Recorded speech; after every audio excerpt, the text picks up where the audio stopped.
Time for another Q. So we'll just do a one-off instead.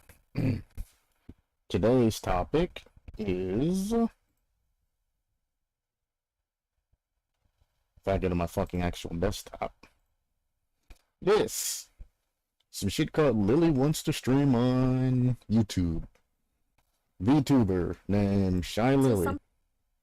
This is what she looks like. She streams on Twitch. She's going on talking about why she got banned and shit like that. And she's saying that she doesn't understand, and by Twitch terms of service and all of this other shit, they're supposed to issue warnings and all of that before banning them for the 3-day ban and all of that shit. As much shit as she gets away with on a daily basis makes me shake my head how she says, well, I don't understand. She admits to towing the line of terms of service non-stop. So it's like, you know, you admit to... No, don't care about that. I want my pinning app. She admits to being right on the cusp of terms of service and all of that shit during the video, saying that she knows her humor and all of that is crude and could be beyond the terms of service. Openly admits that shit in a video. This is why you don't do reaction videos. She says that she's trying to renegotiate her contract and all of that shit, but here she is talking about shit like this in a video and releasing it out to the fucking public and all of that. That's fucking stupid. First rules of negotiation is not to show your fucking hand. Do not make any publicly bad type of propaganda, especially about your goddamn employer, and say shit about them, and then go in and say, I want to renegotiate my contract and get this, that, and another. It's fucking stupid. Use your goddamn brain. Talk to a fucking lawyer or some shit if you have to, or somebody who's an expert in that shit, and shut your fucking mouth. Because you're not going to get any of the shit that you're asking for and all of that, especially when you're running around attitudinal, acting like a spoiled brat, talking to your viewers who are basically just bandwagoning mediocre, most of them are fucking some sort of like. And that's crazy. Why are you sitting here riling up the population? Then you're going to go to your employer and say, hey, can I get an exclusive stream to YouTube and Twitch as well? One, Twitch contract is exclusive to Twitch. So you're a fucking idiot for even thinking that they're going to allow you to stream to anything else. Why? Twitch loses money if you stream on YouTube, especially when you're sitting here bad-mouthing them. If you badmouth them, stream on YouTube and Twitch, guess what? Most people from Twitch, when they get sick and tired of this shit, because you're sitting there badmouthing them, are going to switch over to the YouTube side. YouTube's going to make a lot of fucking money because you're badmouthing Twitch. Ain't no way in hell anybody would shoot themselves in the foot and allow you to go over. If anything, I'm surprised Twitch is even putting up with it, but I mean, she is a successful YouTuber and all of that, and she's probably making Twitch a lot of money. Because if she wasn't as successful as she was, they'd have probably fired her ass when she started talking all of this bullshit. She said, alright, you guys, we want to go to YouTube? Bye. We'll just permanently ban you off Twitch. Bye-bye. And you'd have been hitting them fucking bricks. But you know that you have a lot of people giving you donations, a lot of people following you and shit like that, despite your behavior. You don't understand, because you've made it, how much shit you get away with that small streamers can't get away with. If I tried half of the shit that you tried, I would have my shit completely fucking banned and be done. That's it. Gone. Yet you keep towing the line. Just out of context, before this, I was looking around, seeing if she did anything that was, you know, kind of shady, that would potentially break terms of service. The thing is, I couldn't find much of the clips and all of this shit that she didn't do that really wasn't shady. Like all of these Twitch of her fucking showing panty shots. She did a magic trick where she shoved a pear or some shit up her fucking branch, basically. Shit like that. And then she says, I don't understand why I got banned. She makes a bunch of Pornhub jokes. She calls it Orange Tube. So, I mean, you're doing all of this shit that you know is blatantly a violation of the terms of service. If Twitch literally was to just compile all of the evidence you're giving them on this Shy Lily fucking clips things right here, if they just went and grabbed that from all the clips and then showed you your own clips that have been edited and all of that shit and put down here into this YouTube channel, and they said, this is why you're banned, click on any of these clips.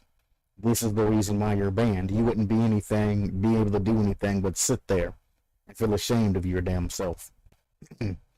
I think a 3-day ban was very, very, very justified. The one where she tried to shove the shit between her legs and all of that shit and it disappeared. What was bad about it is she said these exact words, look kid, let me show you a magic trick. Then she squatted down, shoved that shit between her legs, and the shit disappeared. Why are you saying that and tying a kid or a child to that particular thing? That's fucking stupid. And it's stupid shit like that is what gets you banned. Let me see if I can actually go back in and find that clip that I'm talking about on how fucking stupid. How stupid this is. And she talking about, I don't know how I got banned.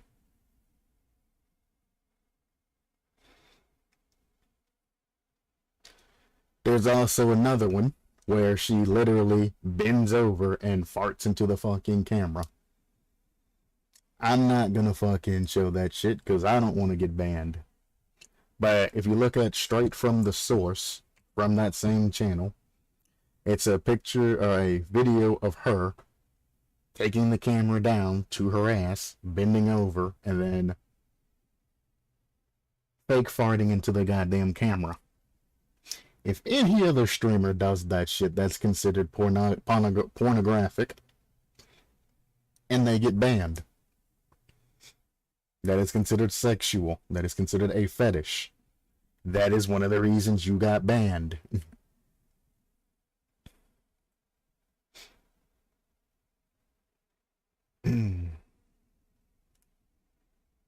So one, shoving some shit between her legs and specifically saying, hey kid, you want to see a magic trick?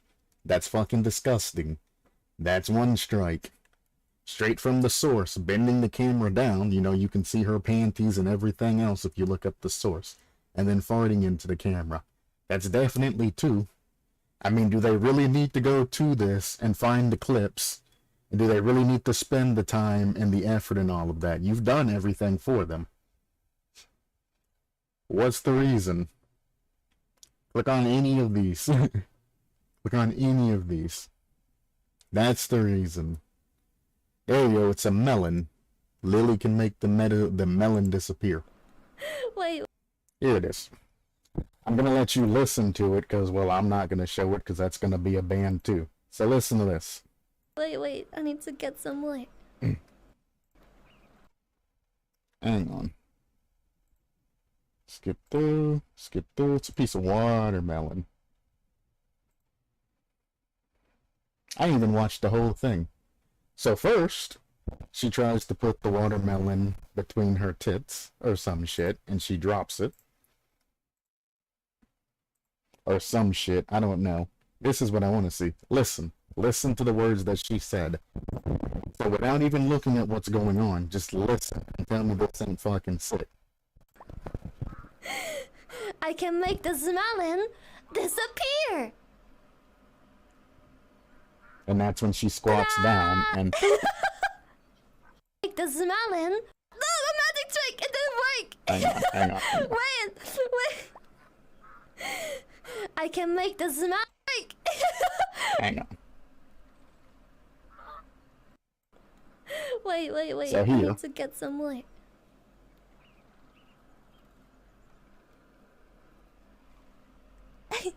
So here, at the beginning of the video, she's bent down, showing basically her tits and all of that, which is fine.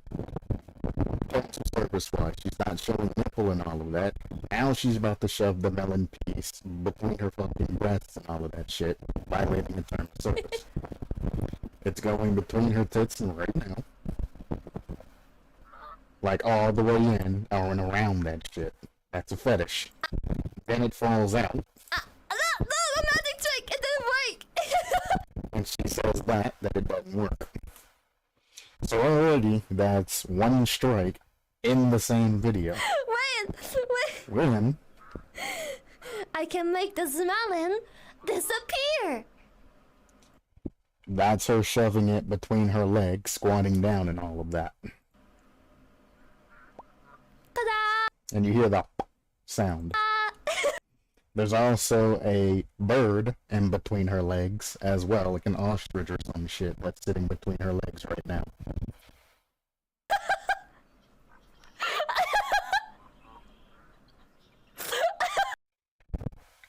And she's laughing and all of that shit. In the same 1 minute and 20-second clip.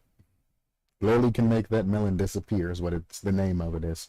And that same, she's already broken 2 terms of services. Shoving it between her fucking tits and shoving it between her legs and all of that. It is a double break in terms of service in 1 minute and fucking 20 seconds in the clip. You know, she streams for hours and all of that shit, but just in that small time, you've already broken 2 terms of service. Then there was the time she fucking farted into the fucking camera and a whole bunch of other shit. The orange tube jokes and all of that shit.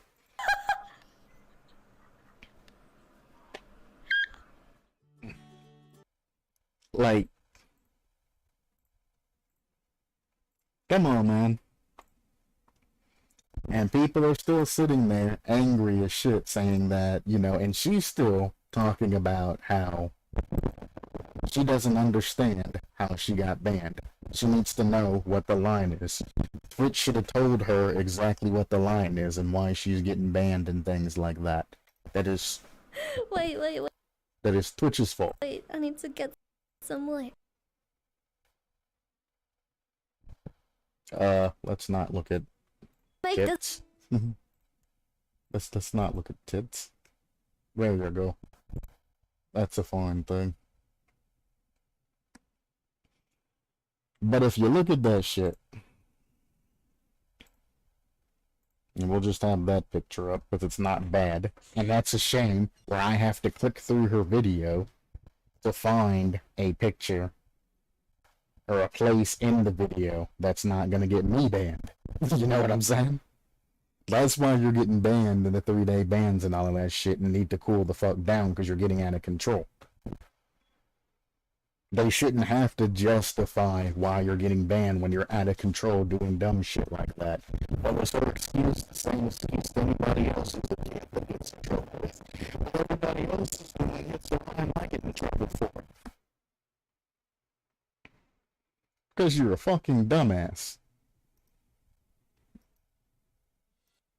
Let me go back here.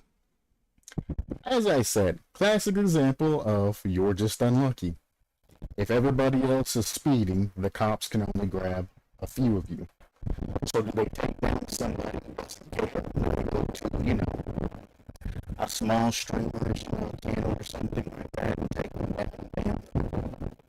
And it's them off like that, you know, like peons, and they don't have a crowd or anything like that? Or do they take down somebody who has a lot of people and all of that and send a message to the rest of them? Because there's a lot of YouTubers out there that are doing dumb shit and going a little bit too far. You take them down, you give them with their slap them with the ban, you're sending a message to hot tub streamers and shit like that. You're sending a message to the VTuber community. You're sending a message to everybody who does this dumb shit. And they're making it publicly known. They're not gonna fucking can accept you getting out of control and doing shit like that. It's a constant reminder to everybody. Everybody's gonna be like, ah, shit. They need to tone this shit down. They're making an example out of you. Now, as I stated after that, a lack of communication between the workers and their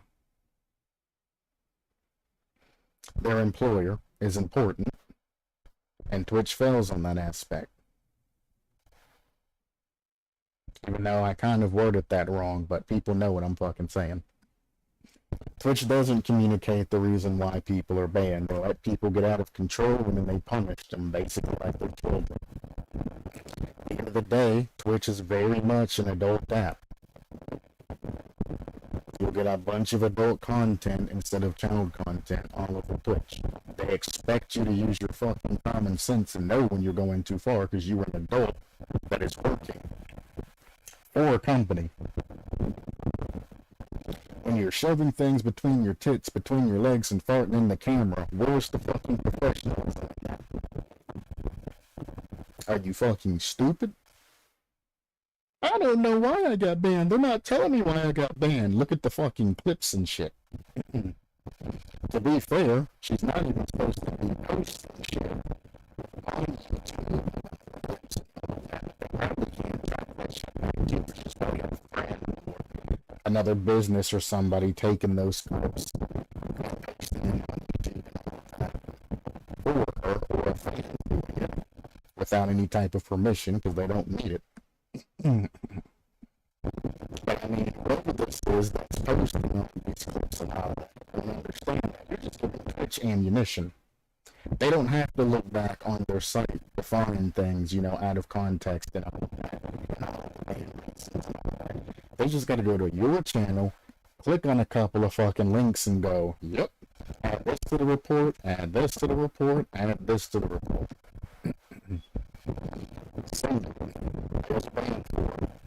And anytime she gets out of control, they're gonna have her by the fucking cojones. That's it. In this case, I don't think Twitch, same thing, should have to justify their means. She's violated terms of service so many times that, I mean, literally, like I said, just pick a fucking short from that channel. They're all basically violate that shit in one part or another, and I think Twitch has been very lenient on the hot tub streams and shit like that. Because, I mean, they've been banning people when they go too far.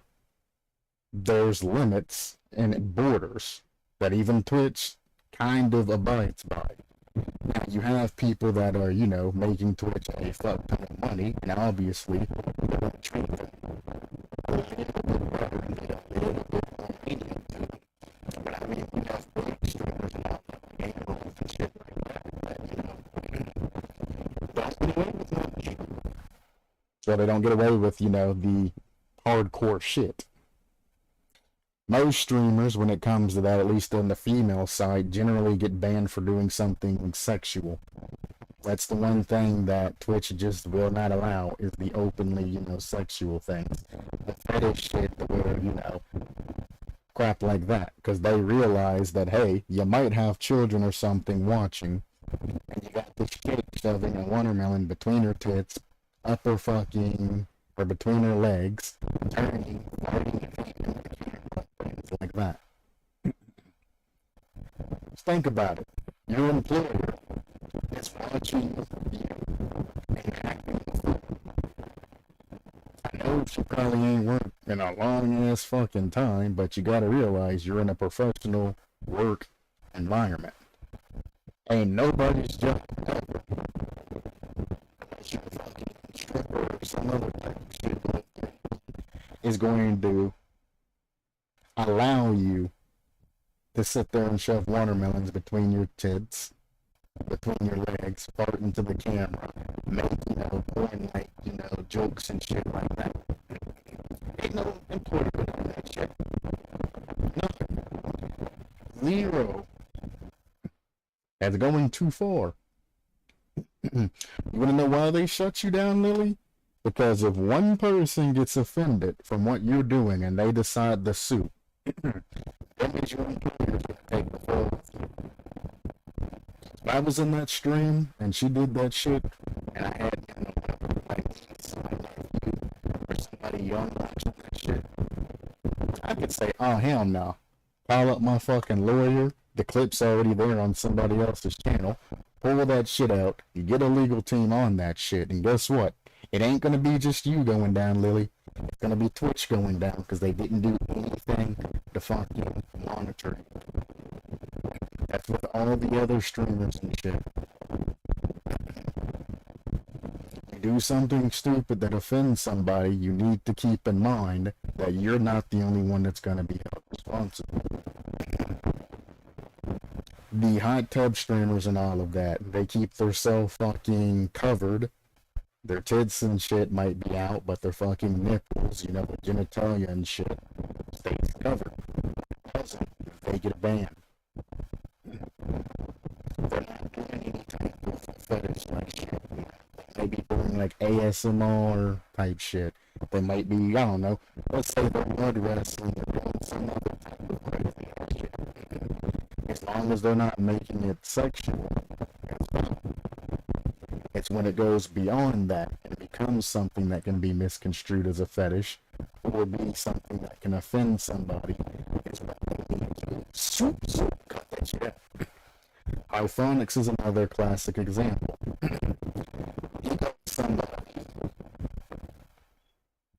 He said something that can be misconstrued as racist for the Mongolians, even though it's not really that person.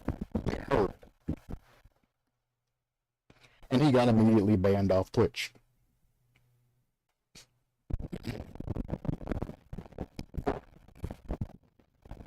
He's done.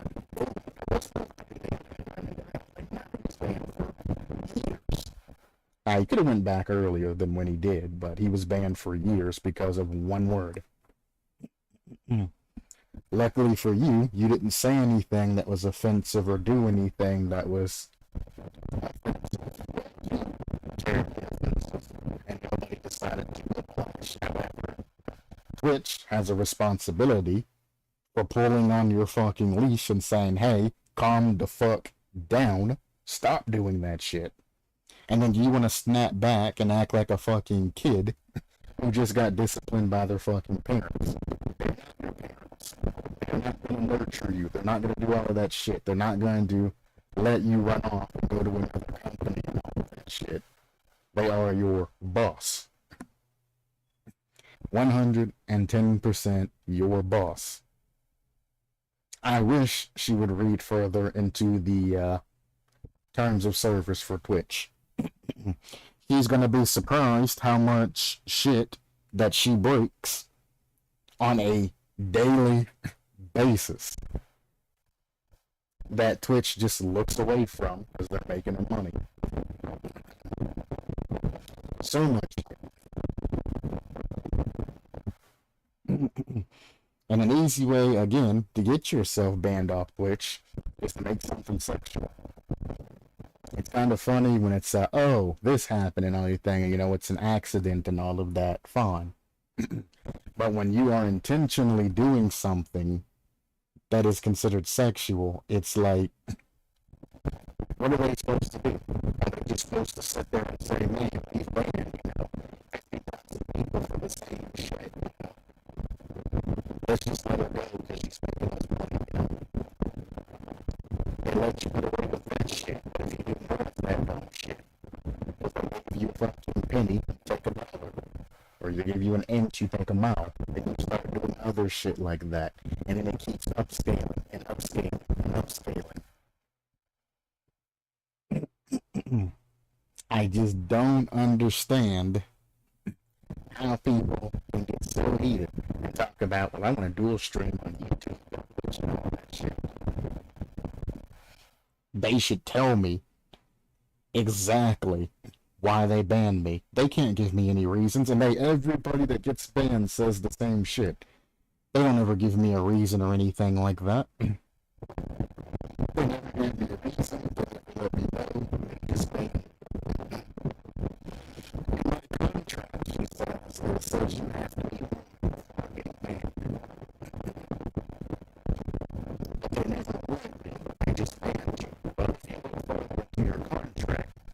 And the regular terms of service, Twitch of service, that's funny.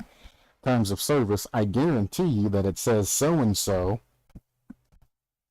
under the terms of something being sexual and offensive, racist, or something like that, will result in immediate, suspension, ban, or whatever else. Somewhere along the lines of that shit. What you did was sexual and considered a fetish, so they don't need any justifying for that shit. What you did was wrong. So after everything processed through, the ban came. Sad as that. And as a lot of people are speculating, she got banned. Well, I guess she said the shit too. She got banned as she was going to stream with somebody that she previously played the stream with. So the paperwork got sent over, and as soon as she started to try and stream, and all of that, everything was already pushed through. She was banned before that, and then she got eventually kicked off. Businesses aren't fast by any means. Just because you got away with something Sunday don't mean it's not going to come back and kick your ass in the future. It takes about 2 weeks for, things to be solidified, especially when it comes contractual. Because I guarantee you, they had somebody in that, couple of days span, I think it was like a week, span, where they went through, highlighted the terms of service and all of that. They produce specialists because they have a lot of money, and it's, Amazon, who already have prior knowledge to that shit. Looked at the contract, said, this is a violation here. This is a violation here. Twice in the same stream. And then this is a violation. And then they fucking sent that shit because it was sexual. And I've noticed that anytime a Twitch streamer is banned for something sexual, they never give a reason. They don't. They just ban them. They leave them to figure that shit out themselves. It's kind of apparent, you know what you did. I don't need to tell you. If you wreck your dad's car and they say, why am I getting grounded? You know what you did. You wrecked the fucking car. You're grounded. You did some fucking shit you shouldn't have. You're grounded.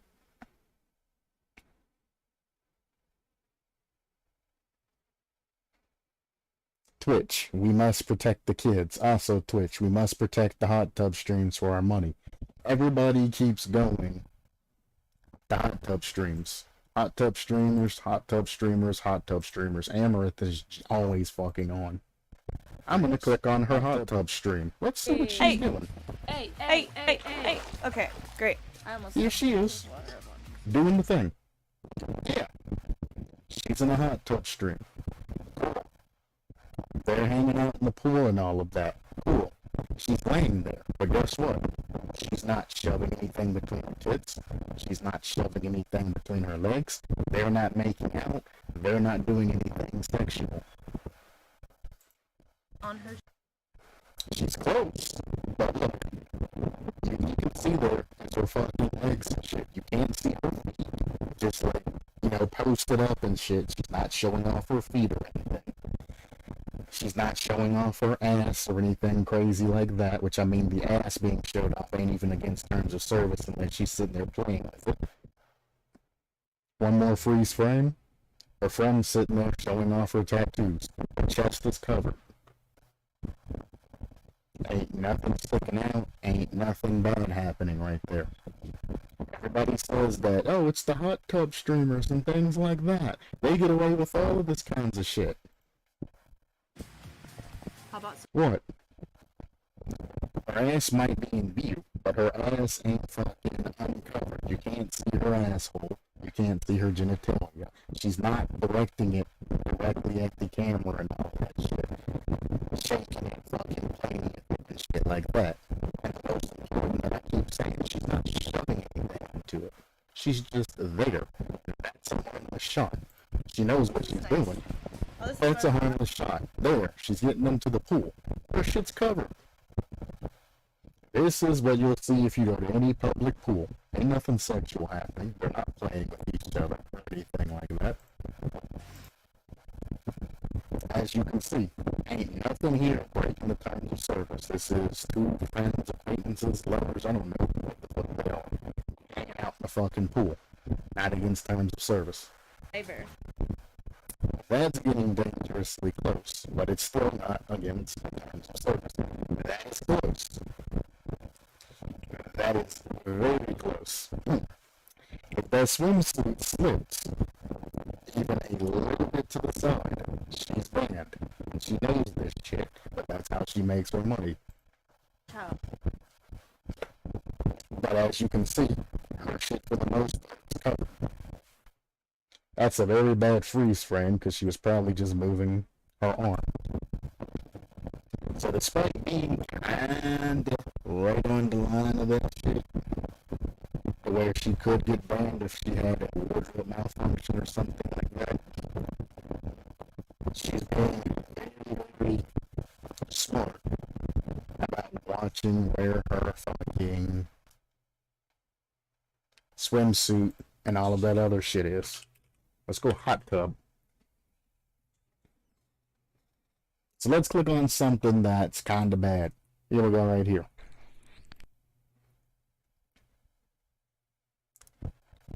Shadow ban day 4. She has her ass out. Doing some shit, some ASMR and all of that. Well, as you can see, she's apparently been shadow banned, so... I mean, it's there. It's there. She apparently has already been shadow banned. She still elects to put her ass out, but she's not doing anything against terms of service because she ain't playing with it or touching it. She's just laying there licking the mic. I mean, I was gonna say something else, but I mean, she already got a shadow ban, so she got her just desserts, and she's continuing to do whatever the fuck she wants to do. That's that.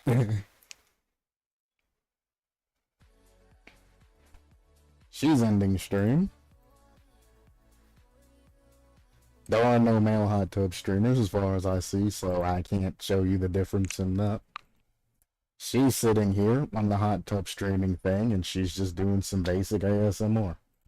Not breaking any types of terms of service. Everybody says these hot tub streamers and all of that are just, you know, the devil and all of that. The ones that go too far get bans. She's sitting here.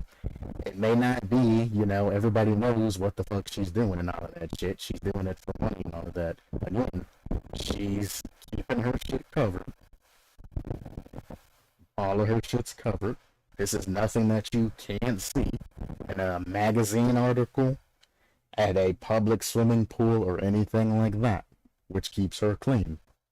Now, she starts shoving her fucking phone between her tits or doing that shit or shoving it between her legs, she's gonna get banned. But she ain't. She's doing normal shit. She's just acting like a fucking hot tub streamer. I don't know.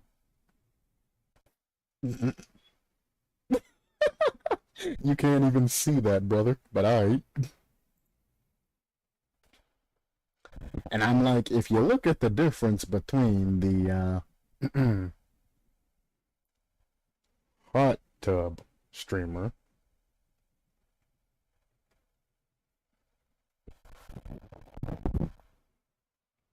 most of them are very careful to not show too much. They'll flirt, they'll do the thing, they'll look pretty for you, etc., etc.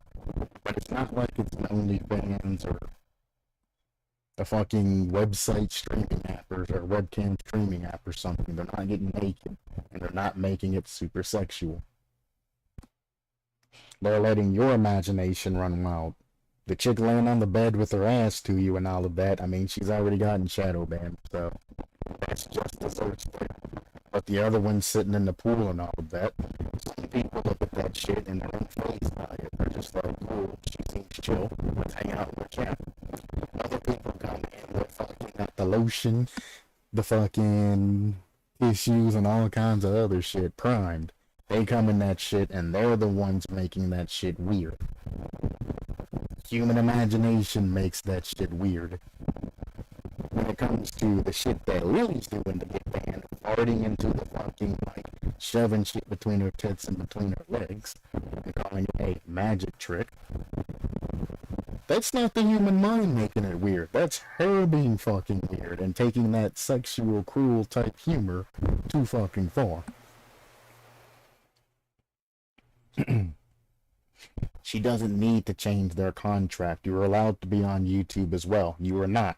Twitch is platform exclusive. It's just that content that's streamed on Twitch needs to be exclusive to there for 24 hours. Not for her. So clippers are technically breaking terms of service on behalf of their streamers if they upload clips straight away. Actually, they are not.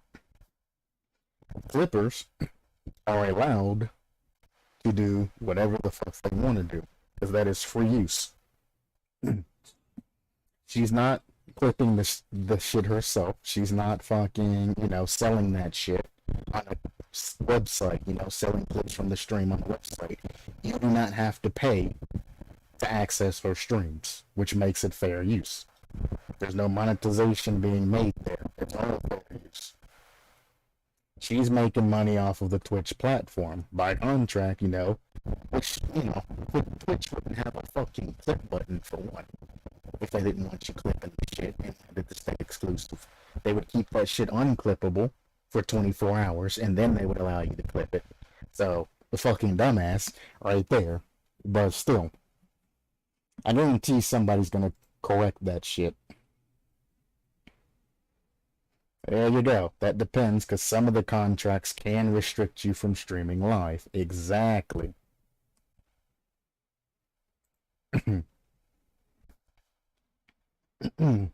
That's the problem. She does need to change her contract. She's made it big. She is a big Twitch streamer. She has a completely different fucking contract from somebody just starting out. You guys don't know the different contracts and all of that shit and the negotiations and shit that go on for the big Twitch streamers and all of that. If you think they're getting paid the same as a peon that's just partnered, you're a fucking idiot. Nobody would stay with Twitch if you're getting paid the same as somebody else that just started. Plus, they have sponsors and all kinds of other shit that some of them are allowed to use. They have a contract with those two sponsors. Some Twitch streamers aren't allowed to use sponsors because they're just exclusive Twitch. While other people are like freelancers and shit like that. Some people don't partner with Twitch and they dual stream, like I do with Restream, to YouTube and Twitch, and they just make their money off of YouTube. They get their shit from Twitch, whatever the hell they can get from people that, want to stay exclusively Twitch, but they never partner with Twitch. They use YouTube side to get money and that shit, and they keep relying on donations via Streamlabs and shit like that. And that's the smart thing to do if you want to stream multiple platforms and shit. Put your donation information into the bottom of the fucking bio information and shit. And have them send that shit to Streamlabs, which then sends it to you. And you never have to affiliate yourself with Twitch. You can't stay on YouTube partnership. You get money and shit from all of your views and shit like that retroactively through YouTube, and then the people on Twitch that want to donate click on your link and then they donate it like it's regular. It pops up on stream and have the same shit Twitch does, and you don't have to pay Twitch for that shit.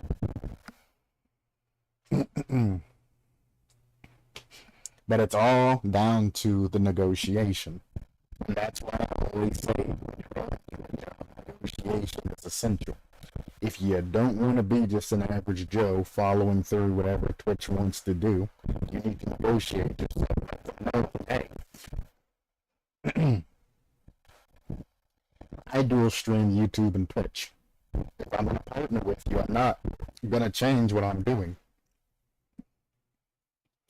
They're going to say, okay, you can stream on YouTube and Twitch, however, we're going to charge you more for using our platform.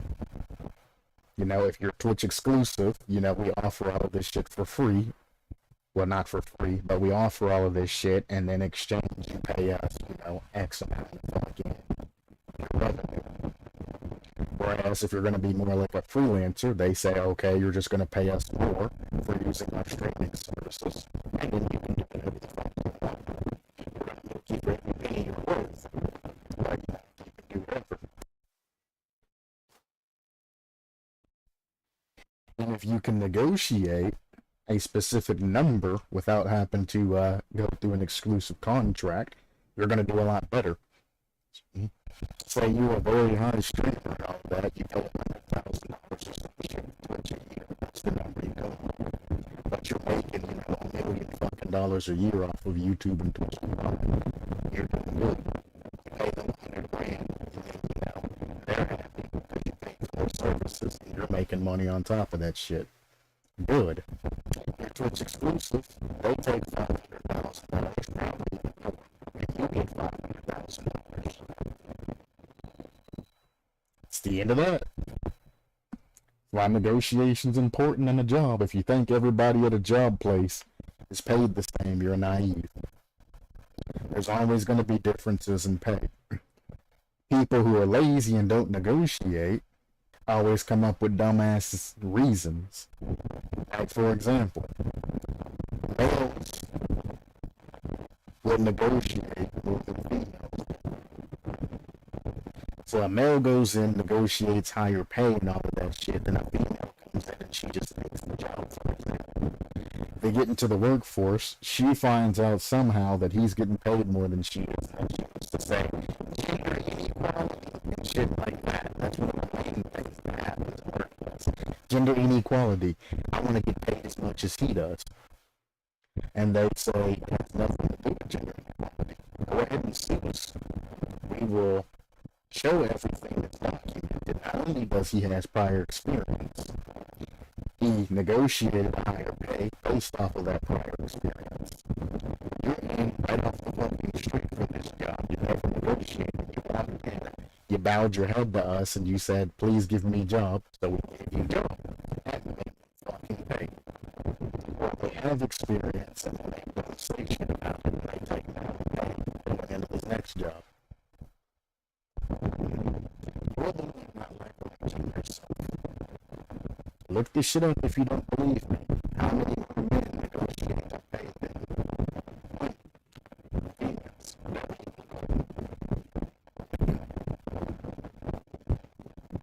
You'd be surprised on the numbers of that shit. That's kind of why there's a pay gap. And in the past, it was all about gender equality because females weren't allowed to do shit. And some of that still goes around. I'm not going to be big-headed about it. There is a lot of gender equality when it comes to pay and working jobs and things like that. However, there are also jobs that are strictly full of men. Because females either don't have the natural strength for it or, it's just on SEH.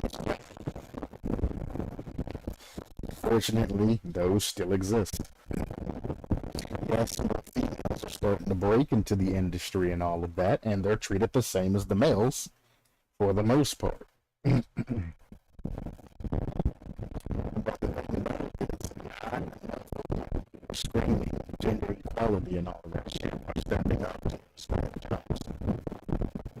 It's like the Americans complain about immigrants and all of that taking their jobs. They're taking my jobs. They're taking my jobs. Like, no, they're taking the shitty ass fucking jobs. You want to get out there in the fucking hot sun all day and fucking work? You want to go out and fucking landscape and do some fucking rude ass work? You want to fucking go in and dish dishes? Go in the sewers, clean them bitches out? No. Because you're having all these first world problems. You're complaining about people stealing the jobs, but you're not even willing to do the fucking job. So why are you complaining about them taking your job? Well, they're way more educated and everything than you are, and your whole reason why you should have a job over them is because I'm an American. So I'm supposed to say this guy with his, bachelor's degree and all of that, all the certifications, perfect fucking attendance, high worth ethnic, with 20 years of experience, I'm supposed to say no to him because he's not an American. That's what you're telling me. You can get fucked, you prejudiced asshole. As a matter of fact, get the fuck out of my business. You're not welcome here. Businesses work on one thing: capitalism. It doesn't matter if it's a family-owned business or anything like that. It can be a friend of mine that owns a business or something like that. It still all works on capitalism. There is no way in hell that any business owner is going to be able to operate on good graces and keep their business open for a long time. It's not going to happen. Now, you can treat your workers good by offering them things with, the excess profits and shit that you have. But you're never going to be able to expand your empire and go beyond that if you push out too much. That's the problem that most people who own businesses are naive about. It's kind of one of the reasons I have a friend who owns his own business and all of that, and he offered me pretty hefty payout for that shit. Unfortunately, I've taken business management and I've, been through all of that bullshit, and I know that for the amount of money that he's getting paid and the amount of work and all of that that's going to happen, he's not going to be able to pay me for all the time that I'm working at shit. Because it's different, getting called in every once in a while when there's a hard job at one time versus going in at a set time every day, working the entire day, and then getting paid for that entire work day every single day, 6 days a week. That's gonna drain the pockets like a motherfucker.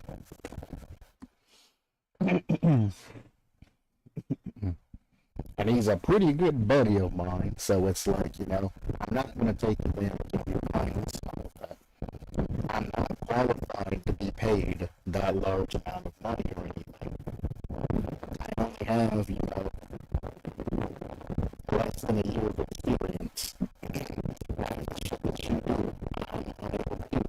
Because I've never been properly trained. I just get kind of thrown in, and it's like landscape time. And I'm like, sure, what are we doing? Just do this. Okay, I'll do this. Simple as that. Now, if I had adequate experience and shit, when I was actually able to, contribute to the business as a solitary partner, then it would be different. However, at my current state, I'm not able to. And I'm not the type of guy that's gonna just sit around, leeching money off of my fucking buddy because he's paying me more than I deserve. And I was even like, man, I don't need to be paid that much now. And he was like, nah, man, I know you can be a hard worker and all of that shit, et cetera, et cetera. I don't need to be paid, man. I was like, nah. Because he knows he's starting out, he's going to need the help and all of that. But I'm like, shit. You can take what you're paying me, split it in half, and hire, 2 people that has the same efficiency that I basically have. Hire 2 people and have them on your full team. And that's an extra hand that you can get shit done faster with. We're paying the same amount of money, to keep me. And it's just like, I can't do that to a friend.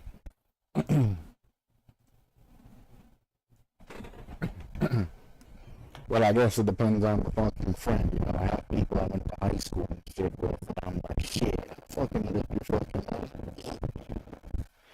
You know what I'm saying? Like, I know you're a fucking scumbag, and I know how you operate. I'm about to take fucking all the money that I can fucking get from your dumb ass.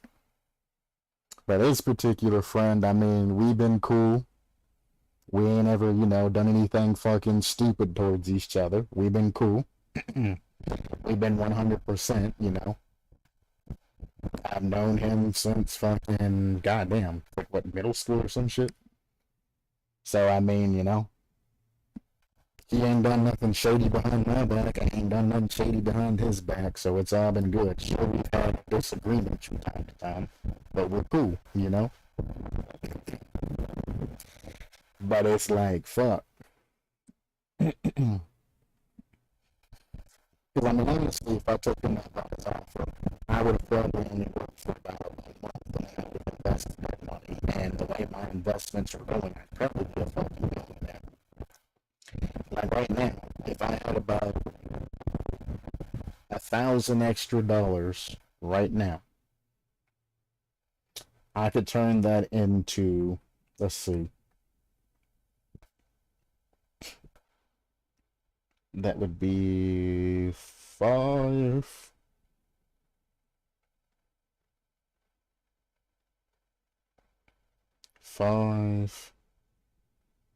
10, 15. I could turn that into $1,000 profit, mind you, $1,000 profit on top of that $1,000, so I could pay them back and give them their money back within the end of the month. That's 21 days within the end of the month. I could make myself $1,000, pay them back $1,000, or reinvest that shit, and by July of next year, give them $1,000, give myself $1,000, and still have $1,000 invested. And the more and more I duplicate that shit, the more and more that it's going to go up. But I mean,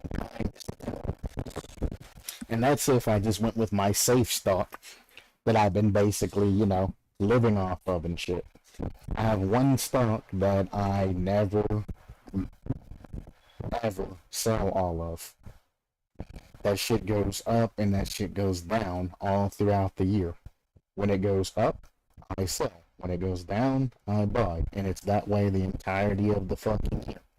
Doesn't matter. It's unaffected by COVID. It's unaffected by the war. It's unaffected by general status or any of that.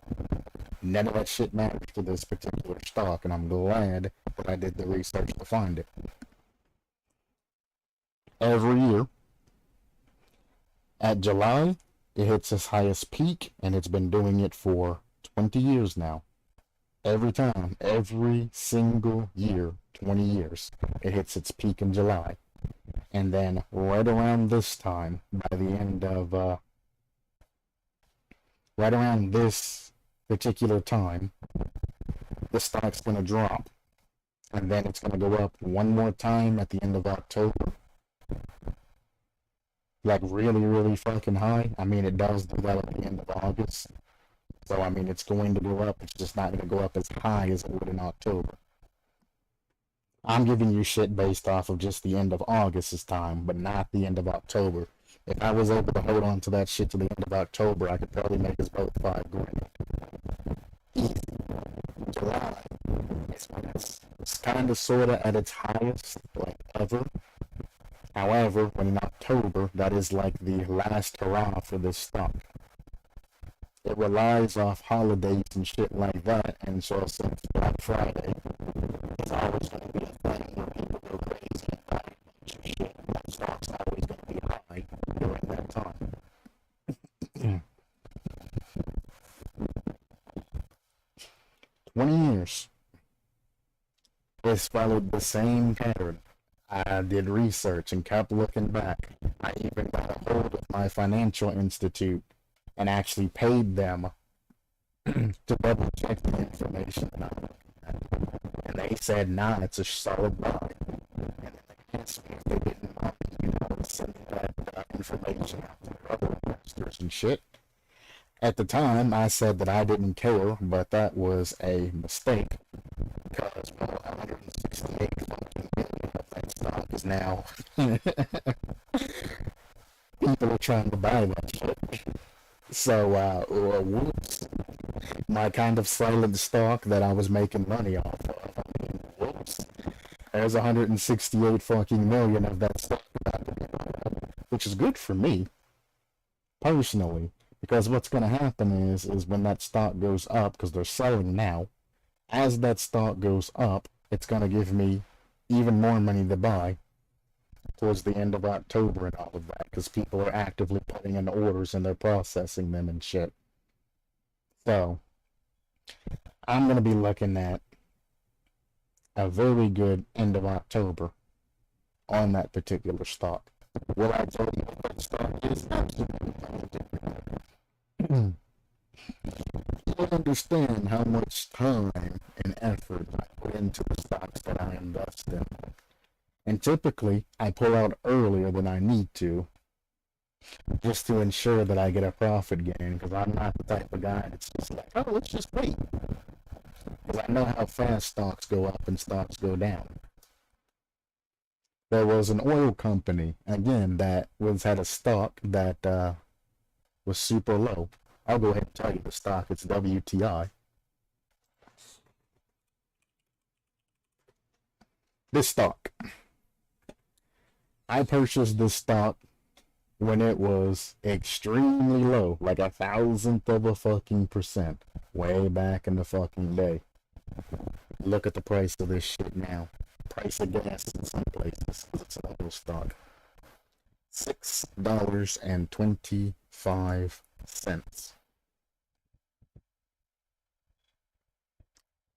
You can do the math on that, on how many decimal points and all of that that I've made. So let's say I bought one stock for 1,000th of a cent. Going and running those zeros back all the way to 1,000. Boom, boom, boom, boom. And then timesing that by 6.25 or 6.6 and a fourth is what you would times it by. And just think how much one of those stocks increased in price from there to there. Now, I sold back when it was at $3, so I would only get half of that. I would get all the way back, and then times 3, because I sold at $3. I didn't fucking know gas was going to go fucking stupid during COVID and all of that, or during the war and all of that. I used to expect that the president would be a weak bitch and not stand up when he needed to stand up. You're a figurehead. You're supposed to be the tough American, not roll over when another leader who actually has a little bit of power starts threatening and saying shit.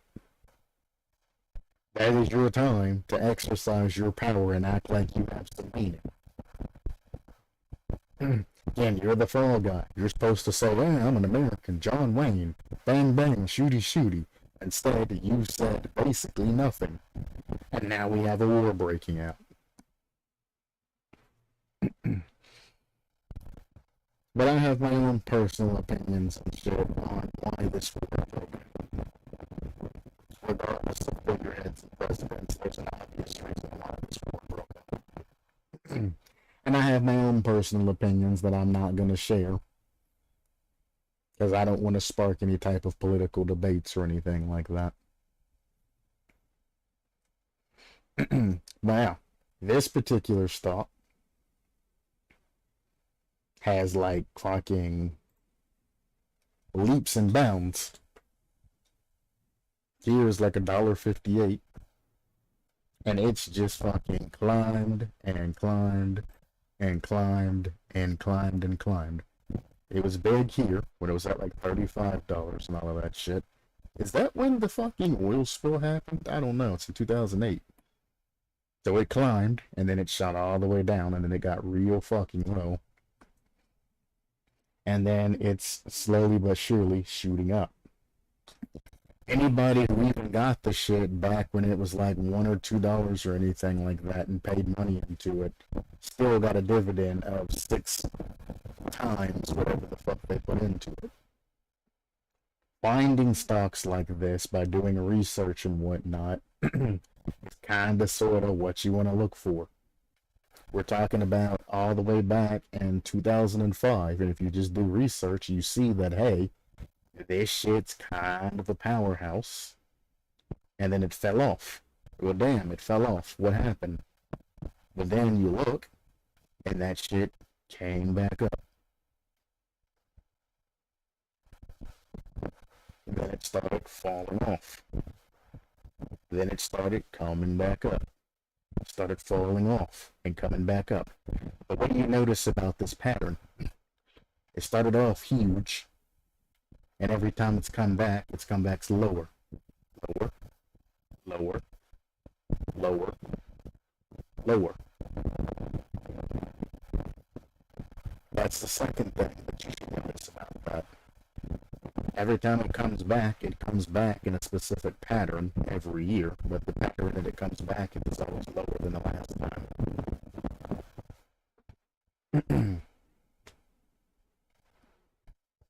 You pay attention to stuff like that, do research on the actual company and all of that. You know, if you have a good broker and you can pull out, you know, the reports and shit that they send, you can do basic research over stocks and things like that to figure out what you need to invest into. Fuck listening to Elon Musk and shit like that, who's only in it for personal gain. He comes in, pumps up Shiba Inu and Dogecoin and everything else and says, yeah, buy into this, buy into this. He drops, you know, let's say $1 million worth of fucking coins into that shit to make it look like it's pumping. All the other fucking public and shit pumps all of their money into that shit. And then he withdraws, you know, all of his money and shit from that because he's made huge stonks. And then the price of that shit starts dropping drastically. Because he withdrew, you know, to make a profit out of that shit. And that's what a lot of influencers are doing, is they're trying to use their popularity and all of that to get you to purchase a specific stock and all of that. Investors and things like that. That have, you know, influencers, you know, the day traders.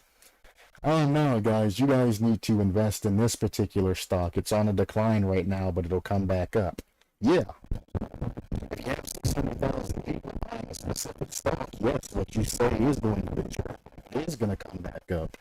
Considering the time that we're in, yeah, everything is going to come back up eventually. Again, it's going to come back even faster if people are pumping money into that shit. That's all he wants from you, is to throw your fucking money into the pot. So once the pot starts going up and he makes money, he can pull money out and withdraw all of his shit. And everybody else that withdraws, you know, fast enough, you know, his buddies and everything else that have been throwing in, withdraws. And if you can stick your hand in and grab some money before everything goes back down, you can make a profit. If not, then, you know, there's a lot of people that are losing their profit for it. They look and they're like, damn, he's going to go back up and, you know, drop drastically and all that shit, but fuck, I wasn't quick enough. Then, because it's related to stocks, what most people don't realize is when it's low, they buy that shit ahead of time. Because when it comes to stocks, you can't put in an order for something and then turn around and take your money back out.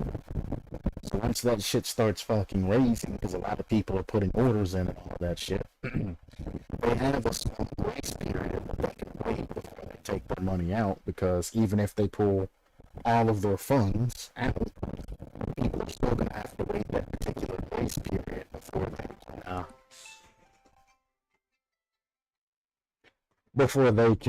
resell the stock that they bought. Crypto is unregulated as of now, unless they somehow recently, you know, put regulations on it. You can buy and sell crypto in the same second, and they'll just let you buy it and sell it and buy it and sell it. So what people want is they just like that. They can't go around like that and say, no, they buy $1 worth of crypto. It's low, it goes high, they sell. But at $1.01, they had $1.01 in. When it goes up, they sell. At $1.02 in. When it goes back and comes back and sells, they had $1.04 in. $1.08 in. $1.16 in. And they keep doing that because crypto goes up and down multiple times throughout the day. And they continuously do that. And that $1 spirals out of control to $1,000, $10,000, you know, and all of that. At the end of the year, after the small API, they made, you know, $10,000 or some shit. They take that fucking 10 grand and they can either invest it and throw it back in, which people usually don't, or they can just be like, you know,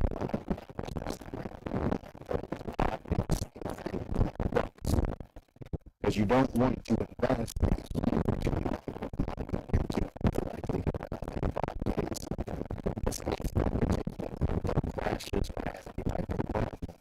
And if you don't manage that shit, you could lose essentially everything. You don't believe me? Look up Ice Poseidon CX coin.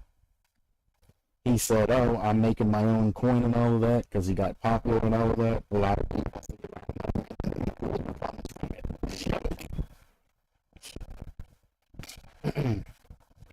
Then he went on a, let's say, hiatus, and now he's talking about coming back and streaming at the end of the month, finally, after like a year or two, whatever fucking long it was last year.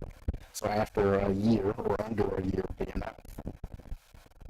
Sad thing about it is people are going to look out to their streams, they're going to go and some shit. And there's going to be some angry people that's like, where's my money, bitch?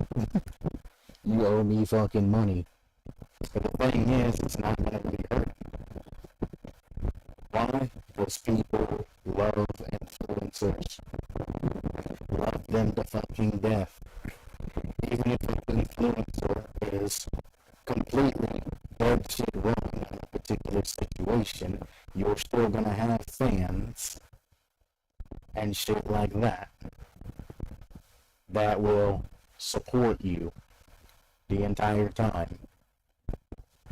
Which is a hot mess. They never inform you of the ban, nor do they always enforce their policies. How people are still on this platform is unbelievable, and the public just give these big corpos second chances over and over again. You fucking stupid.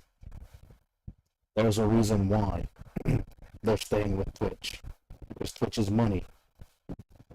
Twitch is actually a pretty premium streaming platform. Do you know how hard it is to get all of the shit that Twitch has set up on YouTube? Do you know how hard that is? Twitch was smart when they integrated shit. It's an easy way for streamers to make money, which is based around very specific things because they know the demographics and all that other shit. They know what people are doing and they're getting into and shit like that. Why? Because they're delivering your fucking packages to you. Do you not think that they're not paying attention to the shit that you order and all of that other shit? You don't think they're not doing any type of, market research and all of that shit? Because if you think everything that you order is just going through their order system and then disappearing, you're fucking out of your side of your fucking gourd. You are telling them exactly what you like and exactly what you like to see and shit like that. Same with Facebook and shit like that. Their meta universe and Oculus Quest and all the shit that they're coming out with, all the shit that they're, hyping and shit. All the scenes and shit that they're bringing in. They're looking at where you're going at vacations and all of that shit. They're looking at all your pictures and all the other shit, and they're making market research and tallies and shit like that. You can ask them to tell you that, but all that information that you post, they're taking that information and using it for marketing purposes. Now they have a metaverse, and the more popular tourist attractions and things like that, create the shit that's popular, and they can create these gigantic, beautiful ass metaverse, things. And they can add things in based off of the popularity. They don't just sit there and think of things on their own. They use the information provided in front of them to create things. Again, if you think most of the ideas that people have and all of that come off the top of your head, you're fucking delusional. They're taking already existing data and then they're refining it to make something better. Inventions and shit like that. There's generally something that already exists somewhere, and somebody's taking that shit and refining it and making it better. People say, oh shit, that's neat. How did nobody ever think of that before? They have. They definitely have. Some way, shape, or form. It's just nobody knows of that shit. Because it's an open shit or something that's not going to be ever talked about or niche to a specific, set of people.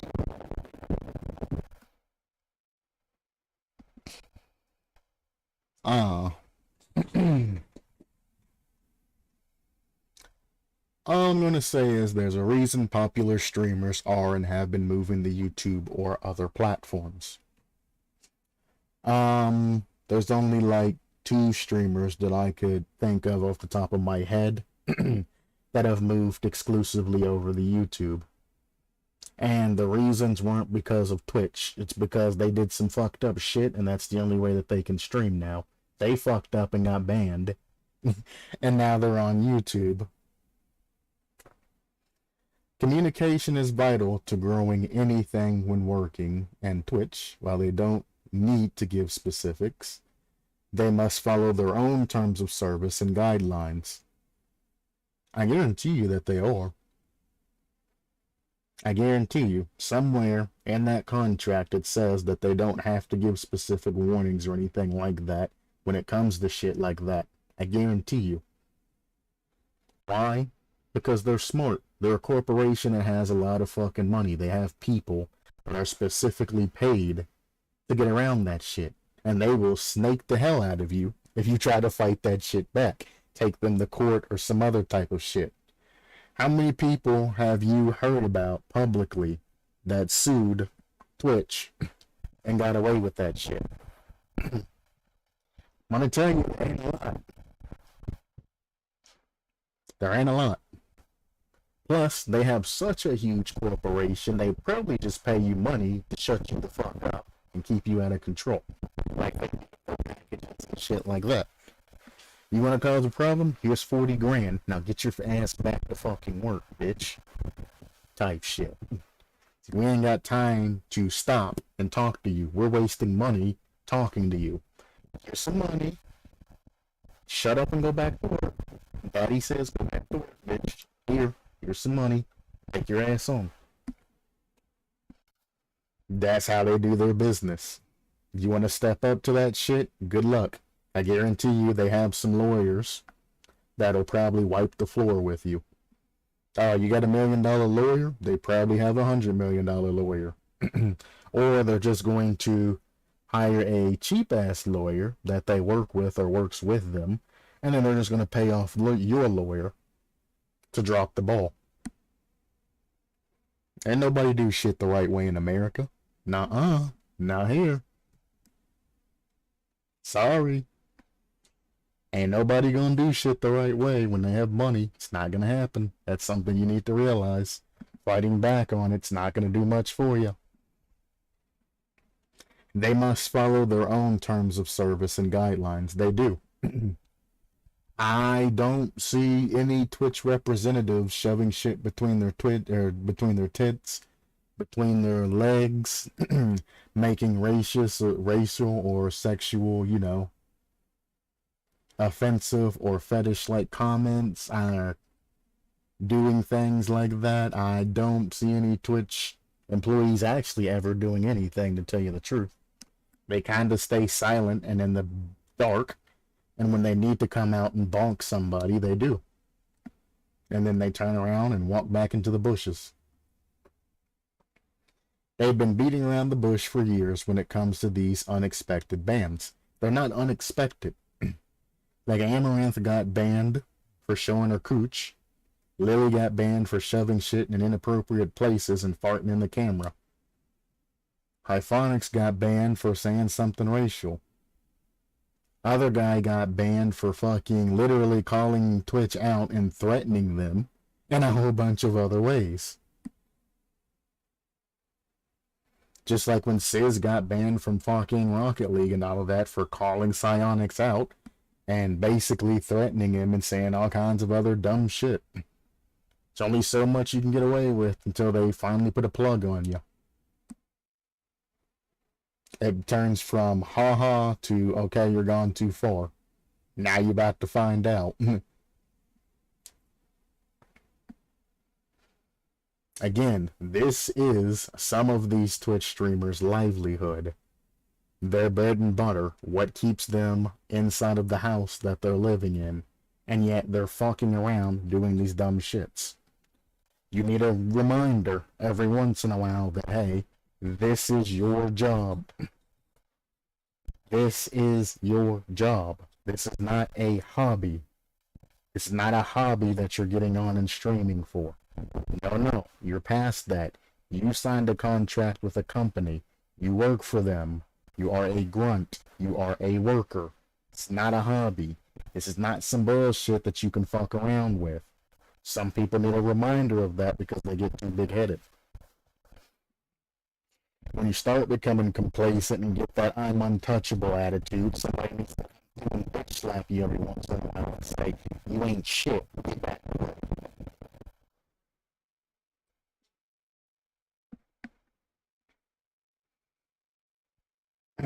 They're not giving the creator in question, in this case Lily, a summary of what she did wrong and how to prevent another ban in the future. They don't need to give them a summary or anything like that. Why are we hand-holding them? This is their job. They weren't acting in a professional manner, so they got banned. When you get wrote up at work and all of that, at least in my experience of getting wrote up in work, I don't have somebody sit down with me and say, okay, Mr. Worker, you've been doing this, that, and another, and that's wrong.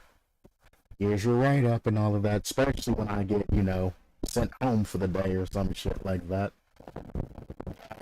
Genuinely for a reason, because everybody knows what the reason is. Look back in your past actions. And nobody ever said, hey, go home for the day and all of that, And I say, why? And they say, because this, that, and another, and they sit there and justify it. No. They come in, they see that I fucked up, and they say, go home for the day. And I'm like, seriously? And they're like, yeah, you need to go home for the day. So you get in your car, you go home, you come in the next day, and then you're like, shit. Y'all motherfuckers about to fire my ass. I have an inkling of what happened, but no, I don't know. Then, if they like to fire you, they say, hey, grab your shit and get the fuck out. And you can stand there and say, I didn't do anything wrong, and throw an attitude and all that other shit. That's why he's going to get the cops there and get you kicked out. When an employee comes in and says that you're fired, that's the end of it. If they're nice, and they tell you that, you missed too many days and all this other shit, cool. But generally, they've been telling you all along the same shit, you've just not been paying attention. A shadow ban here, things like that. But then, if you walk into a fucking work office and you do something stupid, like dancing and twerking on top of a table, or in this case, shoving a piece of watermelon in places where it don't belong, ain't nobody gonna give you a warning. Somebody's gonna say, you're fired. And you're gonna be working at a machine, minding your own business. Somebody's gonna walk in and say, you're fired. You're gonna be like, why? They're gonna be like, pack your shit and leave. You know why. He was on that table fucking twerking, doing all kinds of other stupid shit. You know exactly why. Don't even try to play that goddamn victim card and all of that, saying, I didn't know. I need to know. And the way she puts it in this particular video is she needs to know exactly what she did wrong so she makes sure she doesn't do the same thing in the future. No. You want to know exactly what you did wrong so you can plan ahead to not cross that line again, instead of reflecting upon your actions and just not doing anything that's fucking disgusting by many natures and by many means, even if it's supposed to be good humor. You're gonna say, no, I want to know exactly what I did wrong. And like every other person I want to know exactly what I did wrong. You need to prove to me that I did something wrong. Why? I'm not your fucking parent. You signed a contract saying you're not gonna do this shit. You did some shit wrong, so we gave you the 3-day ban. That's the end of the fucking story. It's not up to me to communicate with you what you've done wrong. Figure it the fuck out. If farting in front of a camera, which is a fetish, not only that, she showed her fucking panties while she was farting. Shoving a pineapple between your tits and between your legs and all of that shit ain't enough of a fucking reason, and you can't figure out all the bullshit that you did, joking about orange tubes, as they call it, and shit like that. If you can't figure that shit out, especially in the 3 days that they gave you to look back in your previous content and all of that, maybe you're not cut out to be a content creator. You don't have the fucking maturity to work for somebody. Strike out on your own. Make your own website. Go to another company. Some shit like that. You ain't intelligent. You ain't cut out for it. Yeah, you got followers and a lot of people like you. Because you do some, quirky ass shit and things like that. But you're not professional and you don't watch what you say or do. Somebody's gonna get offended if you strike out on your own, and somebody's gonna sue the fuck out of you. And you're gonna lose a lot of fucking money from that shit. And when that happens, you'll finally realize that, oh, maybe I've gone too far. Quit fucking relying on other people to tell you what to do and figure the shit out your goddamn self. It's disgraceful. Nobody needs a summary of what you did wrong. She ain't a fucking child. She's an adult. I fully support this whole the fuck Twitch, stop being dumb movement. If this is Twitch agenda, then perhaps it's best for Lily to move to YouTube, because if I was in her shoes or this whatever, I wouldn't be so nice about it. The thing is you're never going to be in her shoes and you're never going to be that popular or any of that because you don't understand how businesses work.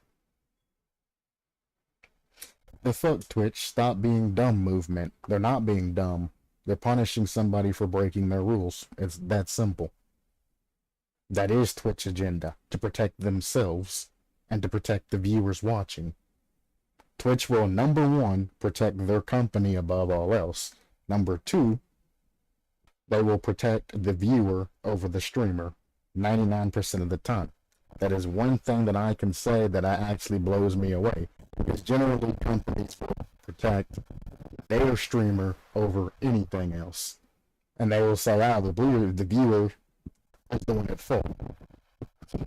But that's not Amazon's. Amazon protects itself, then it protects its company. Or itself, its company, then it protects its customer, then it protects its employees. That's Amazon, the way that its system and all of that structure. In very basic layman's terms. And one of their employees, Twitch's employees, is shoving shit in inappropriate places, farting into the camera and doing things that are very inappropriate as one of their workers. You're very popular, Lily. Everything that you do, you have to keep in mind that you are representing your company. If Twitch was to try to make business partners with somebody else, for example, and they were going to strike a deal to expand, and then, one of their employees come across you, shoving things in inappropriate places, talking about orange tube in parentheses, and doing other dumb shit like that, you could just be the deal breaker there. You're like, oh, I see somebody that has a lot of views on your, platform and all of that, but sorry, we can't partner with you guys.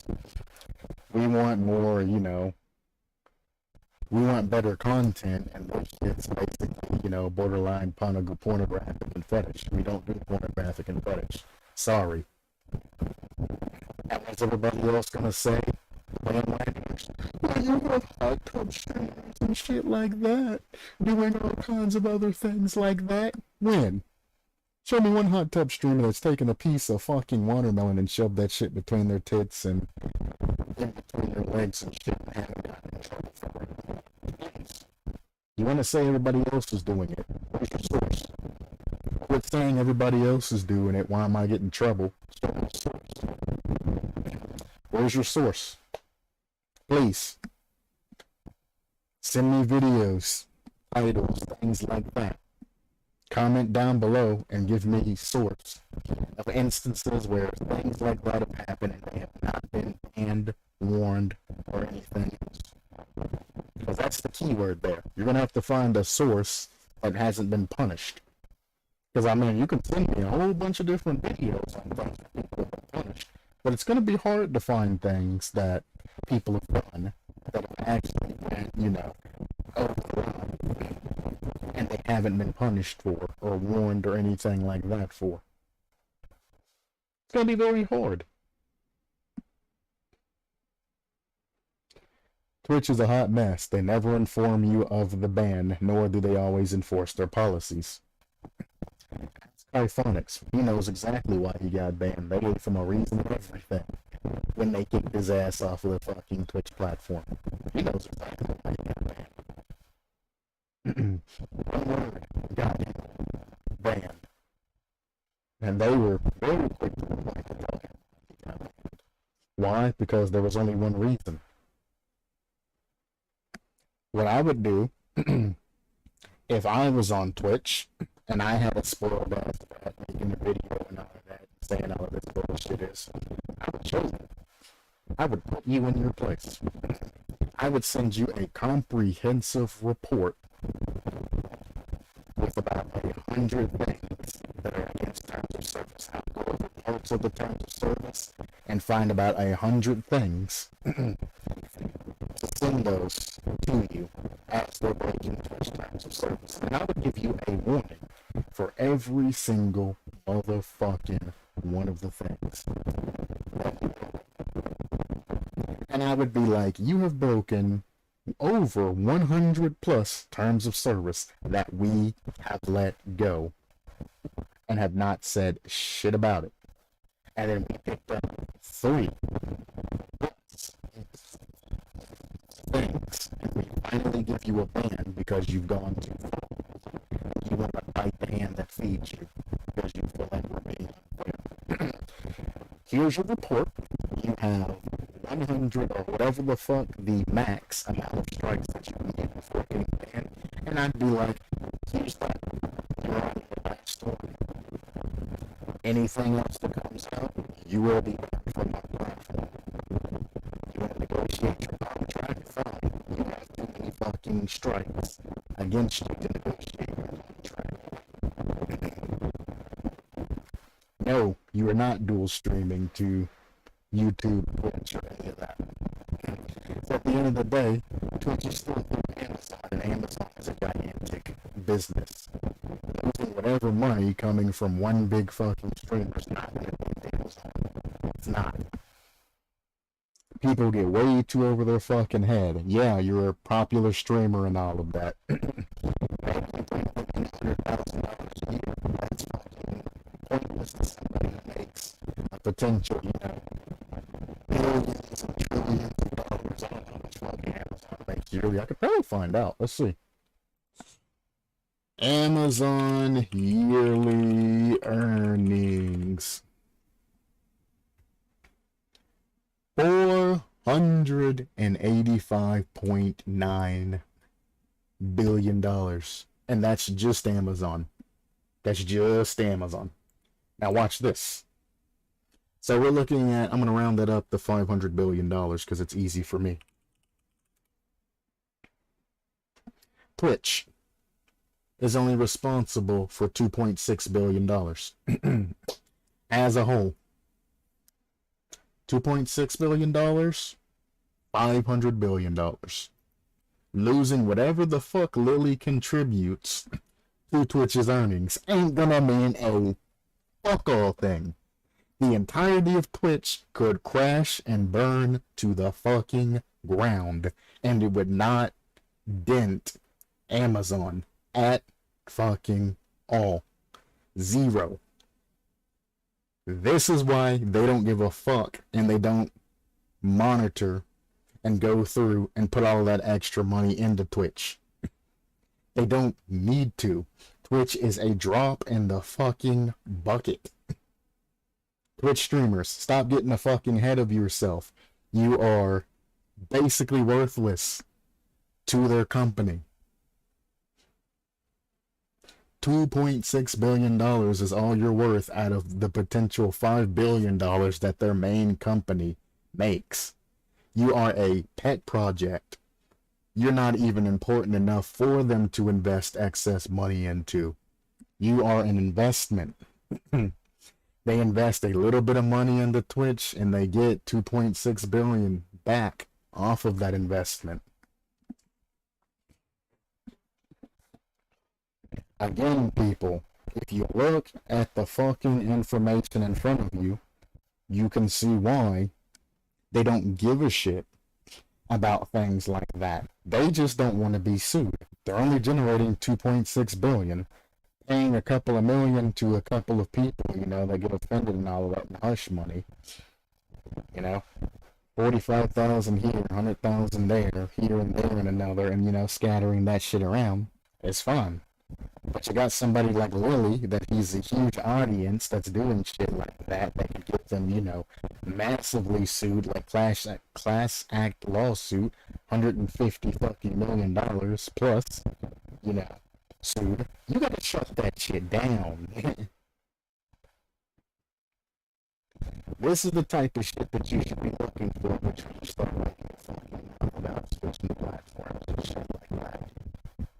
Because they might just let your ass go. They're gonna look at the profit margins and say, oh, we make about 2.6 billion. She's generating about, what, $1 million a year or some shit, you know? Oh, well, that's a drop in the hat. Send her ass. We don't need her. Goodbye. See you later. Bye-bye. See ya. Go to YouTube. We don't give a shit. Goodbye. Would she do that? Probably not, because the thing is, most people that like to watch Twitch basically stay on Twitch. And that's an issue. She would lose so many of her fucking fans and shit. And so much of the extra money and all of that shit. Switching over to the YouTube page is just not fucking easy. Twitch knows their shit. They know they hold the fucking cards. As they say, the house always wins. You have the easy way to dominate all that shit on top of the bid system, the channel point system, all the other incentives and things that they have, you know, the free game, you know, packs and shit that you can open. And the Amazon Prime LinkedIn, which gives you the free subscription and all of this other bullshit that Twitch offers. YouTube pays you revenue off of, you know, your views, your viewer retention, things like that. Then when you're streaming and doing shit live, because most people that are live and shit, you know, don't run a huge amount of ads and whatnot, unless, you know, they're greedy as fuck. You have to rely off people going into, you know, specific links and giving you donations, or using Super Chat, which YouTube takes quite a lot of fucking money from the Super Chat system.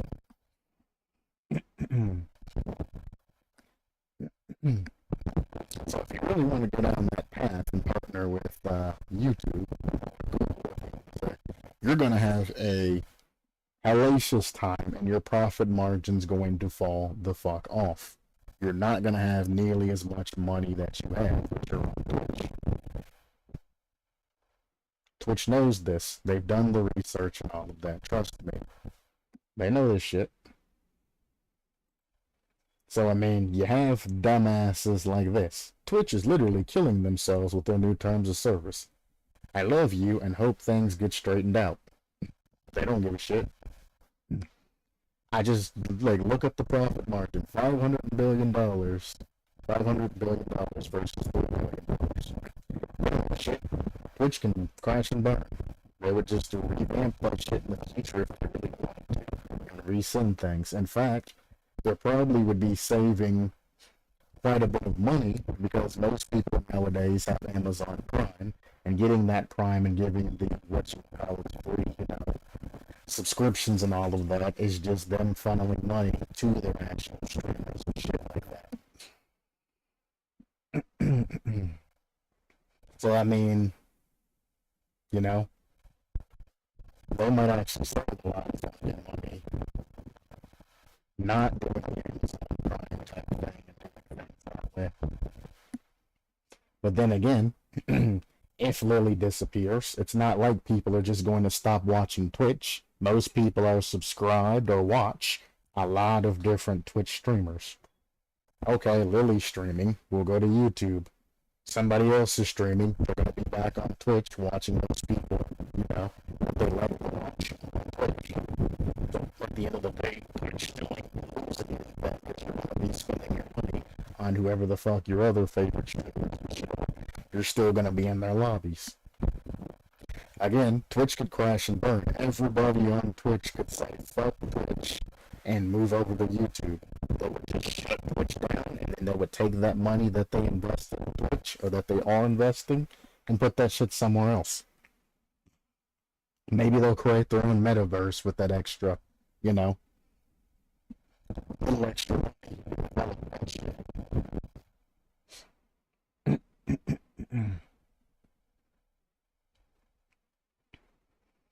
Lily spitting absolute facts, taking shots at Twitch. You love to see it. Unintelligent as fuck. Ain't nobody gonna take your comment actually serious. You know, somebody who's actually important and actually, you know, has a thought process. Lily spitting absolute facts. That is not how you want to start off any type of statement. So most people are just gonna ignore you. Oh, well, I see what kind of person this is. And they're just gonna fucking ignore you. And they're gonna keep moving on. This is the type of people you have at your back, Miss Lily. These are the type of dumb motherfuckers. These young ass children. Unintelligent motherfuckers. The fact that Amaranth can still stream her yoga hot tub streams, yet people like this get banned, is ridiculous. Amaranth ain't shoving watermelons in their fucking body. We've already looked at Amaranth's hot tub streams and all of that. Let's go back. Come back up, right here, and then... Again, she's sitting there, she's chilling. She's getting the views and all of that by showing off her tits and all of that, but they're not doing anything that's against terms of service. If you go to any public pool or anything like that, this is what you're gonna see. If they ban her for this, this is kinda sorta going to create an issue. Because this means that any female that's wearing any type of low-cut shirt or anything like that will immediately get banned from Twitch. No matter what you're playing or what you're doing. Any female. A sermon going. She's properly dressed. You're not helping me out, Cruz. You? That's a VTuber. Oh god, no. Crispy, you're a male. Let's see what you look like. Covered. For me? Covered. Somebody, give me a sleazy streamer that we can go look at. I want somebody who's like borderline, just, you know, not somebody who gets banned all the time, but I need a sleazy streamer name.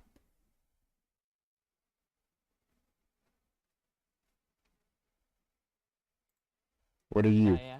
Another VTubers. God damn it.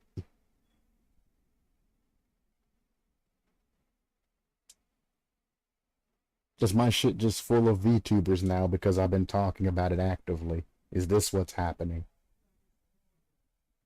Like, look, it's all fucking VTubers, dude. God damn. I even clicked on the fucking hot tub fucking streamer and shit. I mean, yeah, well, I don't watch Fillion, but I've subscribed, or not subscribed. I've followed Fillion, but she's the only VTuber on my whole fucking list. Like, goddamn. Ugh. That could possibly get her banned, bending down with her tits out and moaning. If this is taken the wrong way, that could get her banned and might get her warned. Bad idea. Even though it's just a grunt from, you know, being old. Keep bending down in front of the camera. You're getting real close. But like they did with Lily when she was doing shit like that. They ignore some of the shit and other shit. Man. Amaranth is always on. I don't think she ever stops fucking streaming, honestly. Every time I get on Twitch, she pops up. I literally followed her just because she's always on. I was curious what the hell kind of content she has. I generally see her either in a bikini, in pajamas, sleeping in her fucking bed, or dancing or doing some shit. Which I was like, alright, cool. Real close to getting banned, but again, this type of shit right here is the shit that you would see at any public pool. It's close to the line. It's very close to the fucking line. And if any type of areola slips out, she knows she's fucking done and she's getting that banned. But she keeps it real close. She shows off parts of her body, but they're never like straight on. She's not showing any hard nipples. She's not showing, you know, she's real risky. And she did it again. Girl, you're gonna get banned. You're gonna get banned. Goddamn, you're gonna end up getting banned. I see where that's going. Or at least warned, or shadow banned. She's probably gonna get shadow banned. YouTube Shadow's ban system is basically them age restricting your shit. And unfortunately, that's something that Lily's not understanding that YouTube does. If YouTube age restricts your content, you will not have your content notifications, you know, you won't be added to the pool. So when you go to your home page or the For You page, that's what it's called. I was thinking about it. When you go to your For You page and all of that, anything that's age restricted will not be shown to you. And if you're not of age and logged in and verified of age, those streams will not pop up to you at all. 0%. How do I know? Because all of my streams that have been age restricted have like 1 or 2 views. The ones that don't get a lot more views on them. Hell, I have some that's up to like 30 plus views now. And it's just like the age restrict thing is going to tear Lily's ass up. It is. It's going to tear her ass up.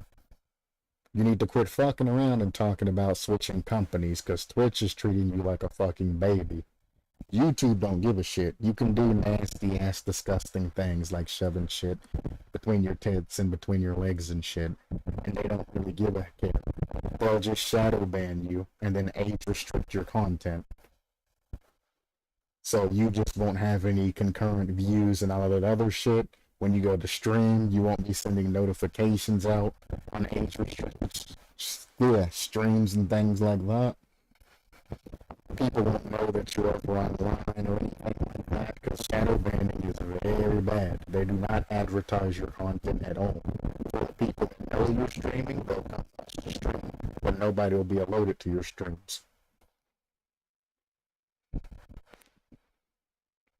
Doing a stream where she has, you know, large amounts of people and all of that shit, versus, or on Twitch, versus having a large amount of people on YouTube's completely fucking different.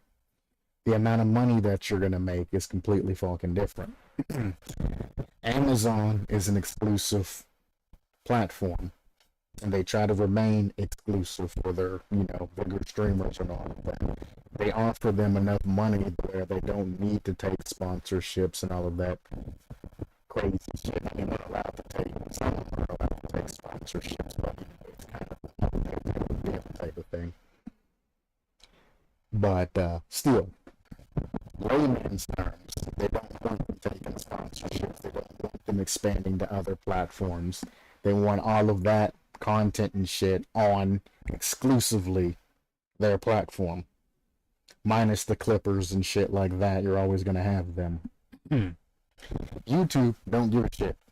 You can sponsor, you can fucking run Streamlabs and have your donations go to other places, etc., etc. YouTube is all about the ad revenue money and shit like that, viewer retention, how long you fucking stream, how many views that you get in, shit like that. But I mean, that's kind of how Google operates too. Same premise. Just an extension of Google. So, with the differences of the platform and not being able to do half of the shit that you can do on Twitch, on YouTube, YouTube's not a very good platform for her in particular. She needs to work that shit out, which we all know it's all gonna work out in the end, despite her being mad. Despite her being mad and doing this little tantrum and doing all this other shit, it's all gonna fucking work out. And she's gonna go back to streaming normally, and everybody's gonna forget about this shit. Obviously, it's gonna happen. She ain't gonna fucking go exclusively to fucking YouTube. That would be the dumbest, self-destructing fucking career mistake that she could ever do. That'd be basically the end. As she says, she's invested a lot of money into her model and all of this other shit. And, blah, blah, blah, blah, blah, into the streams and whatnot, and so on and so forth, and all the design and all of that other shit. So she said if she has any problems with her model and all of this other shit, you know, she would be nice if they told her what was wrong and things like that. I have no problem with your model if they said something to you. It's your behavior. The way you act is very crude. Yeah, it's kind of funny, like adultish-like humor, and it's funny and people watch it because you are the way that you are. However, you just went too far. All of us do it. It's a perfectly human thing to do. The only difference is, when you got that ban, it's just kind of publicly known more, because you're considered, you know, like a Twitch celebrity, I guess, at this point. I don't know who the fuck she is, because I don't watch her on a daily basis and all that shit. So I don't personally fucking know. The only thing I know is the shit that I fucking seen from the clips and this shit, and I was like, oh, maybe it's taken out of context and all that shit. No. No, it's not taken out of context. It's really not. Whatever the other video, what is, the magic trick one and all of that, that's not taken out of context. No, sorry, bub. She shoved that shit between her fucking tits, it fell out, and then she shoved it between her legs. While also having some weird-ass duck that was sitting between her legs. You can't take shit like that out of context. That is what it is, and that's what she 100% meant. And then I'm like, oh man, maybe it's just, you know, a one-off thing. Nope, I clicked through more of her fucking shorts and shit, and I was just like, how the fuck have you not been banned sooner? It's like every other clip that I'm looking at is her fucking doing some shit that would borderline breaking terms of service. And she openly admits, is what gets me. She openly admits that the things that she does is borderline terms of service. And her whole reasoning is she needs to know what she can do and what she can't do. She needs like a list and need to know, you know, what's too far and what's not too far. Why are you pushing the limits? If you walk along a jagged edge, you're eventually gonna fall off. Stop doing that shit. Actually look upon your behavior, feel some shame for it, and then reform yourself. Don't fight back when you're getting in trouble. Say, man, I know I've been a little out of control, and maybe show some humility and apologize for your behavior. I would also make a request to this channel, if you're not affiliated to it, and say, hey, do you mind taking down, you know, the incriminating evidence that's against me and shit, you know, brother? Wait till this shit blows over and the ban and all of that's gone before you post this shit, you know? You're giving them all the evidence that they need all in one channel. And I'm telling you.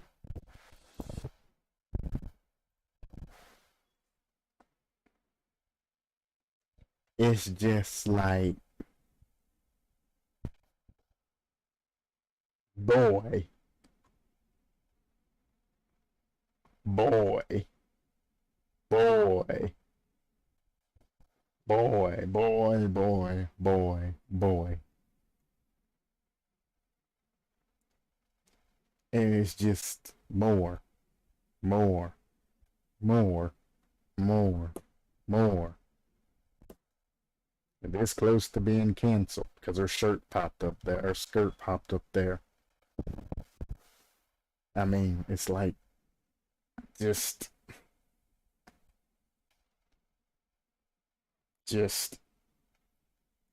well, that one ain't bad.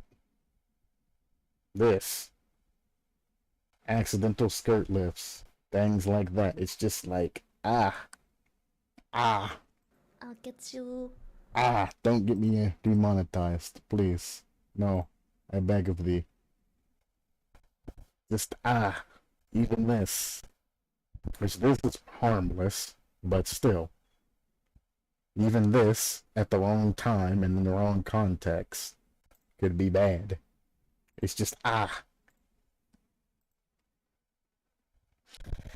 I mean, some people, at the end of the day, loves to risk their livelihood. That's the thrill of the hunt. The thrill of the experience. Staying along that borderline and doing stupid shit, to stay entertaining and all that other shit. Some people have moved off both platforms and went for, let's just say adult websites and they stream off of them and they still get the same amount of money and they ain't gotta worry about that shit. If they have a nip slip or they want to do something dumb like that, they can just do it and not worry about it. But you gotta keep in mind that if you're going to be on a website like Twitch that has kids and a whole bunch of other shit, underage people, there you go, it has a bunch of underage people that shouldn't be exposed to said things, and you're doing, shit like that, you need to keep a lid on some of the shit that you do.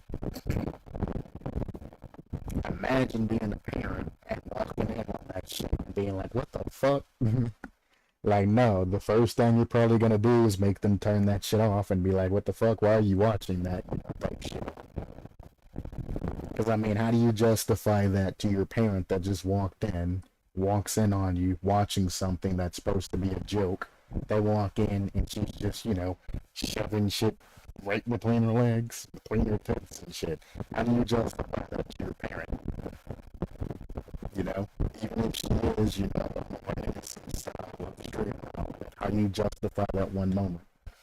The parent says, well, this is the shit they have my children watching, and then they kick you off Twitch or something, or they get pissed, and they sue Twitch for exposing their child to some shit. I don't know if there's any age limit or anything to use Twitch or anything like that. I'm not really sure. But I mean, it's like, damn, have some sort of, shame, some humility, and some professionalism when it comes to your work. And that's all they're trying to do is just remind her. They were giving her a easy reminder that, hey, you are working for us, control yourself. And she throws a tantrum over it.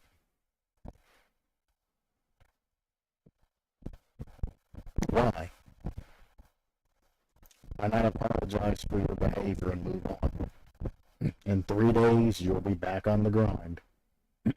You'll probably even make more money after being gone those 3 days because people will realize how much they rely on you for entertainment.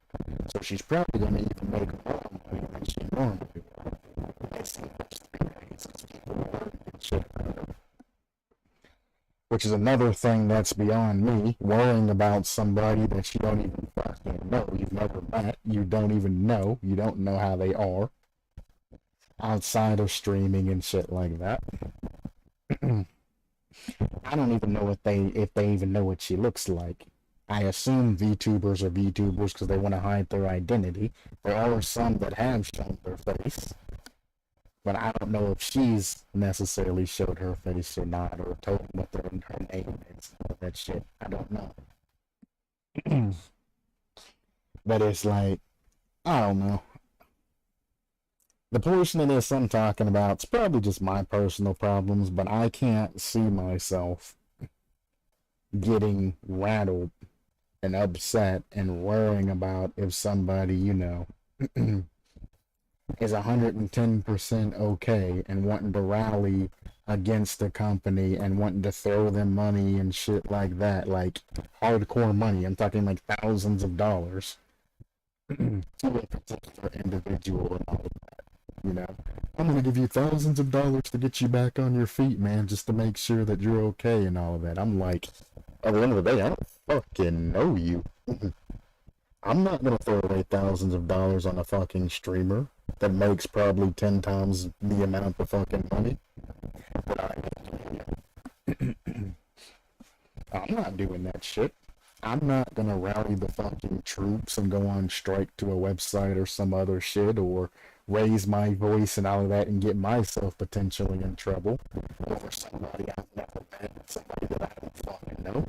I don't care how chill they are on stream. You come to find out that chillness that they have on stream, they generally don't have in real life, off the internet or offline experience. You'll come to find that out when they're not in the public eye and all of that. People are weird and they do weird fucking shit. It's different if I know the person personally and they're going through some sort of hard shit, but I don't fucking know you. Even my favorite streamers and shit like that, and streamers that I watch on the fucking daily, I'm not gonna go out of my way and be like, oh man, you're in trouble, I'll send you some fucking money and all of that shit. I'm like, no. I pay attention to the views on your fucking videos and how much money people donate you and shit like that. You're doing completely fine unless you've wasted your money on dumb shit. You waste your money on dumb shit, I'm not gonna give you more money to bail yourself out. Maybe you should have probably invested some of that shit, or saved some of that shit, and not fucking wasted that money. You're living a very fucking hellacious and inefficient lifestyle, spending $100,000 fucking money. Now something's happened and you ain't got money left over to take care of the shit that's happened. That's on you, brother. You're making $100,000 a month, but then and your house burns down or some shit, and now you're like, please give me money. I'm like, bitch, you have $200,000. And you're asking for more fucking money? What in the actual fuck is wrong with you? Not only are you gonna get that money, you're gonna get the home insurance and all of that other shit money on top of that, and you're just gonna be doubling and tripling down off of all of this fucking money and revenue. And you know what they're gonna give you in return for giving them all that money and shit? They're gonna give you this heartfelt speech and thank you. I'm glad you guys all supported me in my time of need. You're all precious to me, and all of this other shit, and I love you all, and all of this other shit, and all of that, and you're gonna get like this, you know, little bit of a breakdown, this little bit of thank you speech and all of that, and then, bam, just like that, everything's gonna go back to normal.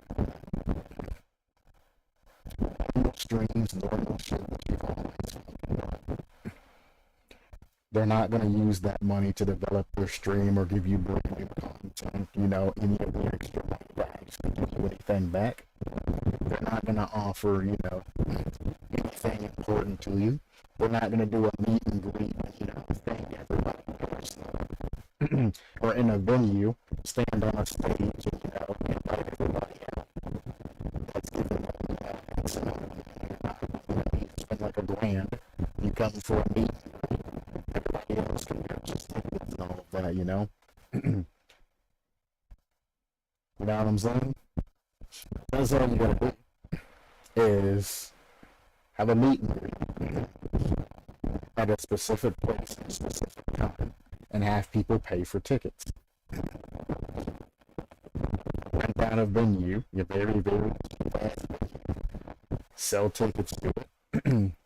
People come in, all of that. Have a meet and greet where you stand on stage. Anybody that donates a grant or something gets in a specific set of seats. And then, you know, anybody that donates a grant, they get a thank you, they get to see that person. Maybe you walk up the aisle saying thank you. Anybody that donated over $1,000 to, you know, plus, maybe they get a handshake or meet and greet, or, you know, they have an after party or something like that. Just, you know, expensive and shit like that. And then they party with you for a bit, you know. Or they get, you know, a personal handmade item or some other type of bullshit that gets something back to actually show your appreciation, and they get a little something inside. Or you do an extra stream just for those people. And you like live stream, and you know, you got everybody else in the back talking to each other, having a good time. Or you all play a game together if you're just a gaming streamer, you know? Actually doing something and getting your money's worth as a part of a, you know, streaming-based, you know, system that you have. Now, there are a lot of people that think they're being selfless and all of that and helping somebody in need. But at the end of the day, if you know what the fuck you're talking about, the house insurance or homeowner's insurance, you know, the car insurance, life insurance, and everything else that they have out is going to be more than enough for them to move into another place or do some other shit. Worst case scenario, they can just get a, I can't even say cheap, because even, you know, cheap within the place that they can stay in temporarily to make sure they're trying to get their money up.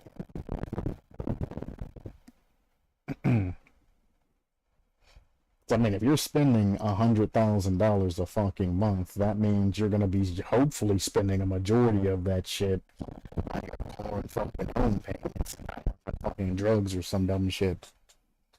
But I mean, even to, you know, a regular average drug and shit, it's paying like, you know, $1,500 to $2,000 for $5,000 to $10,000, you know, shit like that.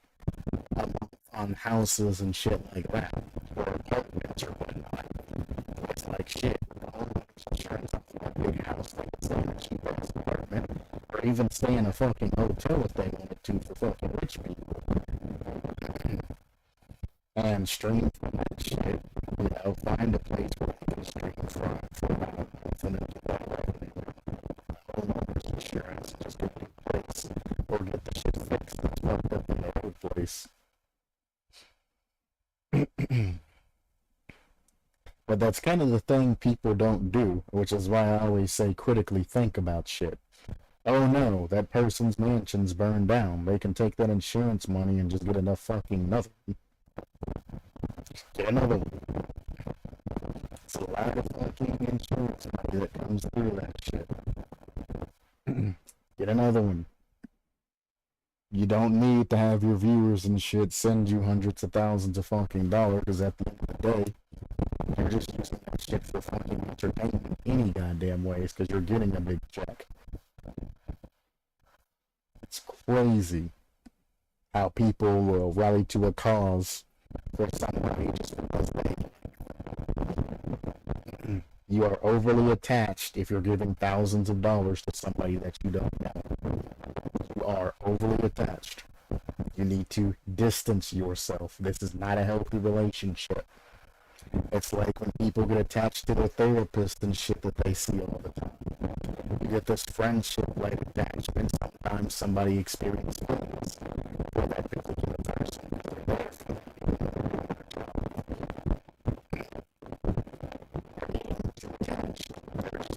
job. There's no need for you to get attached. Listening to you is what they are paid to do. That's what you are paid to do in most cases. There's nothing wrong with being friendly, but you shouldn't be forming in a relationship with them. At the end of the day, they are your entertainment.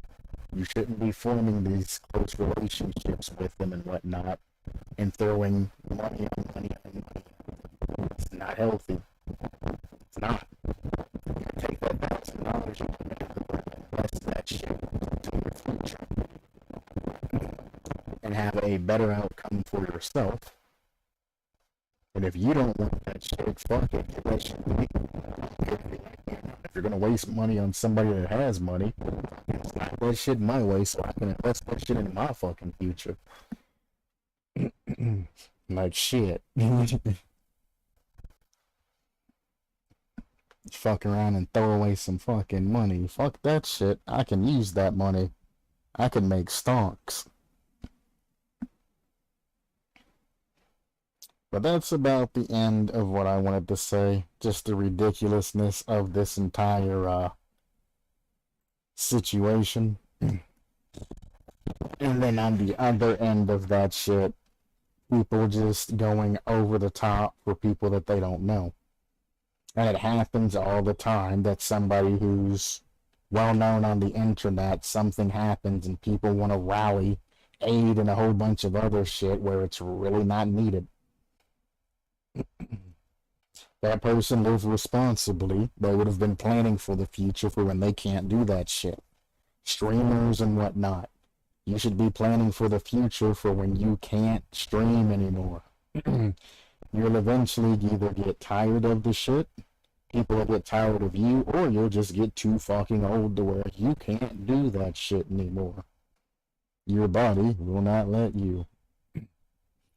When that happens, you need to have your goddamn future situated to where you can still live comfortably and not have to worry about any type of financial problems.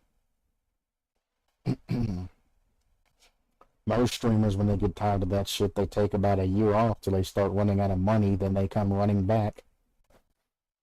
Oh man, I'm low on money. I need to start streaming again. And then they come back, start streaming, build their money up. They're good for another 2-3 years, and then they leave. And then they come back. Then they leave, and then they come back, and then they leave, and then they come back. And it's like, goddamn. It's obviously just coming back for money, but people fucking like you regardless. They're gonna keep giving you money.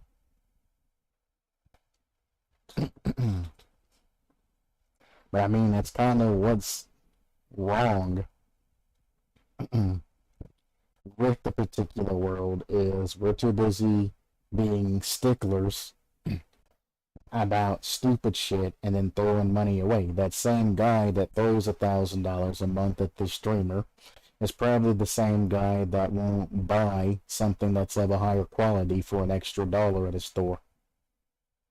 I'm not paying $6 for that. That's a ripoff. It's generally $5.25. Make that shit $5.25 and I'll buy it. I'm not paying $6 for it. Fuck that shit. Then later on that night, here's $1,000 to my favorite streamer. And it's like, bruh, you fought with a lady for 20 minutes over 75 cents, and yet you readily available throw $1,000 away. Shit's not healthy. It's not. You're throwing money away to fucking streamers, especially to those that don't need the shit. You might want to contemplate your life and find something else to distract yourself for it. And if you find that you can't turn off a particular streamer that you watch and not watch them for like a couple of days to, a week, and you find yourself going back or feeling some sort of withdrawal or something, or you just can't find anything to do, because during that time, from 7 to 9, you're always watching that streamer. Now without them, you have nothing to do from 7 to 9. That shows an unhealthy development that's happened in your life. If during that time you can't find nothing else to do, you can't draw, you can't read a book, you can't take a walk, you can't exercise, you can't watch another or watch a video online or something, or take a class online, learn something new, or even take a nap during those 2 hours, anything. If you cannot fill that gap with anything, and the only thing on your mind is, I need to watch this particular streamer, that's an issue. You are addicted to that streamer. It's like the people that say, you can't get addicted to marijuana. Sure you can. Anybody that says you can't get addicted from marijuana is probably addicted to marijuana. They all say you can't get addicted to it, but when you tell them to stop smoking that shit, they say, I can stop at any time, but they ain't going to. Comes to the fact that the motherfuckers that are addicted to marijuana can't even get up for the day, can't go to work, can't get motivated to do shit because you're addicted to marijuana. There's a way to use marijuana without getting addicted to the shit. People just don't. It's a herb. One, it's not meant to be fucking smoked. You're just ruining your fucking lungs and making that shit unhealthy as fuck, smoking that shit.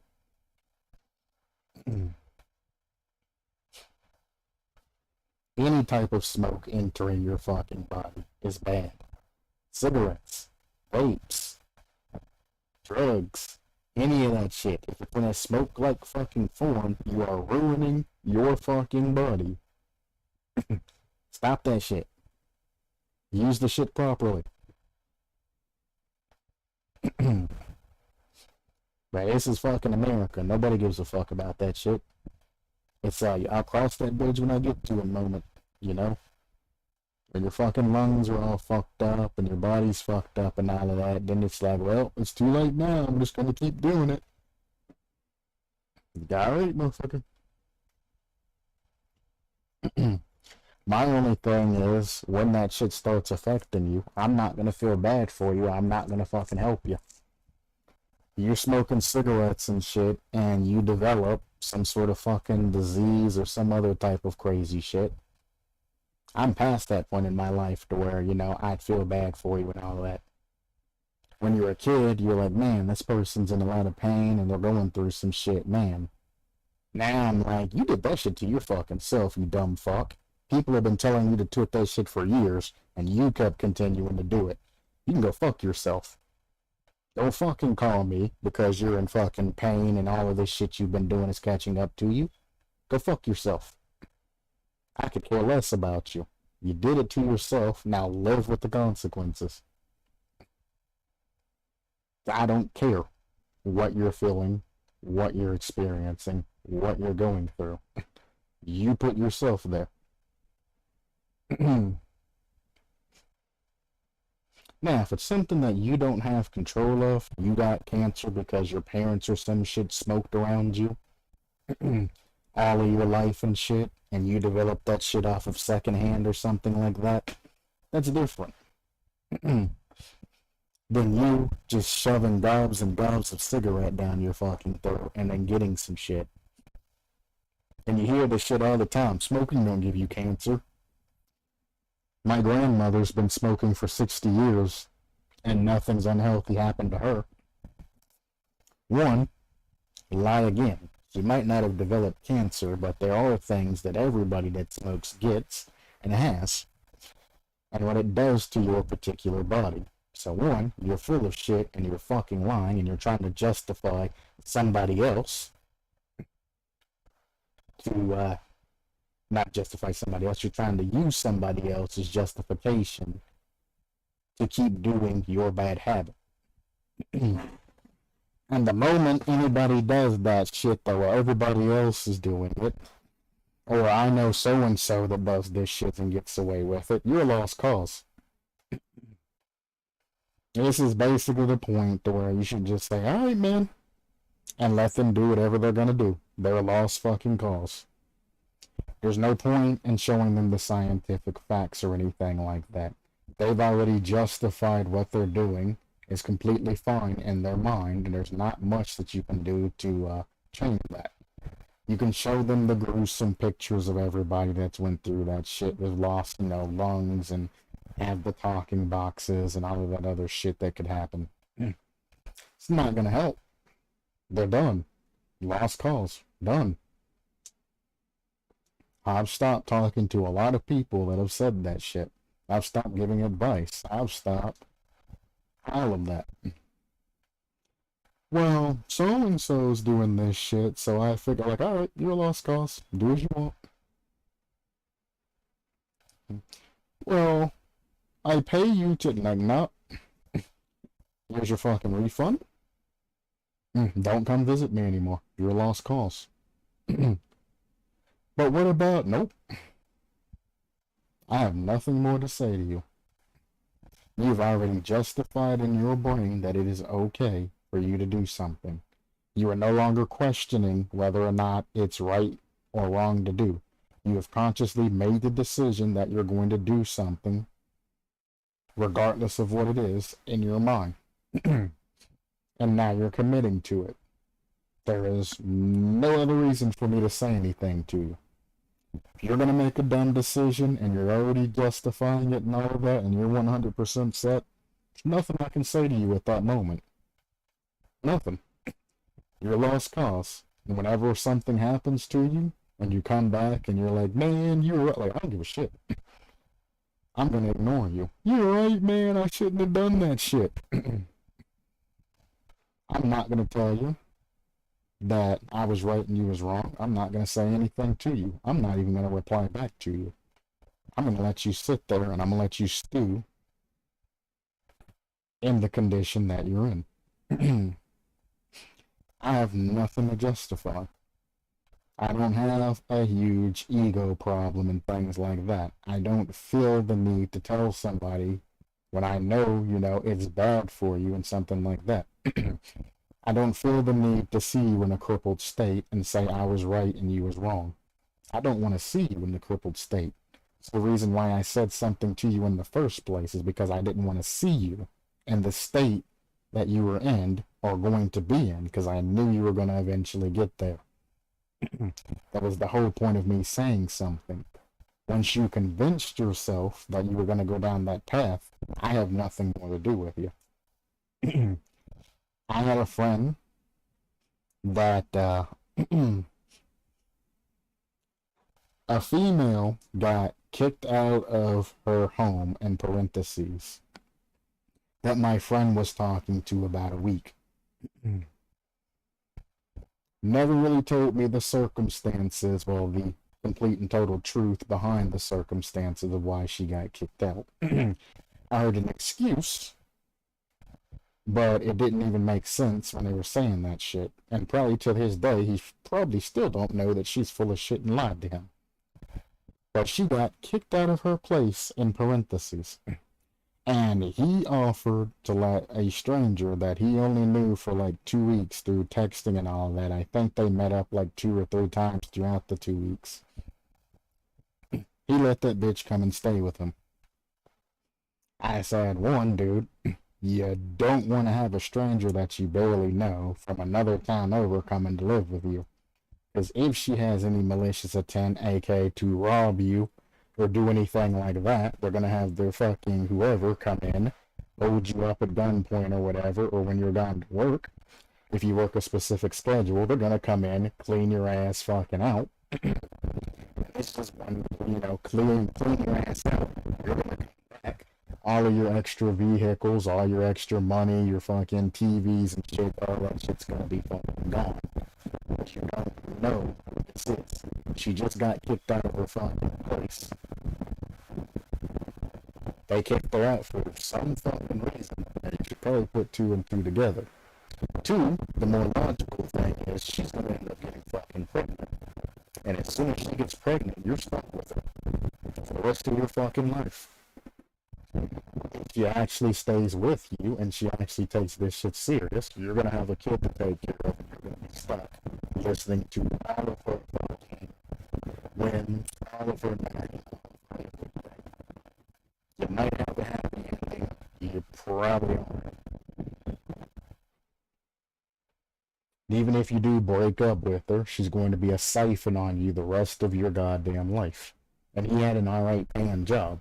She's going to be coming for child support payments and shit like that. She's going to be siphoning that shit out of you and you're never going to be able to do the shit that you like again because you're going to be paying child support. Go out and have a happy lifestyle with paying child support. They'll just increase the payments.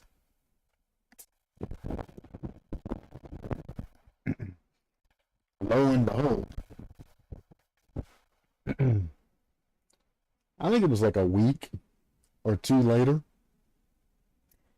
hanging out with the dude. We're sitting in his car and all of that. The old woman calls and shit. He starts, you know, joking with her and all that, and she gets shitty and starts being a fucking asshole towards him for no reason. I can tell he was joking. The tone of his voice is joking, and she gets all fucking serious and starts acting like a bitch.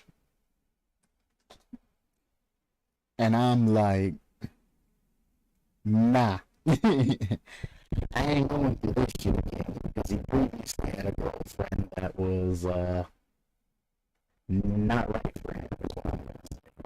His girlfriend. She was very abusive and shit like that. His girlfriend looked exactly like the little girlfriend, by the way, and she was kind of bitchy and shit like that. But she was being shitty, bitchy, fucking, you know, trying to be dominant and whatnot, and basically put him in his place. Because she knew that I was with them. What she don't understand is I'm not a regular ass fucking guy that's gonna butt in and push the envelope and all that shit and be like, you know, you need to show her what's boss and all that. I was just quiet. He had the conversation go through his car and all of that shit, and he talked to her. I just sat there quiet. She didn't know that it was through his fucking car. She just figured, I guess, it was on a phone, and she just let him have it. I'm sitting here the entire time just like, you done showed your fucking true colors, bitch. You done fucked up. Went through that shit. And I was like, you sure you want this bitch staying at your fucking house and all that shit, dude? You know she's gonna end up getting fucking pregnant because you're both gonna be together. You're the beginning of your relationship. You've moved in and taken steps way too fucking fast. You're fucking, you're doing all this other shit. She's gonna end up pregnant. That's how this situation generally leads up to. Nah, man, you ain't gotta worry about that shit, man. I got condoms, I use protection, and 10 weeks later, she's pregnant, man. I know. I know. You ain't gotta fucking tell me. I know. Now, the problem is I don't see myself getting along with her. She has a bad personality, she talks like shit, and no matter how great she fucking treats me, I know that she's fucking wicked beneath the fucking surface. I don't want to be around that shit. So I told him, you stay with her and all of that shit, but you ain't got a choice now anymore. I'm not gonna hang out with you anymore. That's the end of that. I gave you advice, told you were moving too fast. Now you're like a month and a half into a relationship, and you already have a fucking kid on and shit, and now you're stuck. You don't have time to be going out, hanging with the boys, you know, getting alcohol, getting drunk, you know, going places and shit. Yes, you have a good family system and that, but you ain't got the money for that shit anymore. There's no more fun. You just ruined your fun life, and now you're going down the kid path. That's it. That's game over, brother. I don't like your fucking girlfriend, which is probably gonna end up being a wife. So I'm not gonna be right. So now you think you have a kid and all that. It would be nice to meet the kid and all that other shit. But I'm not doing it. I'm not going around her. I already know how this shit's gonna end, and I'm not going to turn. Nor am I putting up with her bullshit. It's not gonna happen. It's just not gonna happen. And I was like, it's nice being friends with you. You know, we had a good, you know, and I knew this motherfucker, again, since middle school. Like most of the fucking friends since middle school. And I was like, man, it's nice being friends with you and all of that, but I'm not gonna get myself involved with, you know, people like that. And even to this day, he's messaged me, I think he messaged me last year or the year before was the last time he messaged me. And was like, hey man, you know, I'm living in a town nearby, you know, you want to stop by and look at everything and whatnot and all that. And I was like, nah. I tried to catch him out and about one day, you know, when he was away from him, just to stop and have like a 5-minute talk or some shit. Maybe stop and get like a burger at McDonald's or some shit with another buddy. And then we were gonna, you know, peace out, just as kind of a catch-up thing, but he was busy that day, so I said, fuck it. Ever since then, ain't talked to him. Ain't messaged him, ain't done shit. And that's kind of the difference between a person like me and when it comes to situations like that. If you're doing some stupid shit, I typically will just cut you off like dead weight. I will not reply back to your messages. I will not look at your messages. I will not reply back to your messages. If you try to contact me, I will delete you or I will block you off of whatever the fuck you try to contact me on. I will not have any other type of communication with you or anything like that.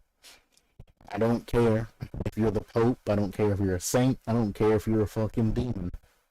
You start doing that dumb shit, I'm not going to come around you. I'm not going to talk to you. I'm not going to do any of that shit. I will drop you like a hot sack of fucking potatoes. I don't care if we were previous lovers. I don't care if I knew you since I was 1 year old. Speaking of, there was a chick that I knew since I was super young. She got involved with the wrong crowds and all of that. Ended up, you know, into hardcore drugs and all of that other types of bullshit. I don't have any communications with her. And she used to be one of the most important people in my life. I knew her since I was very fucking young. As far as I can remember back, she's always been a part of my life. Cut that shit. Done. Now, if I can cut somebody in my life that I've known particularly all my life, where do you think that puts you at? Well, I can't say you, but where do that puts an average, you know, viewer at when I am younger? Yeah, we might have, you know, a type of relationship going stream-wise. But at the end of the day, I don't know who the fuck you are. We've never hung out. We've never done anything like that. I don't expect you to give me money and buy shit for me and do all that other weird shit. I'm probably not going to do anything in return for you.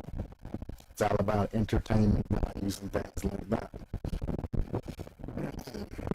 It's one of the reasons why, which I'm going to come back to this issue, when it comes to Macho and shit like that, he's bought me controllers, he's bought me games, he's bought me all kinds of shit, right? Because he's like, hey man, I want to try out this game.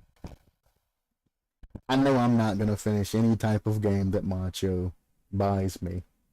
It's not going to happen. So I don't want to waste my money on it. So I'm literally like, you know, you buy the shit, we can play it. So he buys it, we play it till he gets bored of that shit, and then we move on to the next thing. I'm not wasting money on a game that I'm not gonna fucking finish. And half the games we play, I really don't care much for, and I don't really want to play for a large amount of time. Because he'll be like, oh, well, let's try, you know, this game. And I'll look at the game and I'll be like, this shit's just not for me, G. It's not for me. And he'll be like, let's try it. And I'll be like, fine. And if I play something, I mean, I'm going to play something. I'm not going to, well, besides Rocket League, I'm not going to half-ass that shit, you know, if it's a new experience. I'm going to take the time to try to learn the game, try to build a strategy, and then try to play the shit, you know, as efficient as I can. I'm not just going to half-ass my way through a game and then be like, you know, there, it's done, you know? So that's a waste of my fucking time. If I'm not going to try, you know, in a particular game, and I already say Rocket League's a waste of my fucking time. I don't ever try in Rocket League. I rarely get into a situation to where I feel the need and I feel motivated and, you know, competitive enough to where I need to try. I'm just like, yep, whatever. Because even if I do try, I know at the end of the day, it's just me. My teammates ain't gonna be there to, pick up the slack or anything like that. They're not gonna help me succeed in my trying attempts and things like that. They're gonna do their teammatey things and they're gonna keep making the same mistakes. They ain't gonna try hard that shit. Even on my main account, everybody just has an amount of swagger you get at the rank. Nobody plays above and beyond that particular rank. You just play what your rank is and then you go. There's no point in putting in any extra effort to do anything anymore. Unfortunately, in Rocket League, I got too high of a level and everything just slowed down to a grinding halt. It's scripted. You follow a specific script, and as long as you follow the script perfectly, your team wins. If anybody breaks script, your team loses. It's that simple.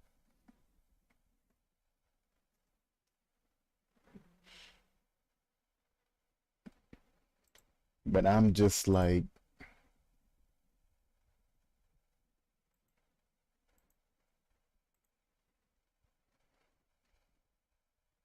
I don't know. I guess people misconstrue, even though I tell most people when I become friends with them and all of that shit. Even if I have known them for, years and years and years, especially on LAN, before we become friends, I let them know that I will drop you like a sack of fucking potatoes if you get onto some bullshit. And they all say the same shit. Oh, well, you seem like a cool guy. We get along fine. Let's not worry about it. A couple of years later, they get on some bullshit, and then I drop them like a sack of fucking potatoes. And they're like, what the fuck? What do you mean, what the fuck? You're done. Like, that's the end of that. Speaking of dropping like a sack of potatoes, I need to revoke moderator status. Because, well, if I can't get a hold of my mod, then there's no point in making them a mod, you know what I'm saying?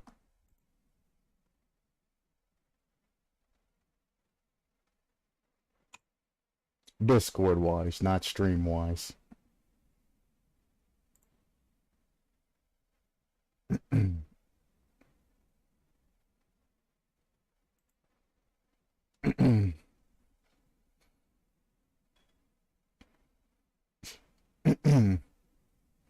Because I'm like, again, with a couple of exceptions, there is one person that I've made moderator on Twitch and all of that, and, well, I know he's for the most part trustworthy. So, I let him do whatever the fuck he wants to do. He's generally respectful on my wishes and all of that, and he's more lenient on shit than I am when it comes to streaming and all of that. If an annoying kid comes in and all of that shit, he's typically chill about the shit because he's used to dealing with, all of that shit. Where I would just ban them and move on with my life, he's a lot nicer. Again, if you want to do something stupid, you might want to do something stupid on Twitch side, not YouTube side. YouTube side, from here, I can just click on one fucking specific button and boom, block you off YouTube from every screen. That easy. Bada bing, bada boom. Go on. Twitch side, I gotta go to the Twitch website, go to my moderation view, click on your fucking name, ban you, and go through a whole bunch of other different hoops in order to get that shit done. So Twitch generally gets away with more shit, but I also don't have a lot of viewers on Twitch that, pop in.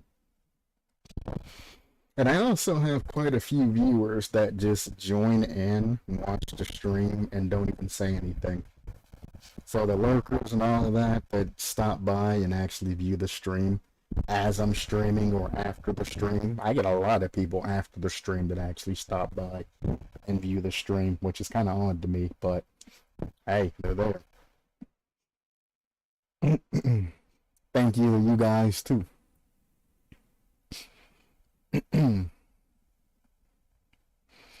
But I mean, I've always gotten people that watch the stream afterwards. I mean, there's like Galanonum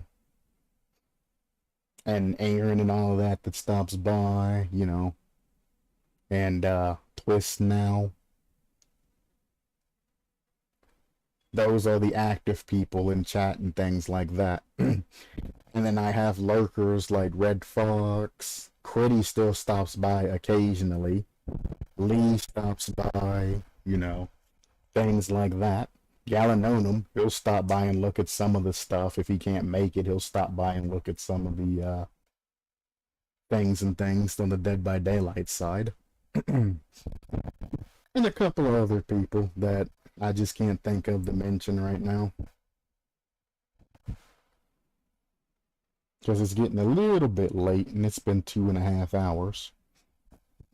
And I've noticed that views in the channel and all of that, and concurrent viewers and all of that shit have been going up. I don't check Twitch side, so I don't know, but YouTube side, they've been going up, so people have been interested in whatever the fuck this content jumble is, so whatever. Welcome, I guess. I've picked up quite a few subscribers and followers and shit too. I think I'm up to like 20 or something followers on Twitch.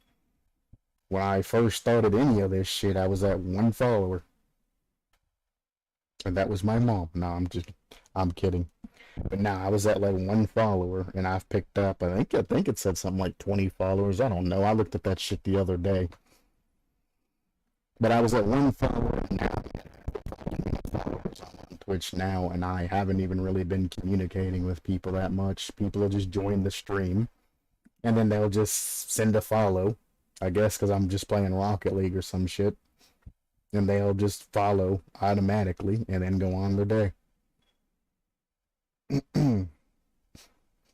So I guess that's cool. Oh, I will tell you one thing.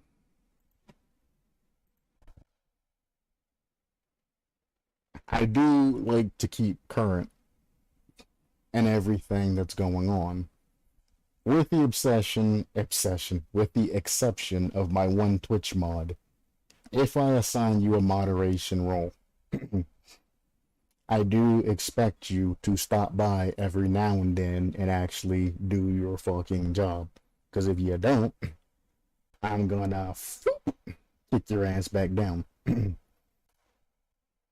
Because I do message everybody that moderates and shit. If I send you a message, whether it's a friendly message or I ask you to do something, and you don't do it, and I have to do it on my own, after stream or some shit, and I generally don't ask for much. Like, Macho's the Discord moderator, and I asked him to do some shit one fucking time, and he never replied back. I was like, fine. And then I messaged him. I'll take care of it. Like that. I sent him memes and a whole bunch of other shit. Never replied back. Alright. I'll just take your moderation status, and that's gonna be the end of that. If I can't get a hold of a mod, you're not gonna be a mod. You can stay in the Discord and all of that shit, but I mean, if you message me, most likely I'm gonna have streamer mode on, so I'm not gonna get your messages till about 8 o'clock when I look at my phone.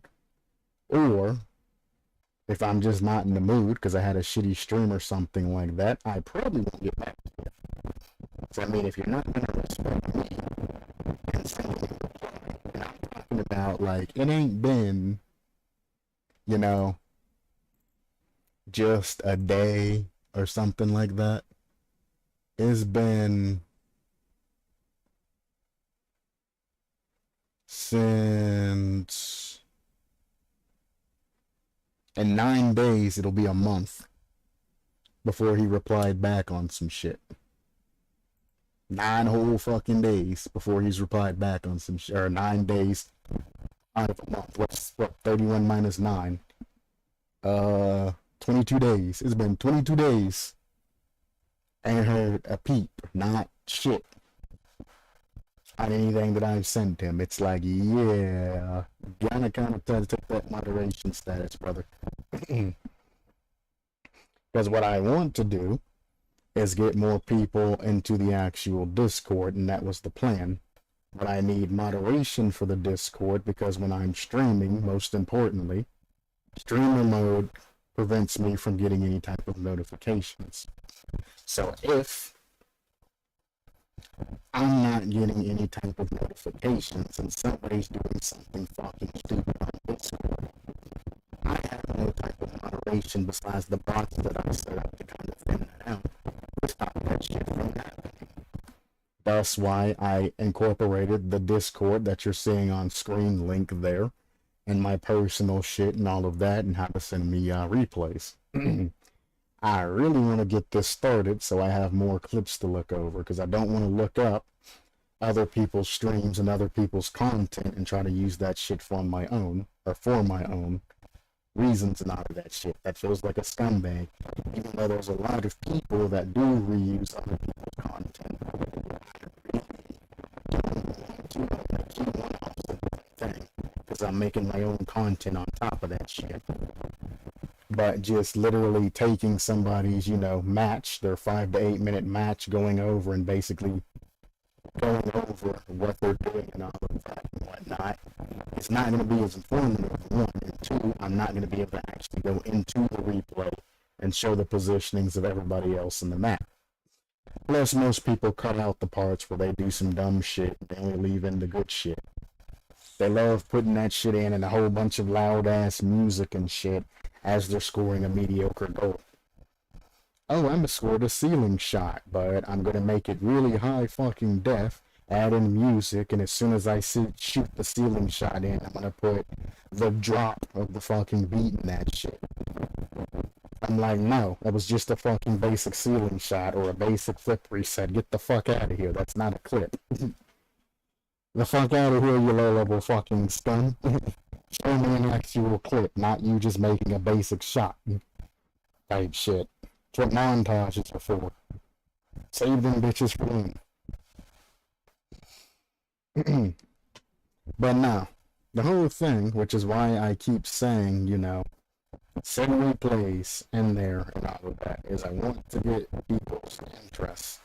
I want to get replays. I don't care what rank they are. I just need replays. Because I eventually want to make something more comprehensive alongside the little series that I did to show, a guide, a bunch of guide videos with a bunch of, different replays and all of that, with a whole bunch of different ranks. Off of that particular guide, we can create something that's actually worthwhile and try to reform some of these shit fucking players in Rocket League. But until then, I'm stuck till I get replays. I need replays. Replays.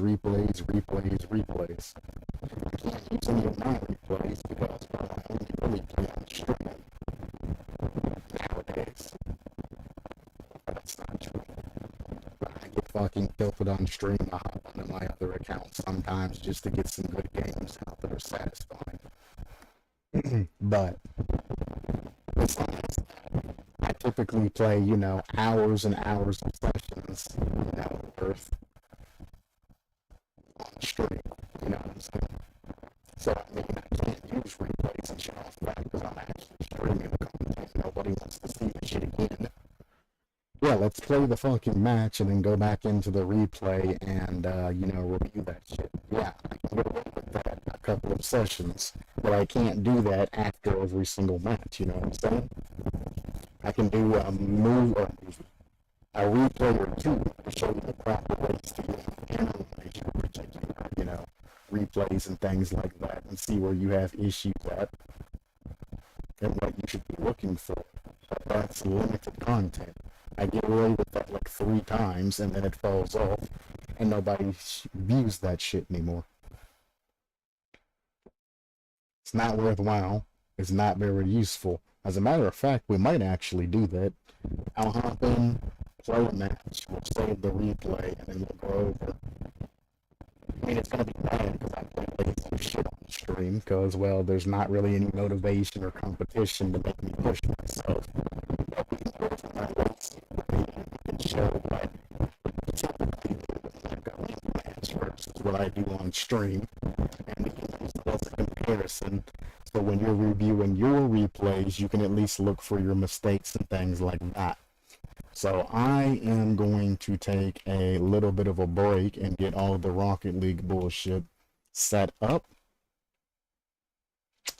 And then I will be back.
A moment when you click on the wrong fucking scene,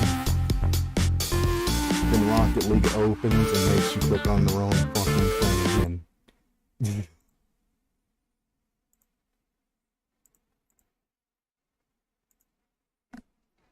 Whoops.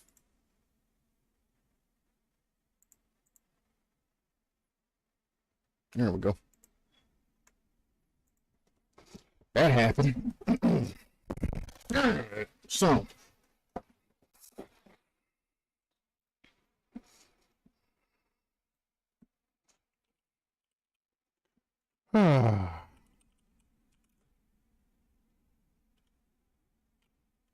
Critiquing self over replays.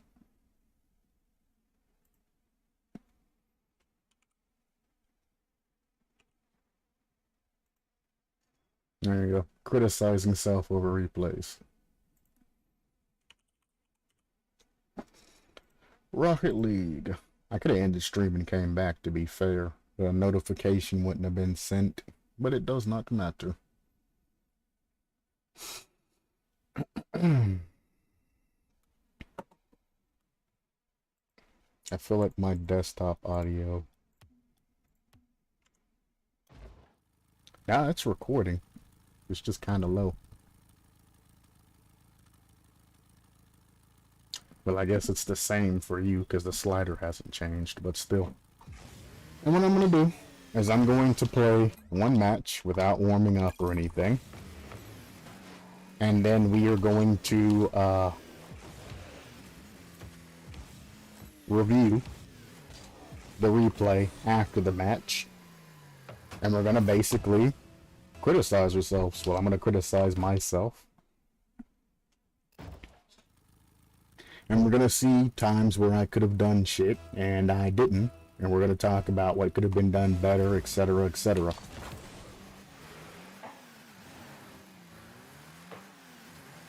Who's going to take that boost and give them a free goal?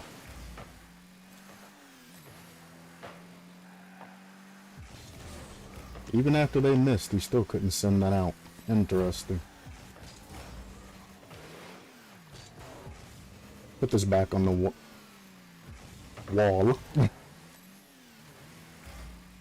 Flip reset. Who'd have fucking thought it? You're not doing your flip resets properly, brother.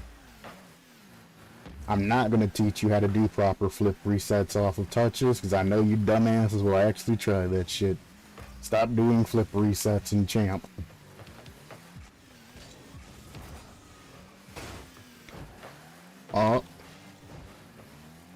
If only he would have won that 50. That teammate jumped being the back man and it's in our net. You see how far he fucking flew? How much he committed to that? Yum! Gone.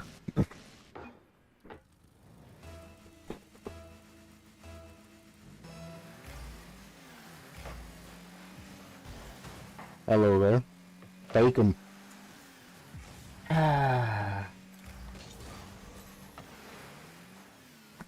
The guy in their goal was the odd man challenging that because he was challenging from a side corner of the ball. The other guy that came up to that ball, or my teammate, was perfectly middle. The other guy was challenging from an odd direction. If my teammate would have went for a low 50 there, that guy would have flew over him, giving him the free goal.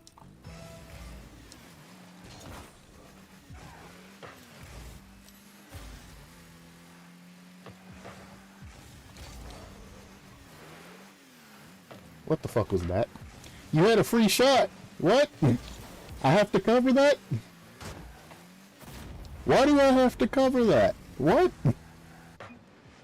This is gonna be a fucking sad replay review, and I can't forfeit because this is what we're going off of. That was just an open ass fucking net that he just blew the fucking everything on. He could have literally dribbled that shit in. That's how much time he had. I'm gonna hit this off wall and see what happens. Teammate should get a free touch here. That's not good. He should have just passed it back over to me. Glad he tried to read that. That's why I put it there. I'm bad. Rip. Granted, that shouldn't have been mine to go for. After that touch there, that teammate should have tried to go for that shit or stayed in goal to pick that up just in case I missed. Not the time to go for boost when they are challenging our net. Bro, you've missed every single hit. Wah. Baby cries in casual.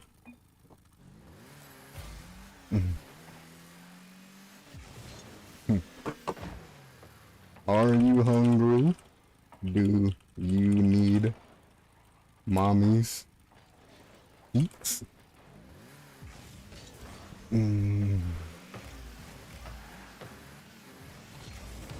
Thank you for the pinch out.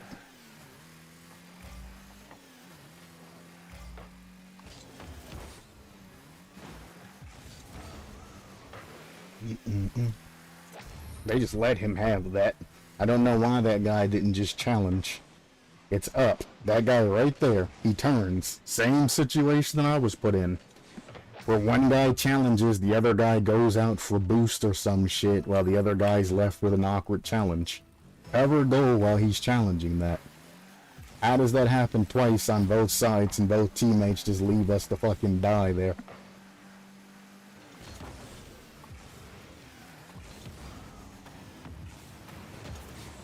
Couldn't get the bump.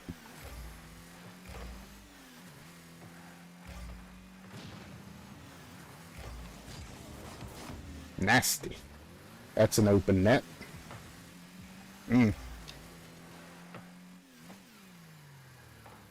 Good hit, man. Open net. Missed. Was he the one that missed the second open net, too? It's funny how people can talk shit and then do the exact same fucking thing. There's another fake when you had ball control, then you passed it to them. Yeah, you're making your touches, congratulations, but you're not doing anything with your touches but throwing it to them. Okay. Wow. Easy to call people out when you're frustrated about shit, but you're playing like shit too.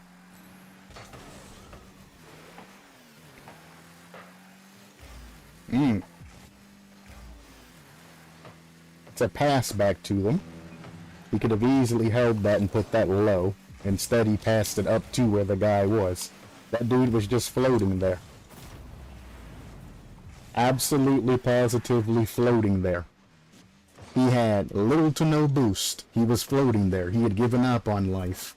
And my teammate's like, fuck it, I'm gonna hit it back to him for an easy save.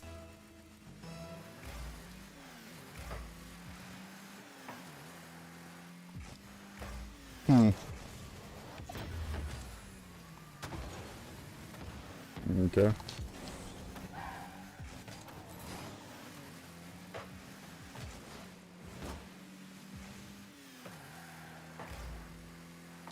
It's another open net that if he would have just faked past the first guy, he could have scored.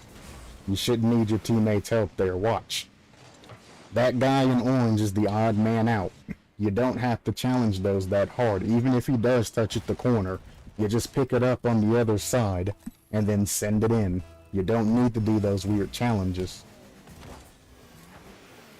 He wins that.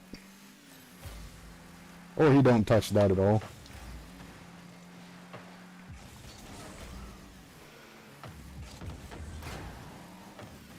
Okay.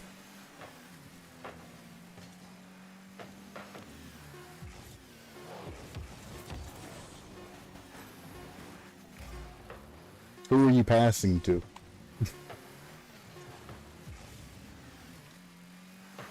Alright, let me save this replay so I can get out of this. Dude, stop talking shit. Go figure. You missed every shot that I went to, but then I'm gonna go ahead and miss the same fucking shots. Review time! I should have just hit view now. Oh wait, I can still do that.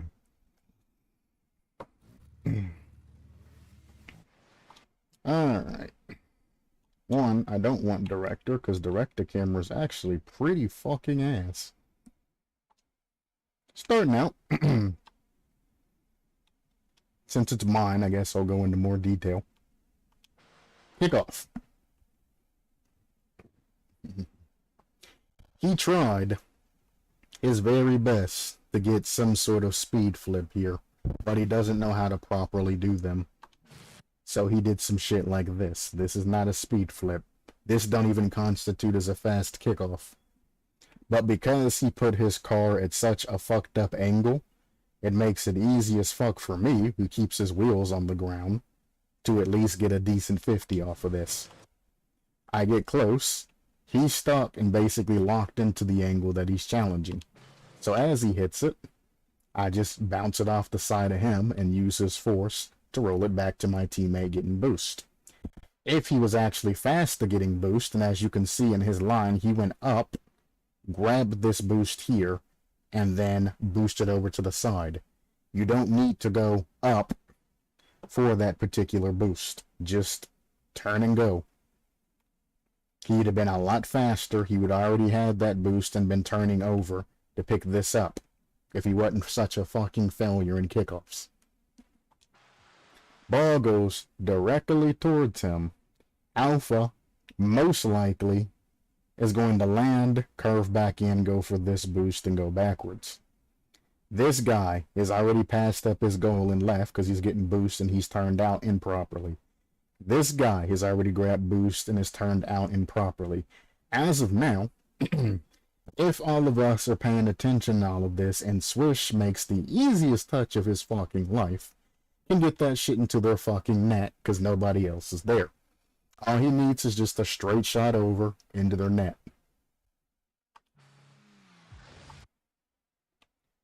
This guy, who we already know because he's on kickoff, he doesn't have enough speed or anything. Even if he wanted to stop Swish from taking this shot into their net, he can't. But Swish is a coward. Swish is going to do something stupid. You see how Swish is already lined up to try to pass this shit over to me when I'm already done with kickoff and I don't have boost. Your teammate cheated up. He don't have boost. He wouldn't be there if he went back and grabbed boost. He would still be along the side or going up the ball, getting ready for the next touch. The only thing that's required here to get this goal is for him to take a direct shot onto their net. That's it. If he'd have shot that straight onto their net, that would have been a goal. But he wants to call me out for missing things when he's already made a mistake first second of the fucking match. It's the type of shit that we're talking about. After my kickoff, I have the chance to go in and get boost or do whatever, but I'm also paying attention, I mean, you've seen my view, to what's going on there. Because if this dumbass does elect to pass to me instead of shooting it in, or even going safe and just hitting it off one of the walls to pass to one of his teammates that's up, we're going to have to be ready for that shit. When in turn, if he would have just grabbed shit properly and shot that directly into their fucking net, that would have been a kickoff goal, just like that. So him being hypercritical of me, now I get to be hypercritical of you and show everybody the fuck up that you made. Boom. Pops it completely up into the air. Meaning him, who cheated up, can't get into the air for that. Meaning I, who am trying to get over to the side to be able to catch this or do something with it, ain't gonna be able to do anything but catch it, you know, by going up the wall or some shit like that. So, you know, this is off of kickoff and nobody has boost yet, but you're putting the ball high. So this is basically an individual play that he's fucked us with. He could have kept that low with that one touch after fucking up in the beginning and just passed it straight across to this teammate. This teammate could have pushed it into their corner or anything like that. So not only is he fucking up by doing this shit, he's fucking up by not utilizing his team that's up. It goes way too fucking far from him because he's boosting into it. When he's touching this fucking ball, look at him. Boom. No reason for you to boost here. Let your car drive into that fucking ball, because as you're boosting, you are hitting the ball away from yourself. This is why I can't help but laugh and scoff at shitty ass fucking champs trying to tell me how to play the game when you're fucking up basic shit like this. You have ball control, nobody attacking you right now. You shoot this top left, well, not top left corner, but in the corner on the left side, nobody can challenge that right now. Because one, this guy's not gonna get a read because his other teammate's crossing over to get boost and shit like that. If you sneak that shit right through there, nobody saves that. That was his angle. Completely fucking open, completely everything. Or even up. So if he doesn't get a good touch and he hits it off wall or misses and hits crossbar or some shit, he can cover the left side. I'll be covering the right side. Just will be a little bit back behind me, hopefully, to try to pick up the ball if something else bad happens, or to go back if something really bad happens. Instead, he's boosting into this fucking ball instead of just driving into it to try to keep the ball closer. He hits the ball too far from himself. And what does he do that's fucked up in this situation? That I always say, keep your car on the ground, get close to the ball, and then jump for it and pop it over. There's no reason for you to hit that ball, then immediately jump for it. This guy, there's no reason for him to pre-jump for this shit. You're the back man, and you can see your other teammates are up. He should not be challenging that shit right there. Because if he misses, it's in his net. Dumb to challenge early, dumb to jump early. Why did he jump? Probably because the other guy jumped and he wanted to follow suit. You beat that guy every time. It's going to be harder because you hit the fucking ball away from yourself, but keep your car on the ground and then boost jump when you get closer. Doing it like that and hitting it away from yourself and immediately jumping made him go low, and this other guy now has the chance to challenge. This is where shit is going south. Never in my fucking life did I think that guy could ever take the ball away from my teammate. And if my teammate knew how to play this position properly, never would have let him take that ball away. Even just that small pop, if that guy would have pre-jumped and did some shit like that, you could easily fake that shit down with a small air dribble down, and then shoot that shit on their fucking net and just fake low. Or you could go high and to the left, or you could pass it if he's gonna pre-jump you and you're like, fuck, do a small, fast aerial up and pass it to either of your teammates sitting here that's open. Whole right side of the field's open. Either one of us could redirect this shot. We're waiting. His dumbass gets beat because of the shit that he's doing there. He gets completely, absolutely shit on. How do you get shit on and beat to a ball when you're right here and the other guy's way over there where their boost is? How does this happen? Due to sheer stupidity. And yeah, I'm gonna be a little brutal on this guy, because he called me out for missing all of my touches and shit. You're the one that's putting us into this situation because you don't have ball control. Bam! He gets absolutely shit on. At this time, me and the other teammate are like, how did this happen? How did this happen? Swish is completely, all the way full committed past. We're back here like, shit, we gotta do something. This guy does some weird ass fucking hit and misses. Tell me why.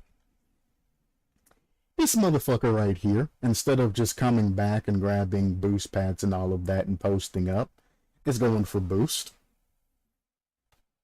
Explain this to me. Ball is on its way into your net, potentially, and you're turning and grabbing boost. You're the back man here. It goes through. At this point in time, I know that I cannot get to this particular ball. So there is no reason for me to head back in the goal. If this guy's going to save this, the only way he's going to be able to reasonably save it is to cross this shit over to this side.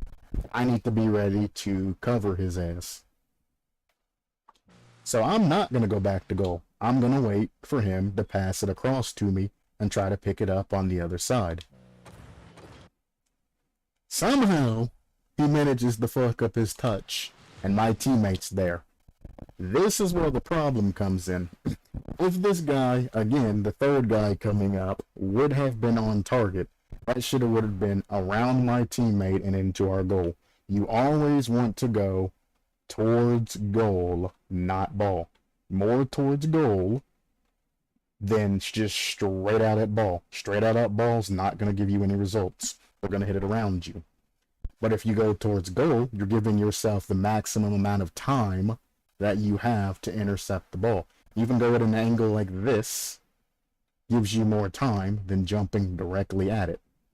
Especially if you're not going to boost jump your ass and, you know, angle yourself appropriately. As you can see, he ain't aiming for shit. He's trying to pre-read this guy's touch and then try to send it. If I was that guy, I would have just faked this shit and fucked his life up. I would have absolutely fucked this guy up. It hits here down, right here, instead of pre-jumping that shit, I would have faked this shit, went around the side, and shot that shit into the fucking net. And if this guy would have gotten there, you know, faster than I could shoot the shit, would have probably taken it to the side and then tried to make a play with another teammate. He missed. Again, there is nothing I can do to support this man, even if I was to turn in and get ready for the next touch. This guy right here is going to be faster than typically than what I am, and he's going to get a free touch. If I come here and I stop, he puts it left corner. If I go past and try to read his shot, he puts it behind me. It's a lose-lose situation. Yes, it's champ, and the odds of him actually taking shot placement are low. But I shouldn't be relying that they're low-ranked players that I'm not going to get scored on here. It goes through. Again, I'm going to go and get ready for him to save the shit and or pass the shit to me. Instead, he just jumps and full sends that shit. While my teammate and their guy is trying to fight for a boost or do whatever the fuck they're doing, it gets past them. I turn back around, head back towards goal, Swish is back, and look what Swish does. You see that long ass fucking turnaround that he's doing right now to get back to that fucking ball. And when he turned back in a way to where the only place he could really put this ball, unless he fakes that man and goes back around and takes it, which is what he should do, because he put himself in the odd man position. Go back a little bit. Look. Runs into this guy, gets a bump, gets stopped. He would have came back grabbing boost. He could have came back in here and possibly done something because that guy missed too. He could have gotten control there. Instead, he pushes the ball downfield to the corner instead of knowing that both of them are heading back and taking the time to get around the ball and shoot it straight across into the net while they're both going for boost. That is the second goal that Mr. Swish here has fucked up. But I'm blamed for this. I'm always blamed for the shit that, you know, I don't really have any control with. So now, I have to find a way to get upfield because I don't trust Swish to make this shit. The other guy's cross waiting on the pass. If he's crossing waiting on the pass, I don't need to be, you know, super fast in getting there. Because Swish should be making a play with his teammate that's across, right? Right? Bang. He gets beat. Absolutely positively bad. However, the ball's not in any danger to going into our net. This guy has now been... He has a choice. He can hope that I go up, get control of the ball, and send it.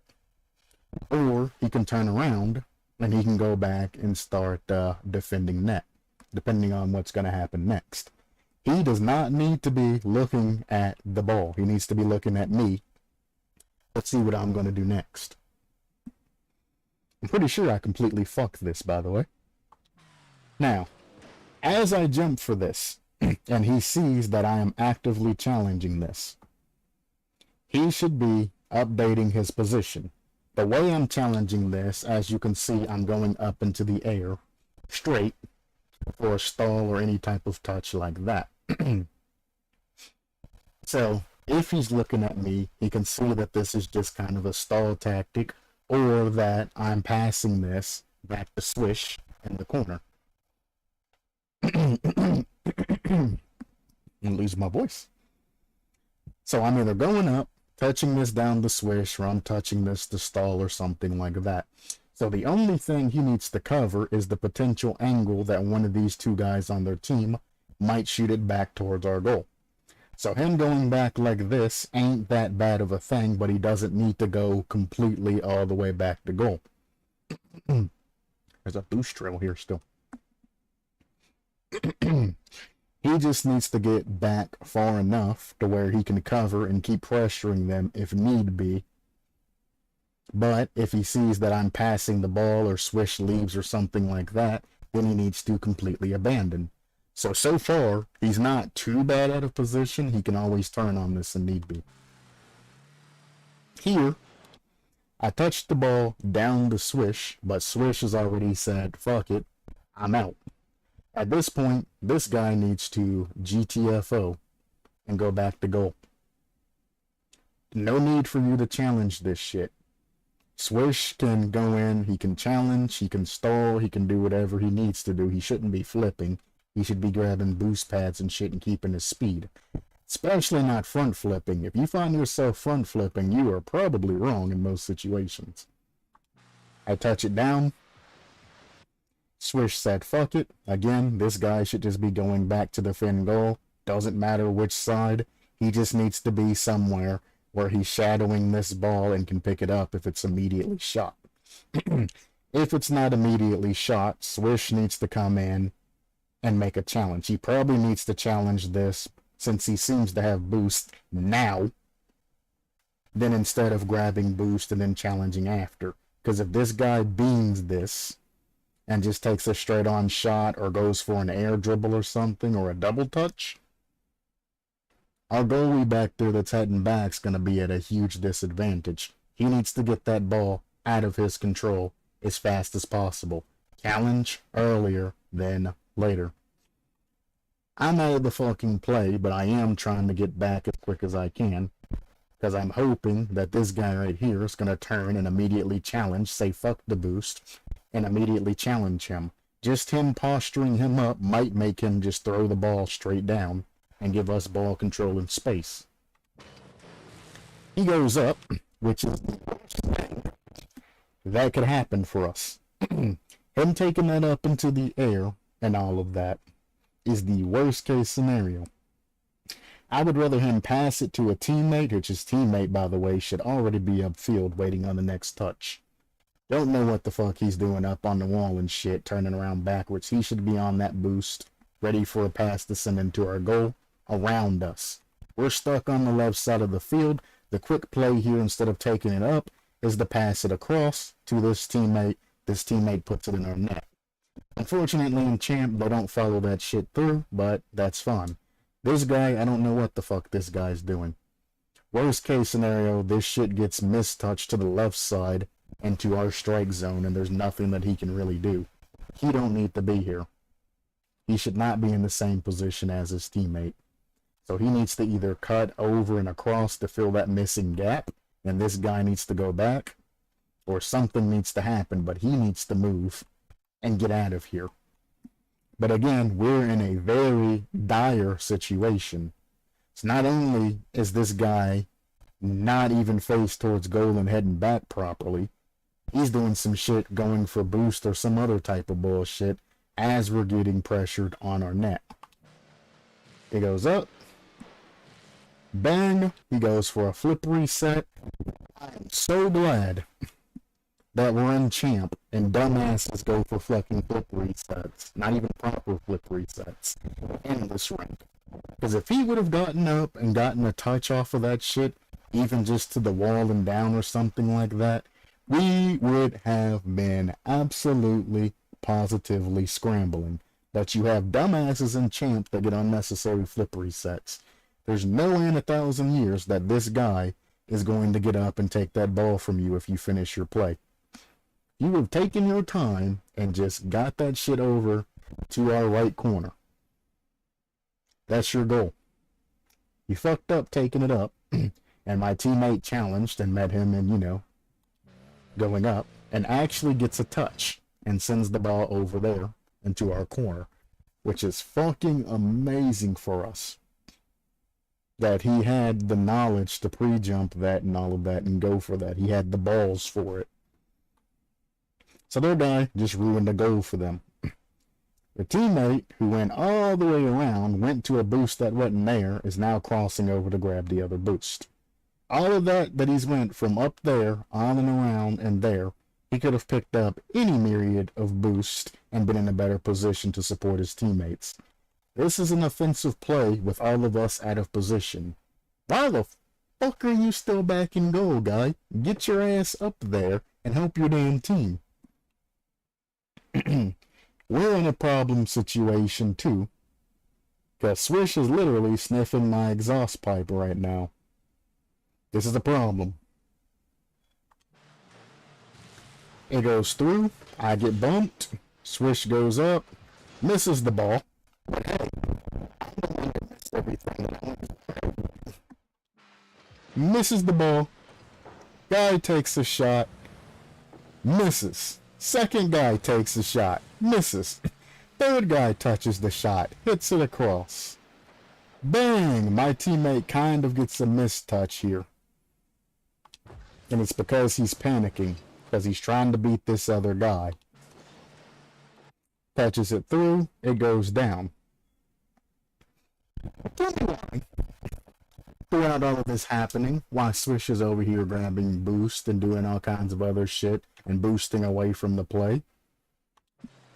The ball's down. Now Swish is power sliding to turn around to try and get control of this ball right now. Even though after that time I'm up trying to cover this shit. So now we have Swish turned around looking at me while I'm actively, going towards this particular ball.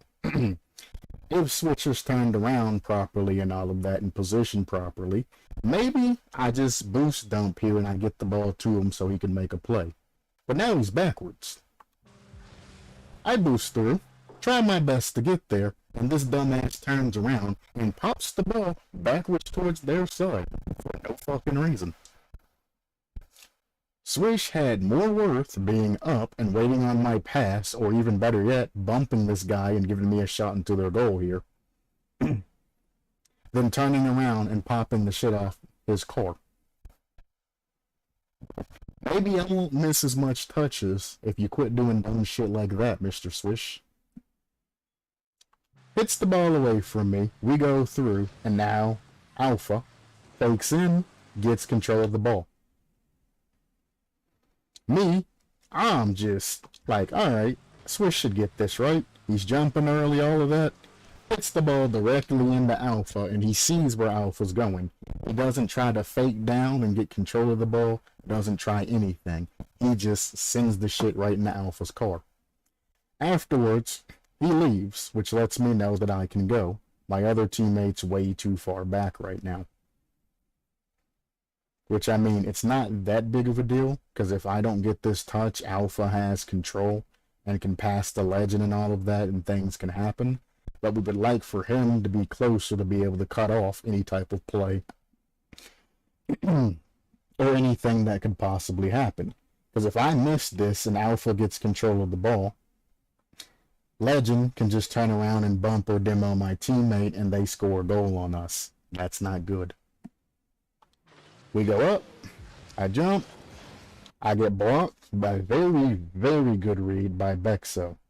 But from taking that particular read would have put them at a disadvantage if my other teammate was closer. Because Swish, who committed through, or even overcommitted, some would say, didn't immediately turn back, giving this guy time to go up and challenge or do whatever he needs to do, because Swish is slow getting back, and because I got blocked here. Our teammate back there is kind of fucked right now. We go through. Swish, who is front flipping still, for whatever fucking reason. Very annoying how he's front flipping everywhere he goes. I land, kind of a little shaky, and what happens, always in Champ, that I don't fucking like, is the fact that our back man, our goalie, is challenging something that he can never get. Never, never, never get. You have 3 people from the opponent's team right there huddled around that ball, and you think you really want to fucking challenge from our side of the field this ball from that far back. If you would have positioned yourself, you would already be up there as they're trying to get control of the ball, causing havoc. If he rotated back, he would already be back in a safe spot, you would already be up, and I would just be now recovering. And if he was to somehow win that from up close, I could score that shit if it comes into a play. But because we are so far out of whack in our rotation and positioning and all of that other shit, they get free control of the ball. Now, by some fucking miracle, they don't push us yet. And this is an absolute miracle that they don't push us. And they don't make a play, a team play, and bypass all of us into our net. It's a miracle. Both of them go different directions and all of that. I bump into Legend as I'm trying to get back and all of that shit. Swish is Swish. She's fucking slow. There's nothing more I have to say. Even though he knows that he's probably not going to get that shit, he's jumping for it. He gets beat. Who'd have thought that if you pre-jump from way back here on your side, that somebody else that has ball control would beat you here? You know? Who'd have thunk it? I'm stuck with Legend. At the worst case scenario, I'm not going to be able to get back for the play, but I am at least stopping one of their people from participating. This ball goes over one teammate. What does Swish do? What the fuck kind of challenge is that? Why wouldn't you just keep your positioning in goal to be able to stop this shit from happening? There's another miss, by the way. Overhead, off top bar, goes to make the touch, boom, into our net.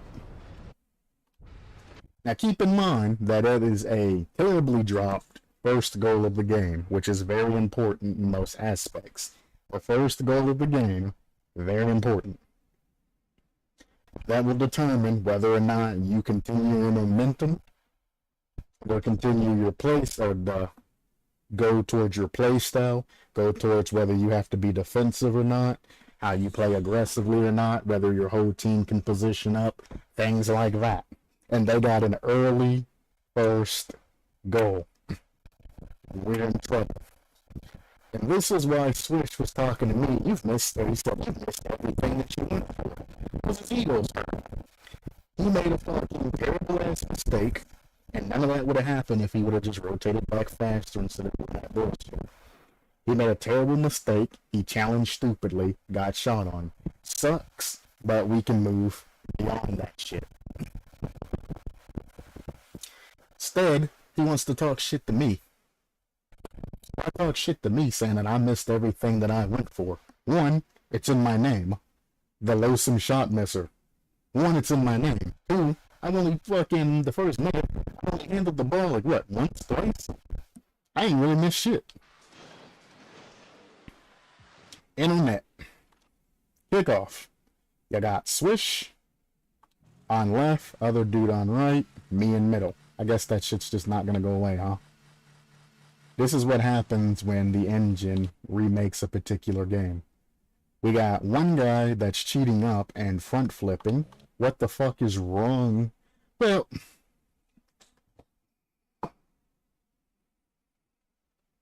front flipping on kickoff isn't always a negative thing.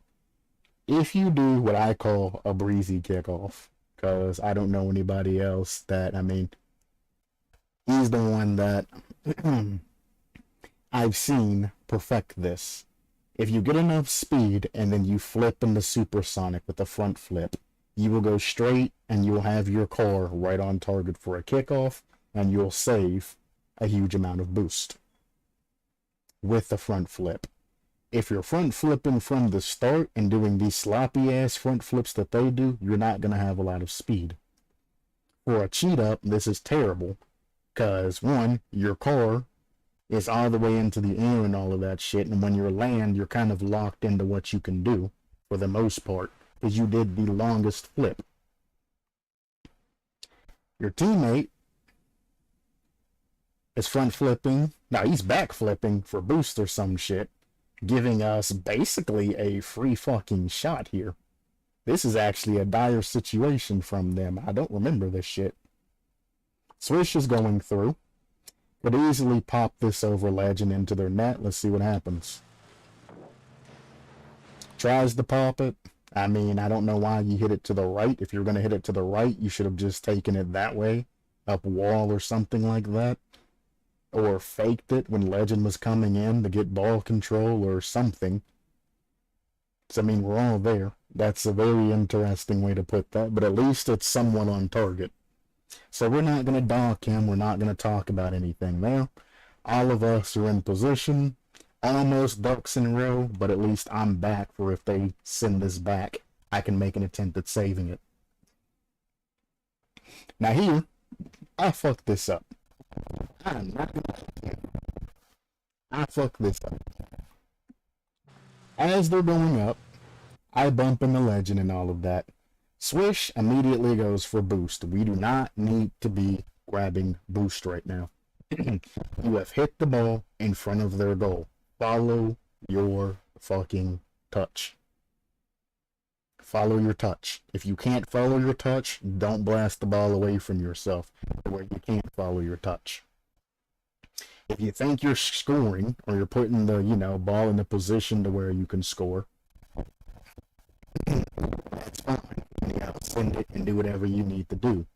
But keep in mind that you're supposed to be the front man. You are throwing or relinquishing ball control to the other team. And that's it. Alpha, being already here, I don't know what the fuck he's doing, but he could have easily, because he was faster, could have easily hit this shit over in front of Bexo. Bexo could have sniped this shit back towards our goal. That would have probably made it around me. And probably would have been in our net.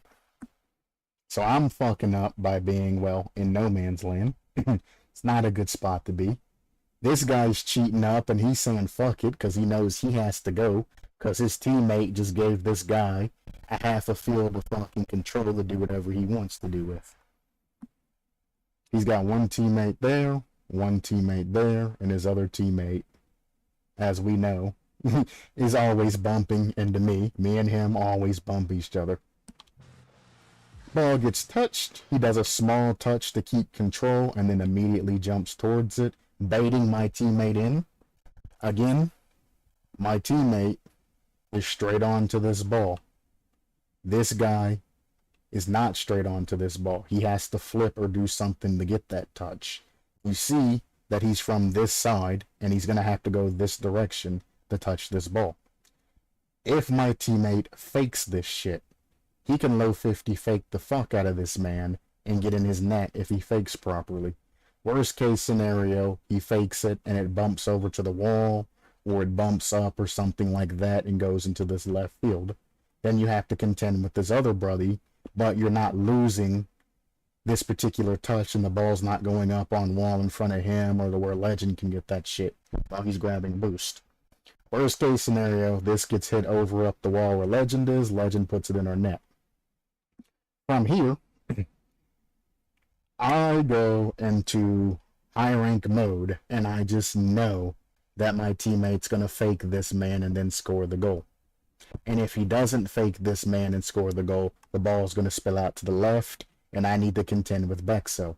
So I immediately start reading what's going to happen here and start going this way. Problem is, I'm in a low-level fucking lobby. They don't know what the fucking word fake is. They don't know what the fucking word control is. And this is where I fucked up at.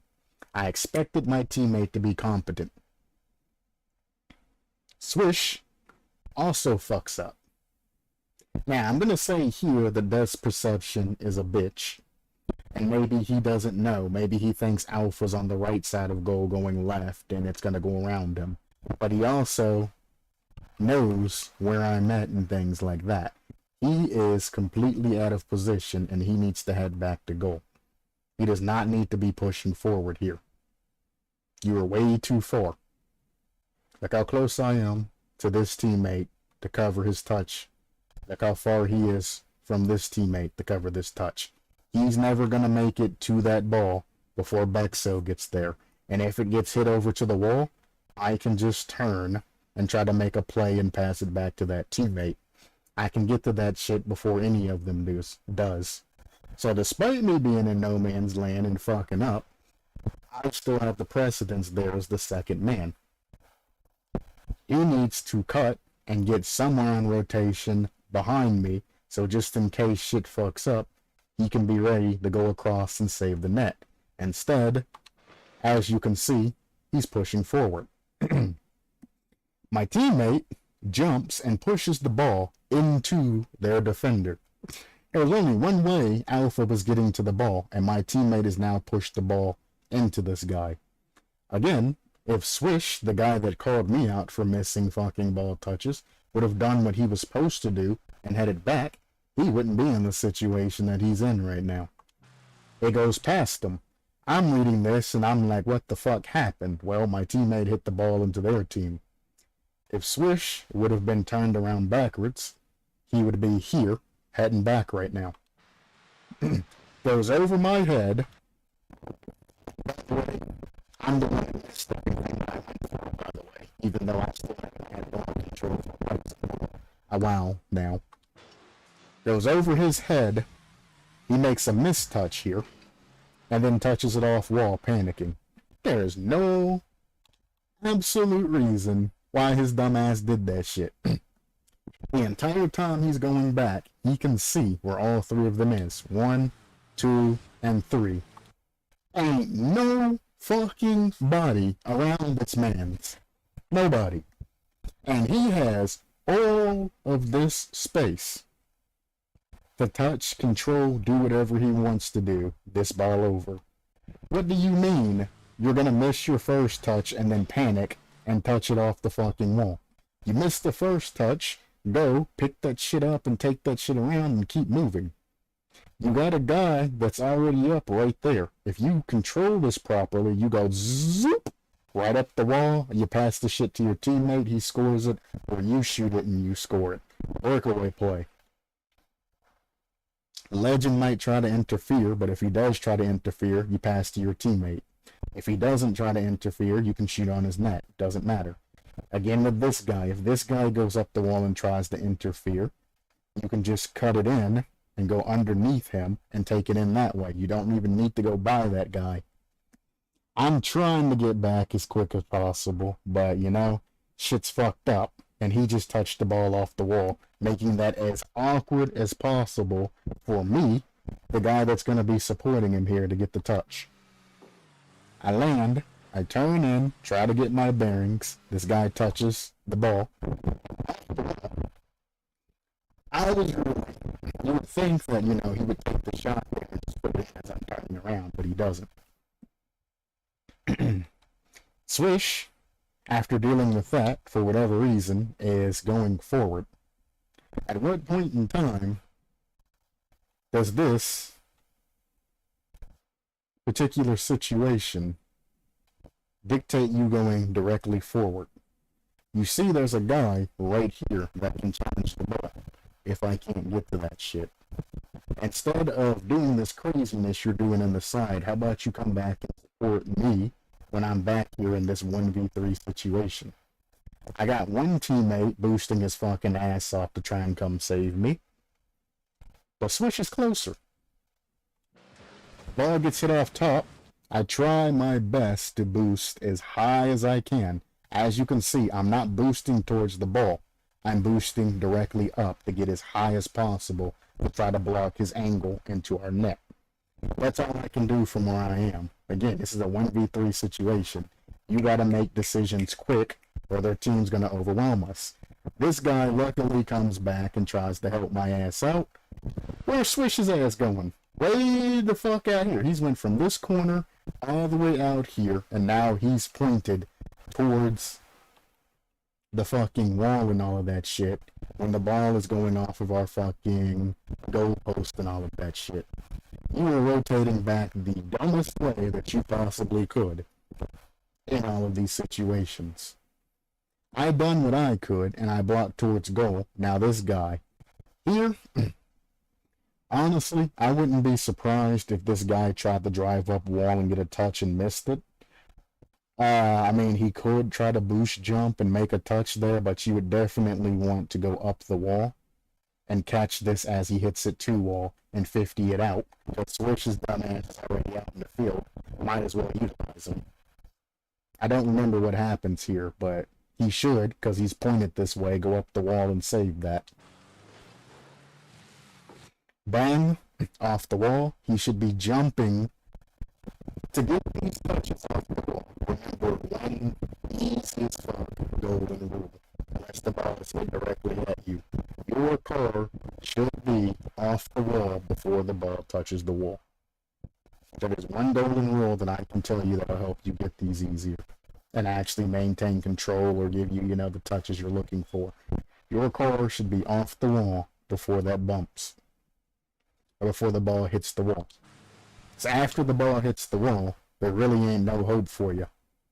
Now what's curious here is this guy that was up and kind of in a decent position turns to the right and goes for boost or some shit instead of staying up there posturing that man and possibly picking this ball up after he hits it off the wall.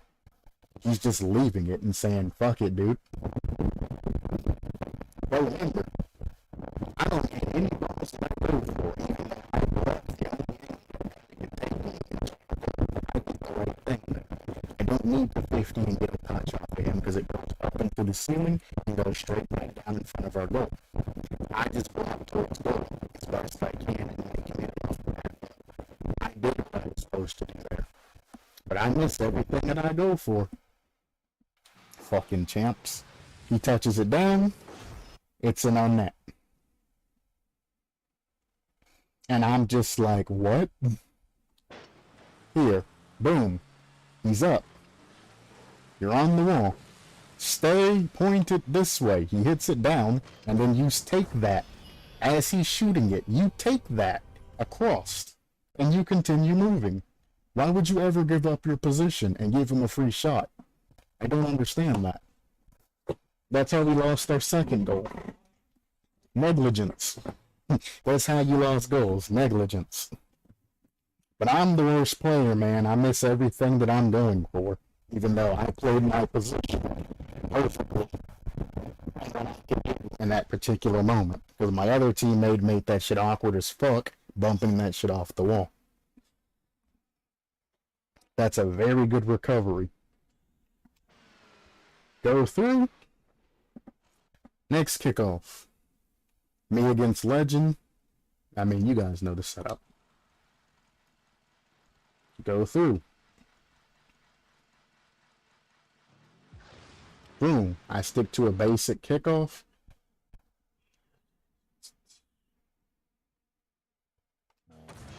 Oh, he went for a wave dash kickoff. I was like, why is he jumping? Makes sense. Wave dash kickoff for speed. He hits it into my car. Easily clap those cheeks. Wave dash kickoffs are garbage. I don't recommend them. I use them occasionally.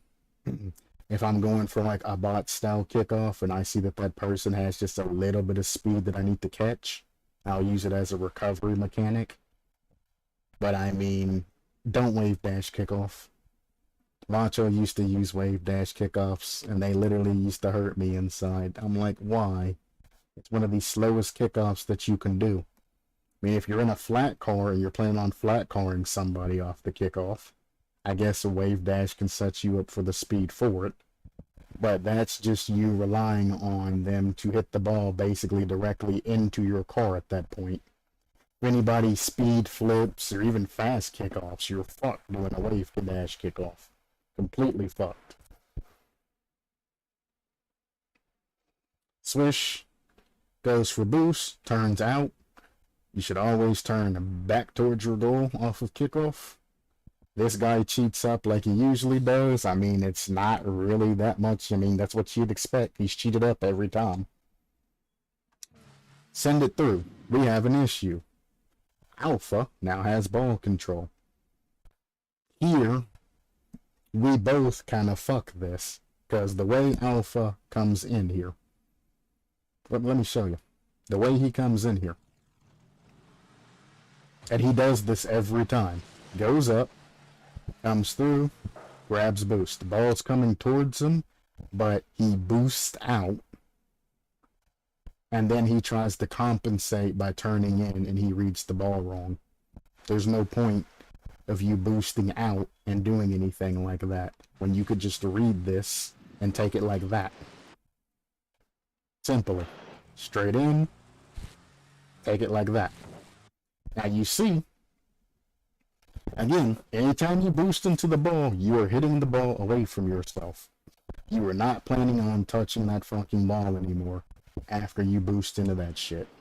Again, if he would have just drove forward or let go of his fucking boost. And not boosted into that shit. With all of that excess speed and just adjusted his angle, he could have either shot top left corner, he could have put it bottom corner with the roller, or he could have done some magnificent fucking air dribble over my fucking head into our goal, and there's nothing he could have done, or we could have done. He could have even finished it with that dumbass flip reset that he does, and still have plenty of time. Our guy that's supposed to be defending our fucking goal and all of that shit's going for boost, not even paying attention that we're in a predicament right now. I'm slow because this is off kickoff. This is over my head at this point. I mean, I can try to boost jump or something into it, but the best I can see happening is me get a bad touch off wall, back into the middle, right in front of this guy. He gets control again. Legend is posted up for this pass. He's fucking ready, boy. He's like, this ball's coming to me. I'm about ready to fucking clap some cheeks and be done with it. Swish, for whatever reason, is sitting on the other side of Legend. If you know he's about to pass the ball or shoot the ball, you need to be, you know, moving in to be fast here. Your teammate who was covering that half of the field's gone.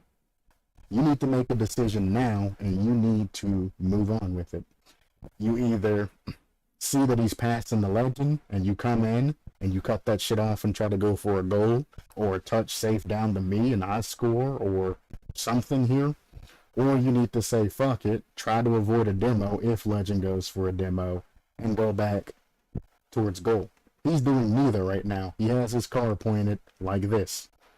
It's going to be awkward as fuck for him coming this far like this to try to turn back in and get any type of or save or anything, because this is the angle he's stuck with saving now if it's on target. If he passes it over the Legend, he's so far out in this angle and he doesn't turn properly. He boosts and then does these wide O turns. By that time, all Legend has to do is go bang and put it in our net. He's going to be faster than he is. But let's see what happens, because I honestly don't remember. It's over my head. I completely ignore it and I go for boost because I know it's not worth jumping for. I just got done with kickoff. There's no way I'm making that. The only thing I'm going to do by fake challenging that or whatever is going to be taking my wheels off the ground and slowing myself down here. I got two guys that are technically back, but, you know, whatever. Swish pre-jumps for whatever fucking reason. Again, champs. Somebody who's a champ, explain to me what the fucking purpose of pre-jumping this is. Get closer to the fucking ball and make more accurate, precise touches. Pre-jump. Who would have thought that pre-jumping that shit, the other guy would fake the ball underneath you or you wouldn't get to that shit in time. You keep your fucking wheels on the ground instead of jumping from here and not having control.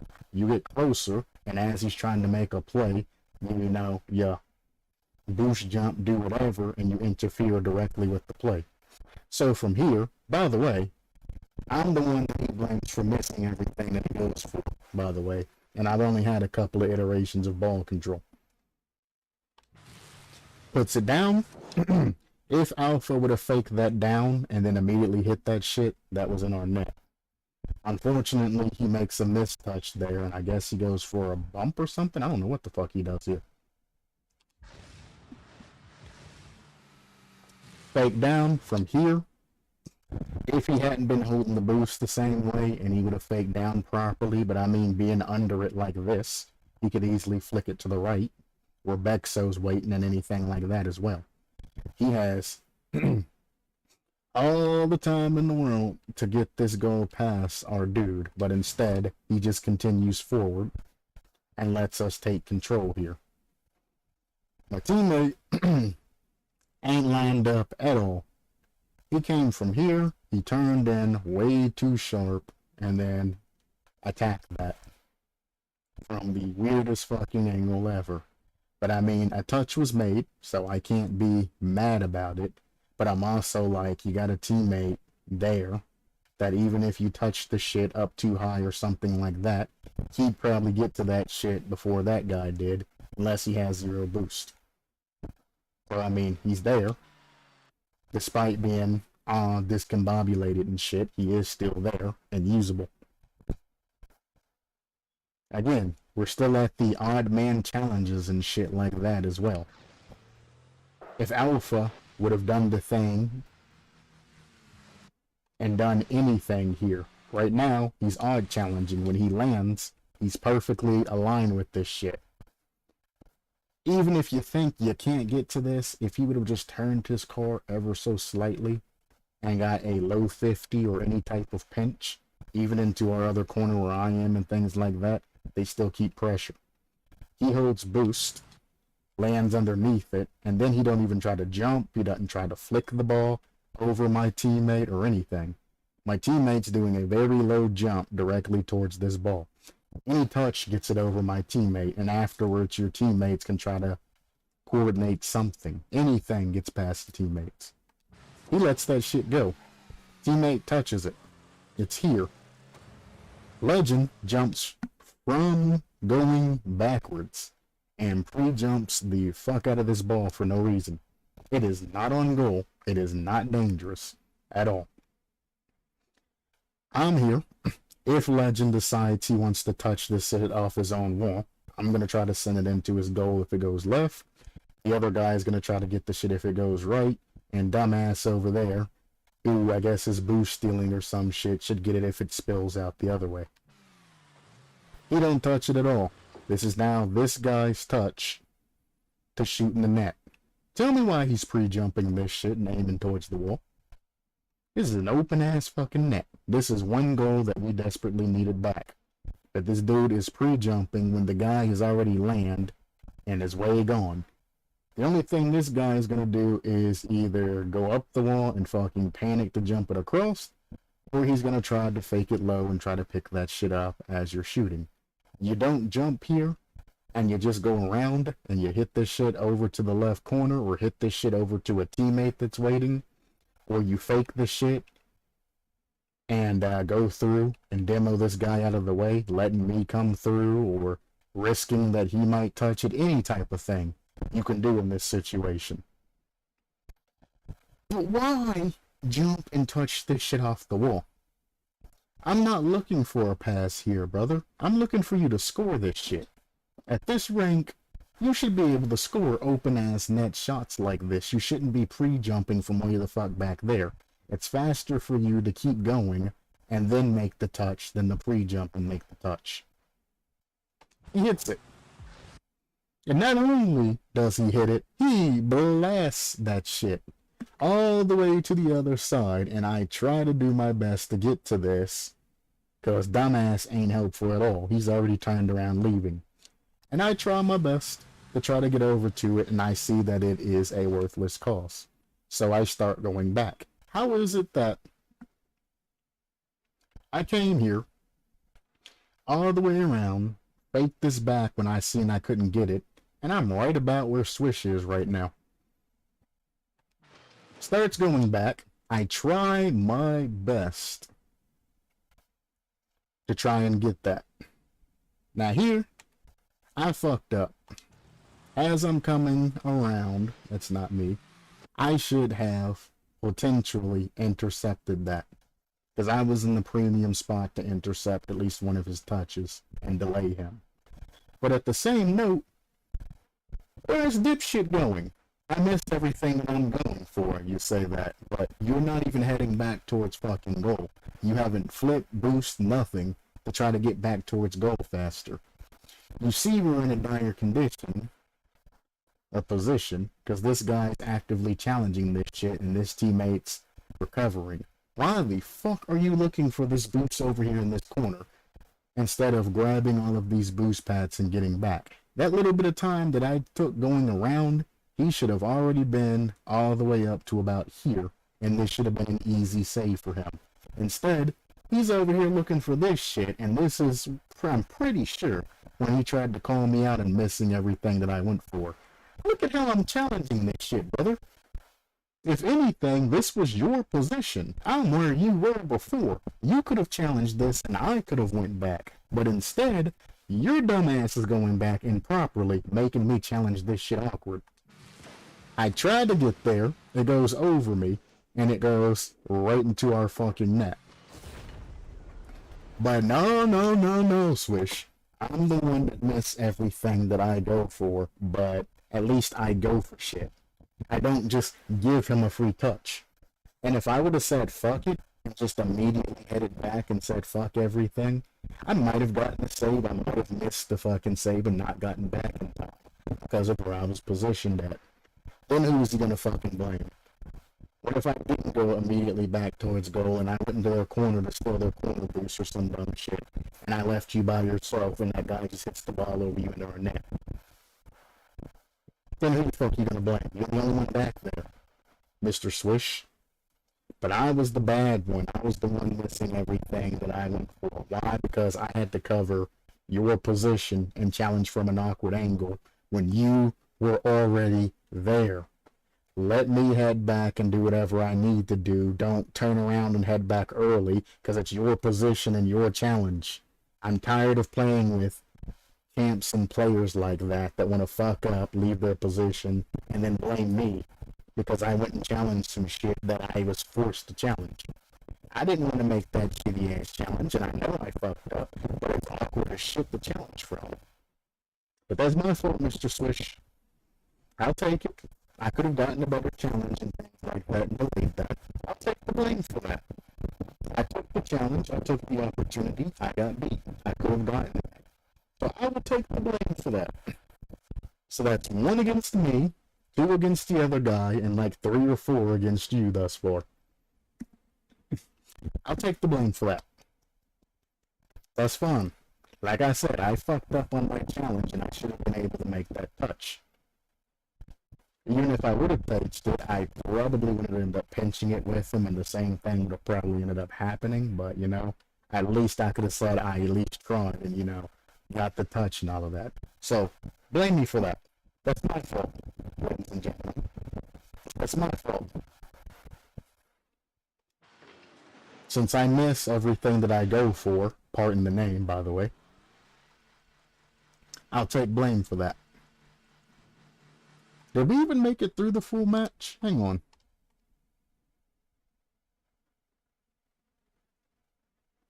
We did.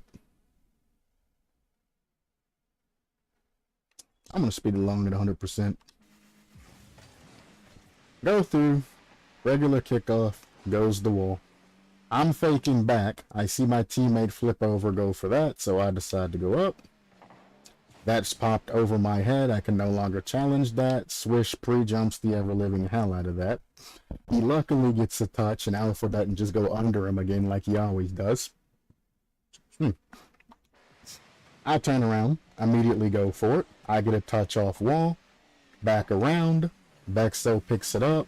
Swish gets a very, very, very bad touch.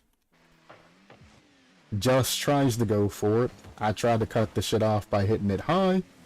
From there, Alpha and Swish make the 50, and it's back into our net. Question for you. I touch it there. make him touch the fucking ball, and then I will well him so he can't go and make another touch. Is it the greatest touch in the world? No. It being here, it's coming fast, I'm heading back, I see that he's there. I don't want him to take that free shot on goal, so I send it up. I know I have a teammate back, so I send it up. Then I will well him so he can't land properly and re-challenge that past my other teammate.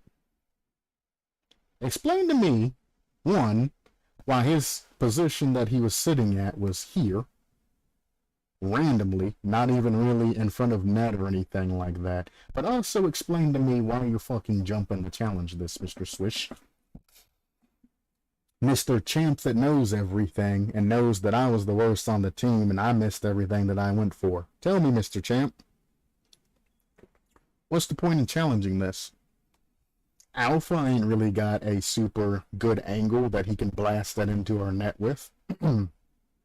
I will the fuck out of that guy, slowing down his recovery and all of that shit. And our teammate's not even back yet. So why are you challenging something so far out when your teammate's not even back yet? We go through. Touches back out. But, Mr. Swish, I don't think you realize something. You just Ponzi passed to death it off the wall. Now all of them are zooming in on this. They got a guy that can recover and make a play from the wall. They got a guy here that can challenge. They got a guy that's there that can challenge. You're now out of the play, and you recovered all fucked up, wheels pointed up on the wall. I'm gonna try to get this awkward ass Ponzi pass of death, but we all know what happens when the ball gets hit off the fucking wall and goes back in front of your goal. You generally get scored on. Ponzi pass of death. All of us fucking panic and try to get a touch. I can't quite get that angle, but keep in mind, I'm turning, and then I'm immediately jumping for this to match this guy to try to beat him. I am barely, and I mean barely, I could have pulled my stick back and probably got the touch over there, but barely missing. You can see the scrape from where my car scraped the fucking ball. I go sit the fuck out of that shit. But the funny thing about it is, despite all of this happening, why is my teammate heading out? Go back to goal. Even if the fucking ball, and I was to get this, and the ball was to pinch over there and land that direction, you should still be recovering, or covering goal, and then going up for the play. You don't need to be pre-reading me when there's danger of the ball going into the net. It gets past me off of a ghost hit because he gets refunded and goes into our net. Because he's trying to pre-read and go out into the field instead of covering net. Again, finish your rotation. Why did you go here and then rotate all the way back around? Why? I understand we're 3 goals down and having some precedence is nice. But I mean, we're talking about you being right here in front of goal versus all of this happening and you getting, even if I would have won, you getting a little bit of a gain on yourself.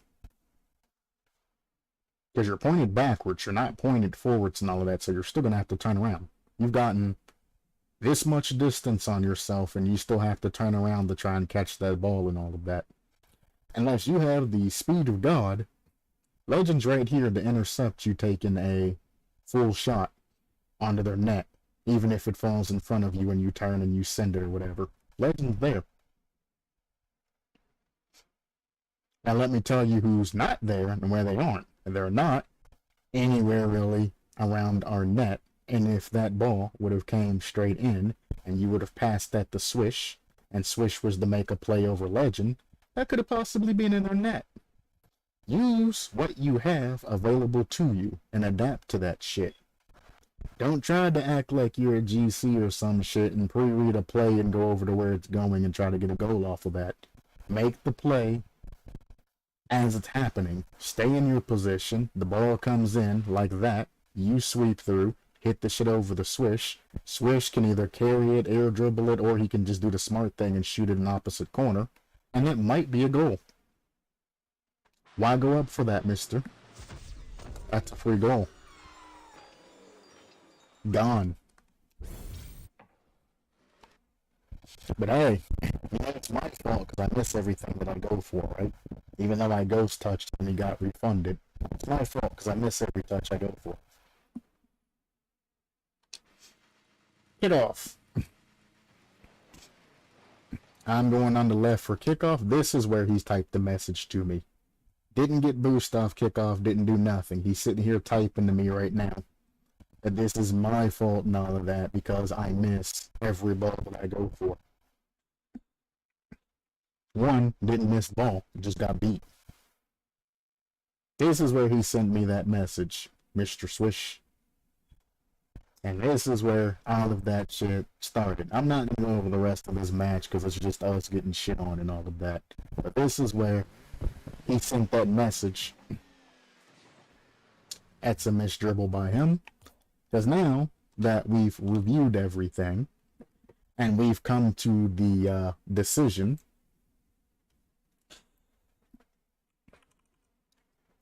on whether or not it's my fault that we lost or I was playing bad, or whether or not he's full of fucking shit and he's calling out on some shit because he's stressed and feeling bad because he was playing like fucking ass, we're gonna look up his stats. Dun dun dun dun dun dun dun dun dun. We go here, type in his stats. I'm gonna guess that he's gonna be a champ 2 carried. He's gonna play at champ 1, but I bet you he got carried to champ 2 because he has the attitude of a champ 2. But let's see where he's actually at. Oh, he got carried to champ 3.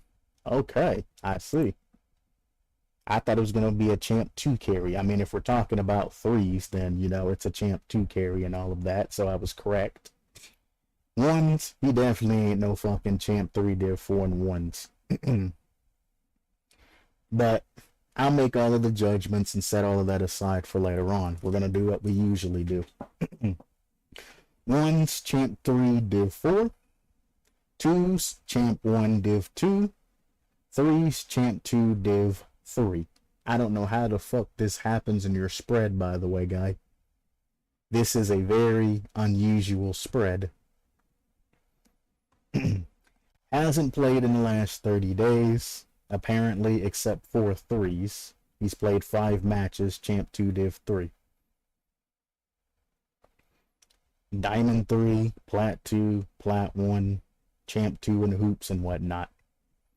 Still a filthy champ. Go back one season. Back one season. It shows the current season reward level. Gotcha. Apparently, he's Grand Champ 1, Division 4, and 1s. I'll give you a fucking round of applause because that is the biggest crock of bullshit that I've ever seen in my life. My mans couldn't do anything solo play-wise, being GC1 Division 4. Plus, how are you going to be GC1 Division 4 in 1s, but only Champ 1 Division 3 and 2s and Champ 2 Division 4 and 3s? That shit don't make no fucking sense. But I'm going to give him the benefit of the doubt, and let's say he's GC in 1s and all of that. We're going to do the performance chart and all of that, which is basically going to show if everything's true. But, no, this guy ain't no GC. Season 5. GC2 Division 3 and 1s.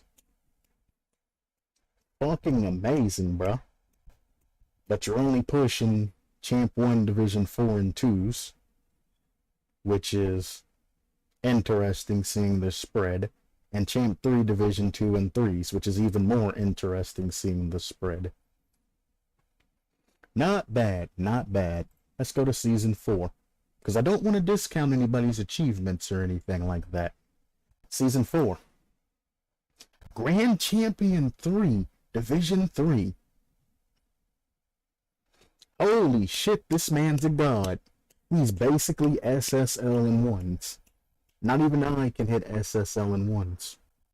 He is beyond any type of skill level that I've ever been at in my fucking life comes ones. He's a god in ones, right? Definitely a fucking god in ones. Almost GC in 3s. Camp 2, Div 2 and 2s. Or GC 3, Division 3. A fucking amazing fucking god when it comes to ones. 4 matches, 1 matches, 0 matches. GC in hoops. He's fucking cream of the fucking crop. Season 3. It only took him 135 fucking matches. And he made it to SSL. There is no divisions in SSL. It's just SSL. I don't know why it says Division 1. But he made SSL. SSL and ones. SSL and hoops. GC1, Division 2 and 3s, and Champ 2 Division 4. Fucking amazing, guy. You're fucking a god of Rocket League. That was an SSL that I was playing with. He was talking shit to me. Damn. Maybe I need to rewatch the replay and make sure he was 110% right about what he was saying about me. That I was the one making the mistakes and all of that shit. This is a fucking joke, by the way. Where are we at? Season 3? Let's go back to Season 2. Season 2, GC2, Division 1. Champ 1, Division 3. Unranked in ones. So you're telling me this man went from unranked in ones all the way up the SSL. Never played a ones game in his fucking life. And in the first season, he played ones. He played 135 games. Won basically all of them and went immediately up to SSL. This dude's a prodigy. Best player I've ever seen in my fucking life.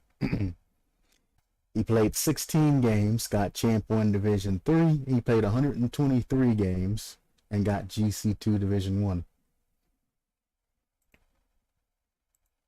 Then we go all the way fucking back. There's no 2 rank. Or no 2's rank, no 1's rank, because he hadn't played. He played 2 games and 1's. Lost both the matches he played in 1's in Season 1. Champ 1 Division 1 and 3's. It was easier to get Champ back in the day, by the way, in Season 1. Easier than it is now. Doubles, GC1 Division 1. So if I go from season here, why are you only Champ 1 Division 2, my friend, if you were already a GC?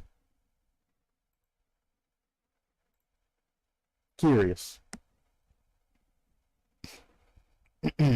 66 games in 2s, got the GC. Impressive.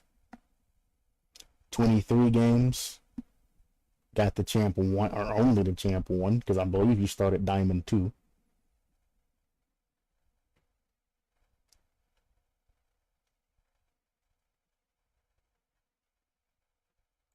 Let's go to his matches. Activity. No data found.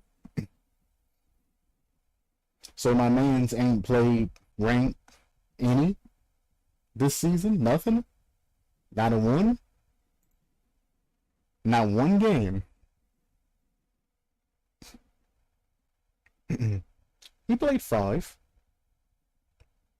It's not showing like nothing. Nothing for him in his stats. By the way, he dropped out of GC. Whoops. That's interesting. I wonder if he claimed his account and went private. He did. No, this profile has not been claimed. Is it yours?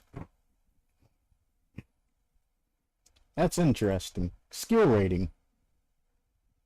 Rating progression on 3s. Started up in GC1. Didn't play at all from August 20th to November 14th. Months. Never played a fucking game. From there to there is probably a reset. Yeah. That would be a reset. Didn't play from November 19th to December 30th. Started to play a little bit, lost every fucking game. Stopped playing from January 14th all the way to February 25th. Stopped playing. Played a little bit, lost. Stopped playing again. Played a little bit, won a couple of games, but for the most part, lost. Stopped playing again. Lost. Stopped playing again. Then finally started winning a little bit. Stopped playing again. And then won a little bit. And that is from August of 2021 all the way to today, August 19th, or whatever the fuck it is. Yeah, August 19th. That is his progression bar, by the way.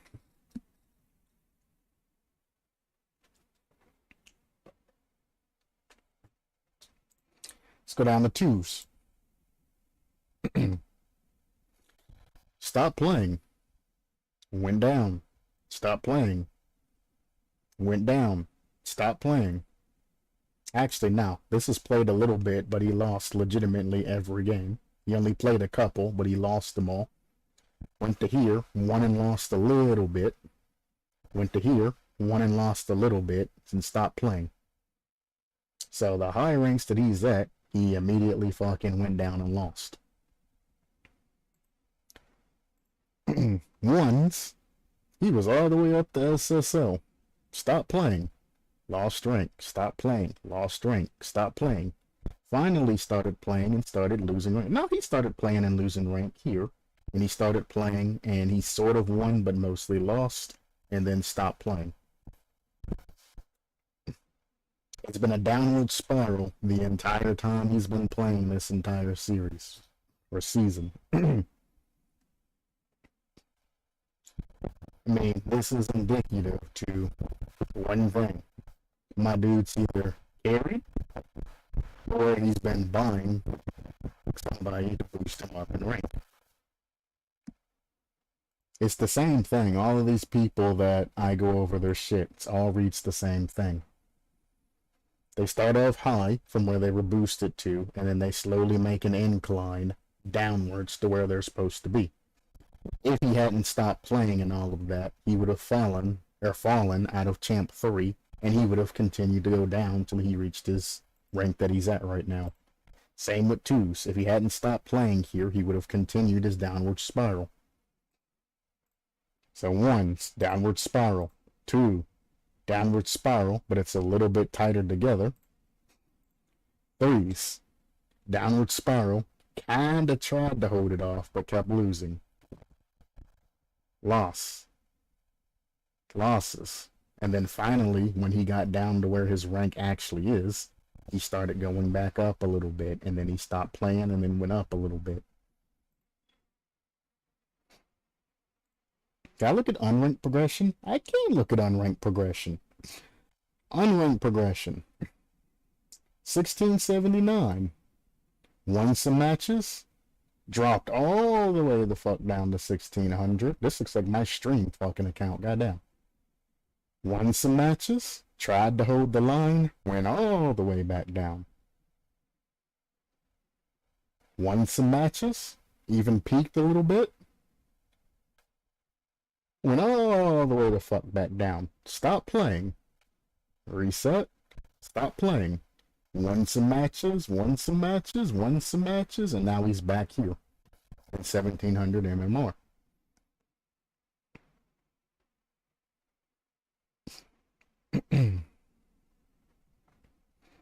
It's like,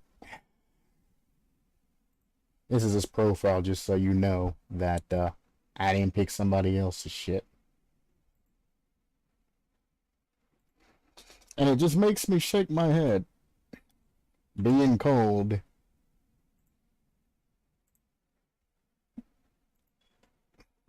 Out on some dumb shit. When it's like, brother, I only went for the ball, what, a total of 5 times throughout that shit? 3 of which was because teammates put me in fucked up positions. 2 of my own volition. But it's my fault because I missed everything that I went for, right? Aight. Shitty ass champs, bro. Bad clear, right in their net. Yep. Again, if he jumped before that ball touched the wall, he could have picked that shit up on its way down and hit it over that guy. Your car should be off the wall before the ball touches the wall. That is the only advice I can give you to at least ensure that you get a touch. Well,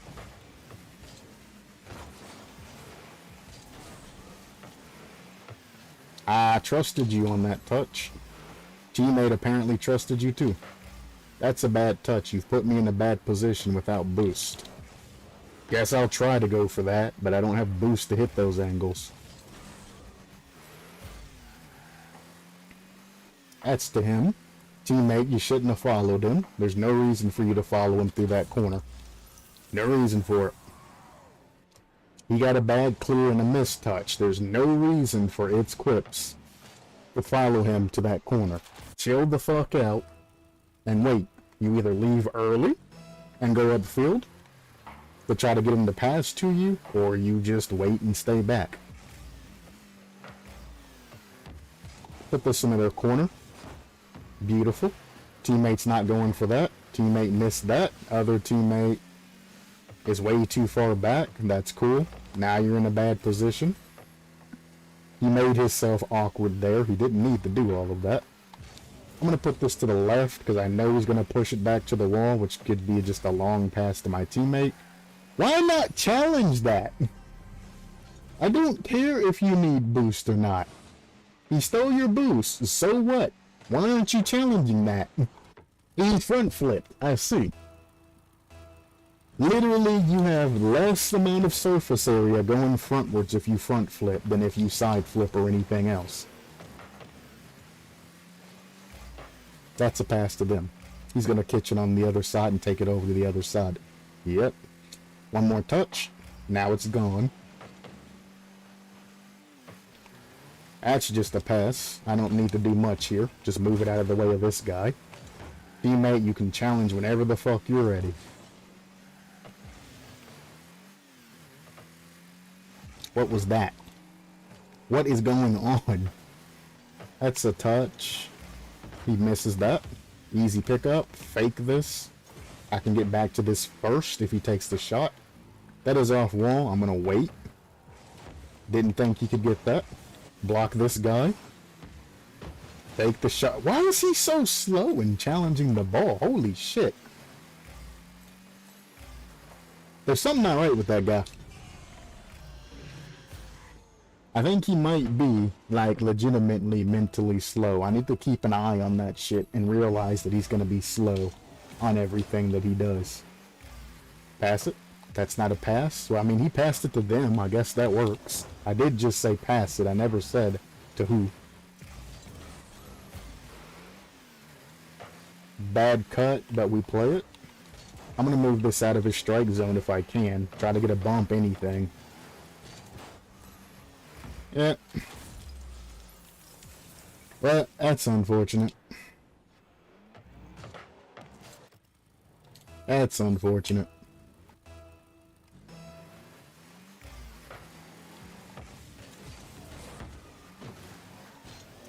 Whoa, whoa, whoa, whoa, whoa. I was about ready to pass that back out to him, too. And he just kept going forward.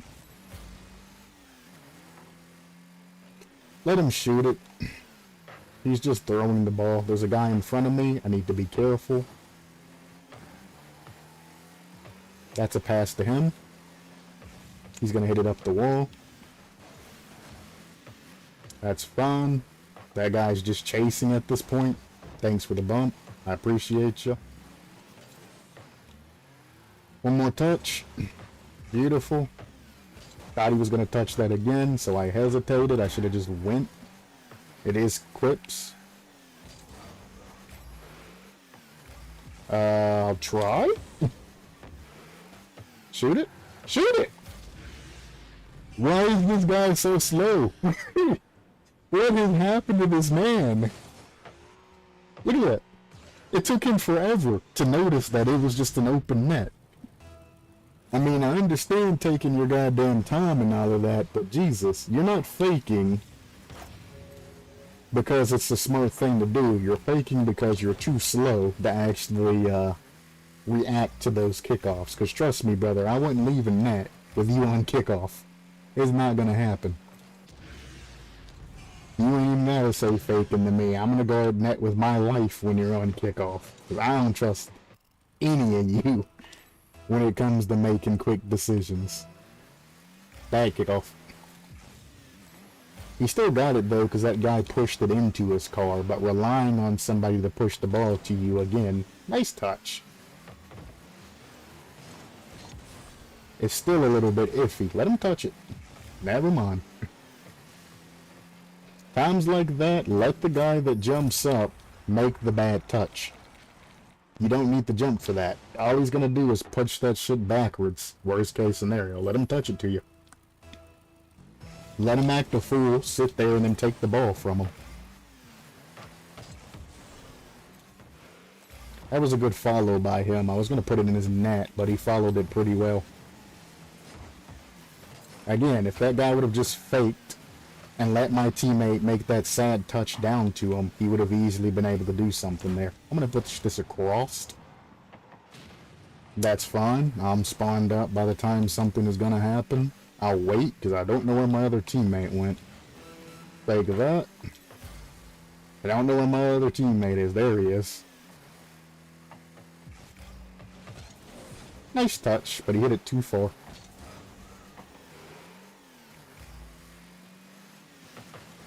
That might be in.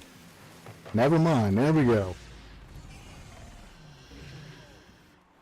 Crips, man. You and your fucking slow ass speed. Like, god damn. If that guy would have actually went towards goal and not towards ball, that's saved. Oh boy.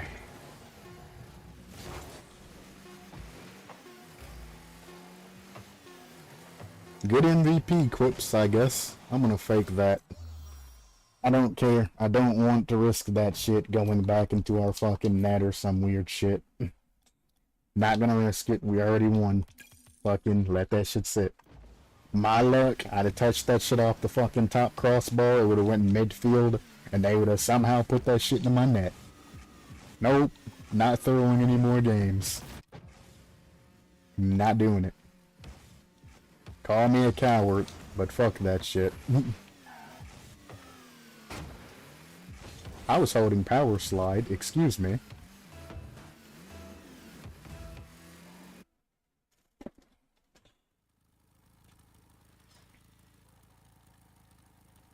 Oh boy.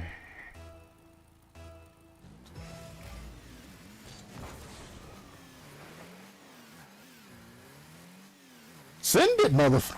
God. That is the worst feeling, sitting up field. Stationary. Waiting to fucking die, basically. That is the worst feeling. Like, I'm about to get demoed any time now because this dude's not sending me the fucking ball. That is the worst feeling.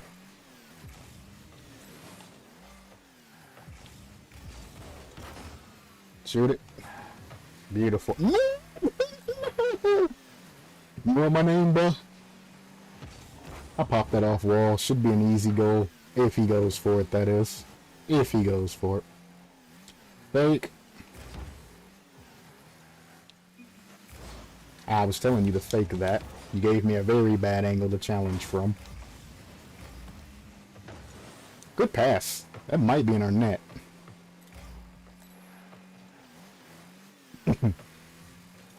Bum bum bum bum bum. Don't even challenge that, brother. It's over you. Good demo.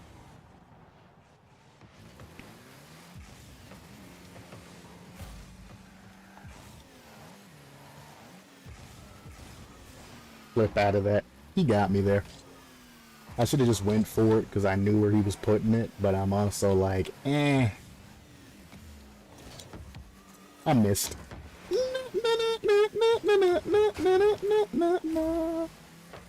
It's in the name, though. It's okay because it's in the name.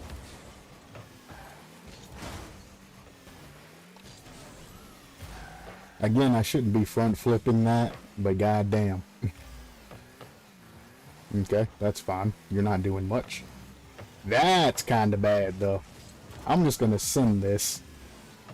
We'll worry about putting it on target in a minute. That was my teammate I ran into. That's a bad touch.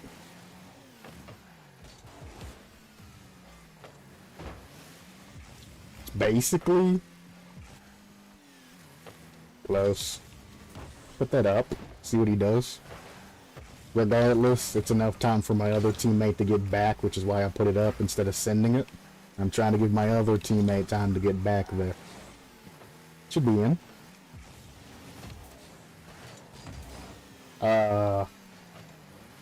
Interesting strategy. I'm gonna make him throw it.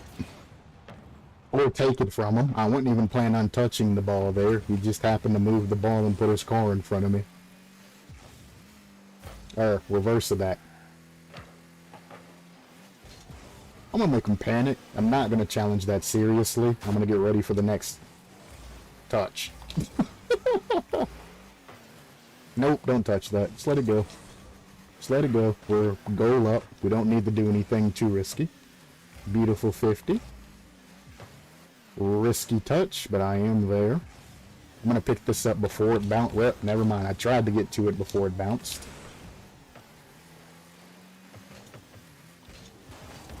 Nope. He saved it. That was in. We were fucking done.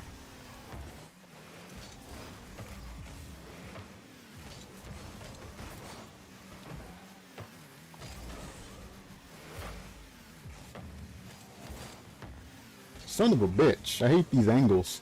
Thank you actually for touching that in our corner. That makes it safe. As that happens, that should have been safe. He didn't even have to challenge that shit. That was safe as fuck for us. Why would you challenge that as the odd man? He was basically straight on for that shit, able to do whatever he wanted, and you're coming in from the awkward angle. Why would you ever flip to challenge that?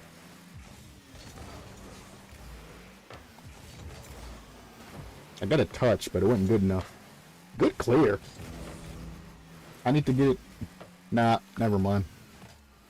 Thank you for the little boop. He's gonna shoot that. He's gonna shoot that.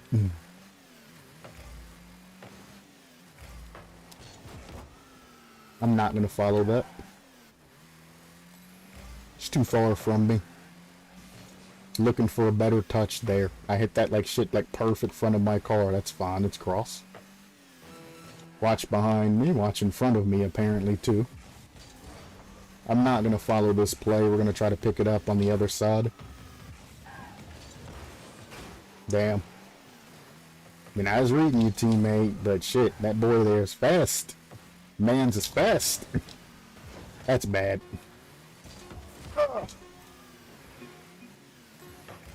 Fuck, you need these too.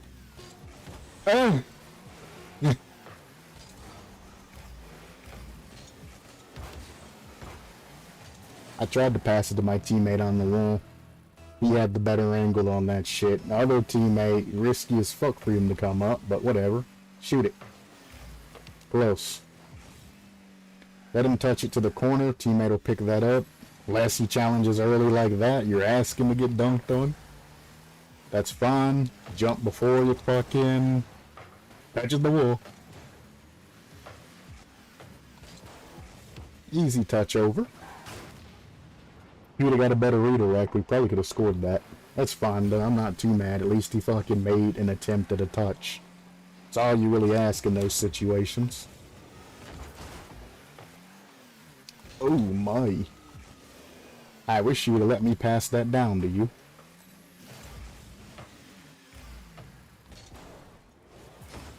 Thank you for hitting that out, because I had no idea where the fucking ball was when I jumped. I just jumped just to posture.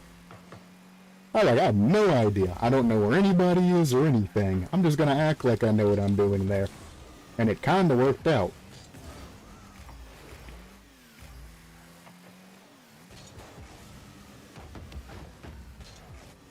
I can't get low enough. Damn it. Why did I use my boost? Why did I use my boost? That's my fault. But that was a very weird touch that happened there. GG. That was a very, weird, touch. He didn't mean to get that touch, so I'm not angry or anything, but a very weird touch. Let's push this to the other corner. There's no point in being fancy there. You can go for a flip reset here, but it's also you know,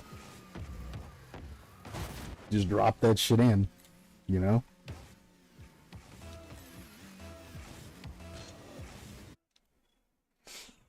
Boom,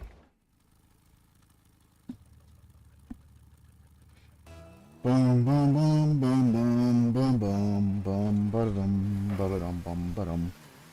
That's open. Why are you going so slow, though? Oh my. I understand you might be afraid of missing that shit, but Jesus. Give a brother a flick or something. No, you're fine. I knew he was gonna fake that shit. I was trying to counter the fake that was coming. But he did touch the ball, so that's good. You read that he was faking. That's just in our net. I'm sorry, I can't get that with no boost. If he'd have put it, you know, towards me, fine. But that's just free. Absolutely free.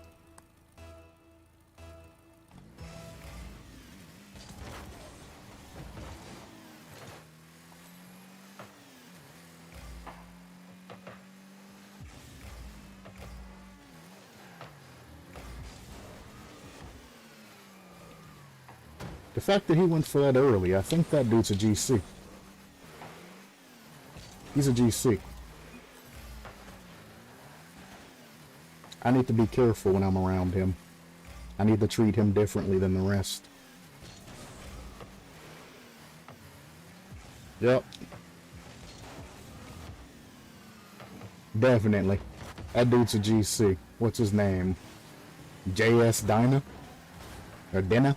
If he ain't a GC, he's close to a GC, but at least he plays like one. Well, that's fucking cursed. I can get boost. I got a little bit of time.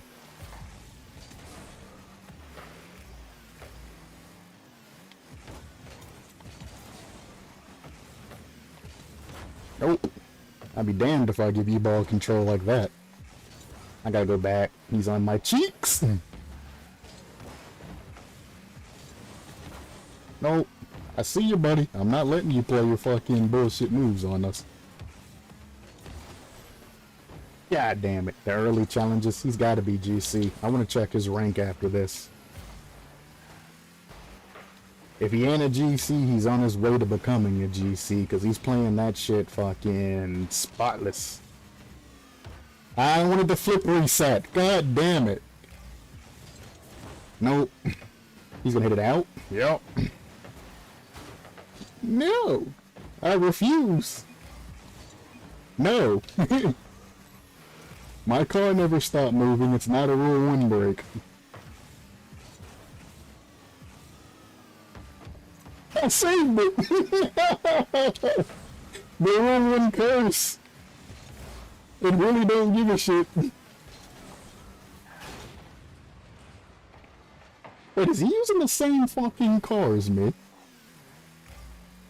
The same decals and shit as me. I do believe so.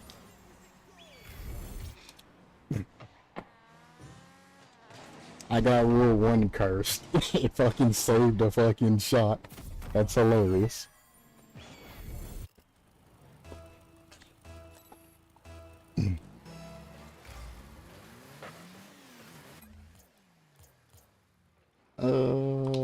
You. I want to see your profile. Nice touch. Not so nice follow. You're gonna cut across me. I'm expecting a follow to that touch, not just a touch to the side and then I run away. Nah, you might as well just let me get the fucking save. That's bad. That's real bad. I ain't gonna be able to get back for that shit. God damn. I got time to go around the long way. Nope. Thank you. Take his boost. At least he has to recover from that now. Are you alright, bro? You are not alright.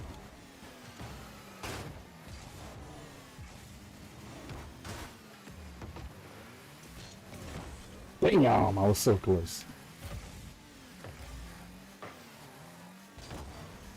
Oh, other teammate didn't come up. What?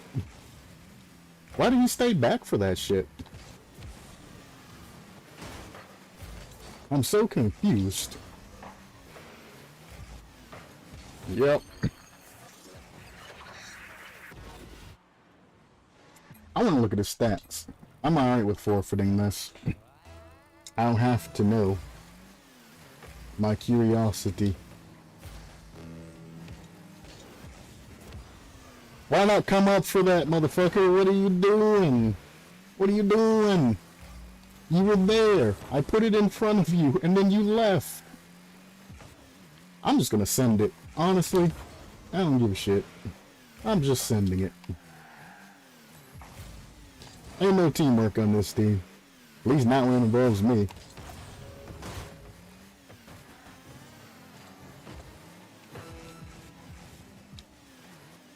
That's bad. Gotta stop him from hitting that. Just touch it light down. That's not light.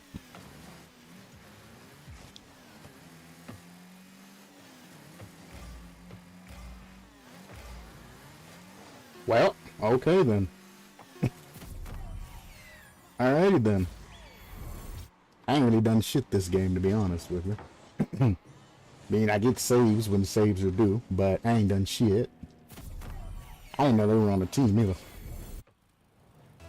So I guess let's get some score. Why not?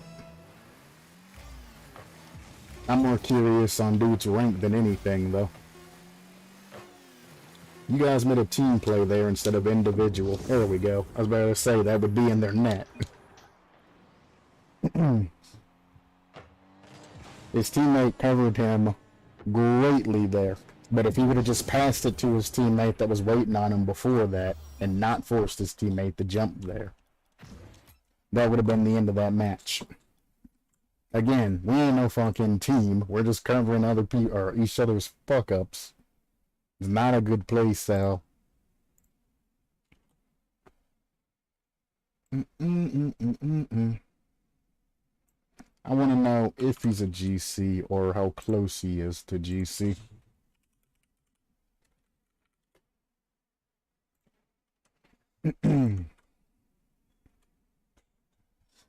Yep. Grand champion. Yep. GC 2 div 1, GC 1 div 3.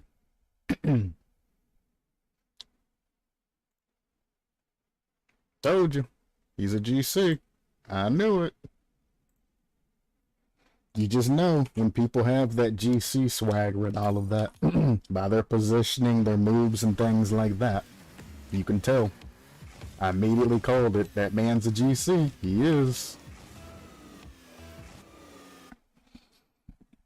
And like, I gotta watch that motherfucker. He's a higher rank than the rest.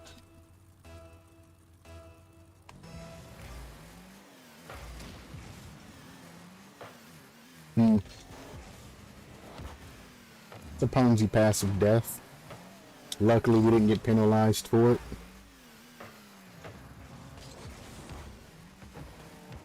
Please don't cut me off when he's challenging. That's like the worst time. You're gonna fuck up everything.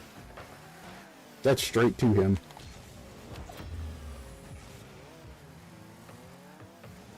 That's fine. He's passing it to his bro.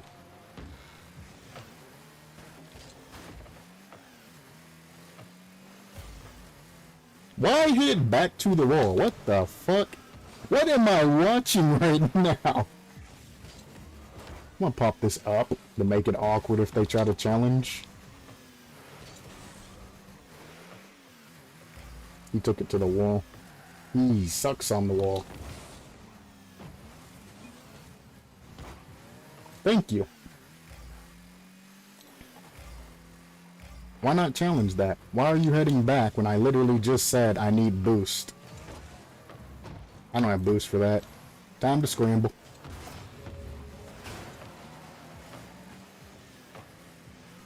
You see how he was about to knock me out of the way and give that goal up to them, right?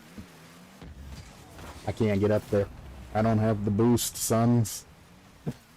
One teammate fucked me over. I literally just said, need boost. And you pass it back to them to make a play on us. Like, come on, man. Cut me a fucking break. I even said, need boost.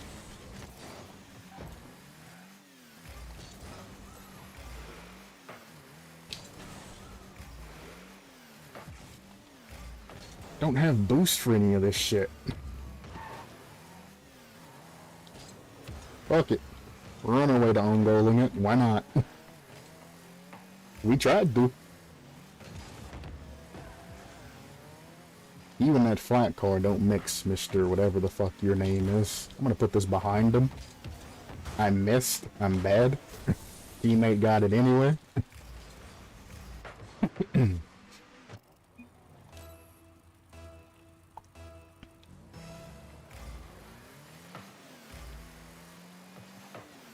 That's a pass. Pop that nice and high. I'll let you take that. You're closer. I don't want to deal with awkward fucking touches and shit. I'm alright. I'm gonna go for this early.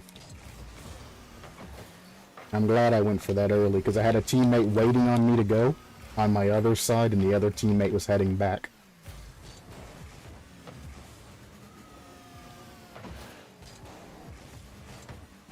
At least it's awkward.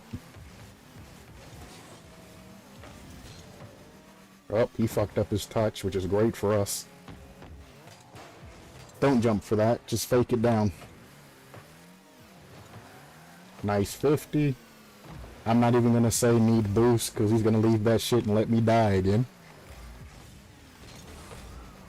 I gotta be fast here, fuck the boost, let's just make a play. There we go. Real quick. You know he's gonna try and steal that boost from me, leaving his teammate fucked. So I need to go around him and get it to my other teammate as quick as possible.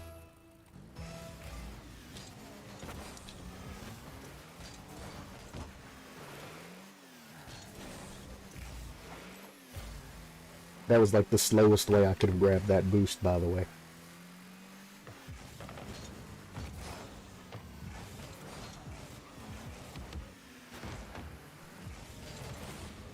Wow, I was gonna go for the bump there.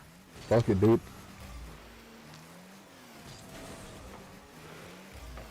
I know I said front flips are bad, but I didn't want to go supersonic there and blast myself into the goal, so I front flipped to slow myself down.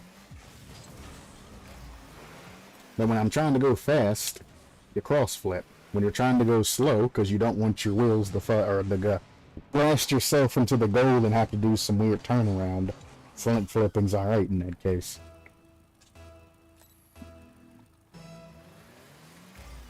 That, and I can't help it sometimes when that's in our net, yeah? No, it's off. I can't help it sometimes when I front flip. I'm cross flipping, but the controller says that we are front flipping today. Perfect 90? Nope. I gotta follow it. Pinch? Oh, that would have been such a good pinch. Act like I go for this. And then we fake.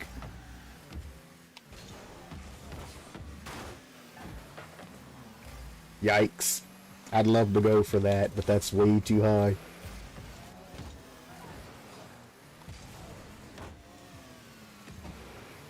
Bank. He thought he was gonna get me with that bullshit fake. Nah, bruh. You way the fuck over there. How am I gonna fall from a fake from you way over there? Ain't no way, brother. I appreciate you trying, but ain't no way you're gonna fake me from way the fuck over there. I'm gonna hit it around him. Go for one more touch. Whoops. Hit it back? Yeah,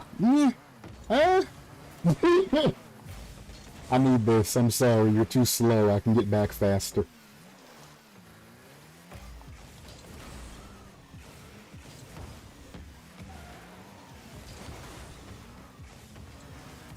Damn. So close.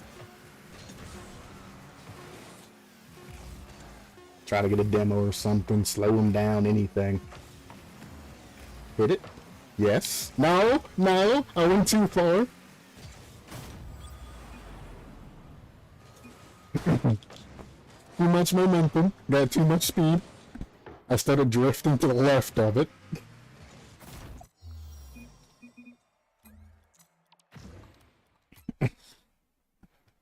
I got too happy. I'm only playing one drop shot, and then I'm fucking sending it. I'm done for the night. I wasn't planning on getting back on. Well, I mean, I wasn't planning on getting back on, but then I was like, I'll get on and I'll do some replay reviews or something. But have no replays sent to me. Sadness or anything else. Honestly, I want to learn the Mercy one, where he jumps up and he's like, nah, that ain't it, you. I want to learn Mercy's wave dashes, so he gets so much power out of his wave dash dribbles. That fucking perfect timing and shit that he has is ridiculous.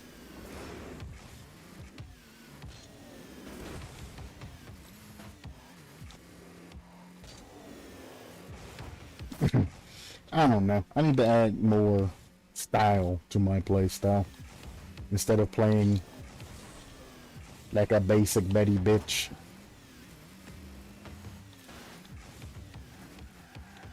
Because I mean, I have the turns and shit that I do, like that, to get touches on ball and shit.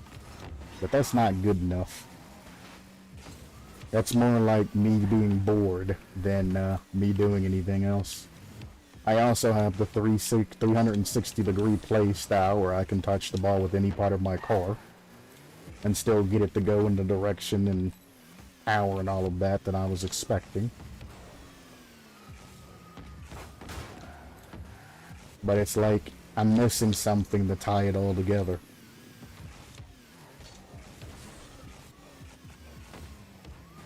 Well, I'm missing something in a higher rank style like GC and higher to tie it all together. Champ, I mean, I can do some dumbass nutty ass shit, but I mean that's in comparative to the other champs in the goddamn rank. GC, my shit means nothing. It's just kind of unnecessary showboating and shit.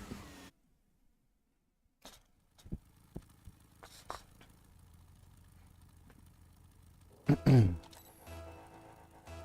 gonna brute force this through. Nothing fancy. Oh! Okay, we traded. He hits it out from me. Yep. Surprise, motherfucker.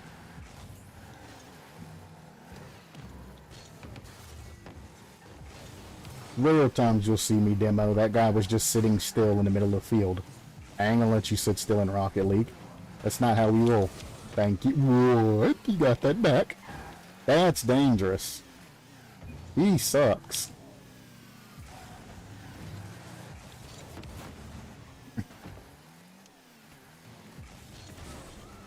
I'm gonna fake this and make him throw it. Or he's gonna miss completely. What? Jump, act like I'm going for it. As long as he hears my jump, he probably panics that. Stop sitting still. I'm gonna keep bumping you every time you sit still. You're gonna learn today. He's missing everything. Sound familiar?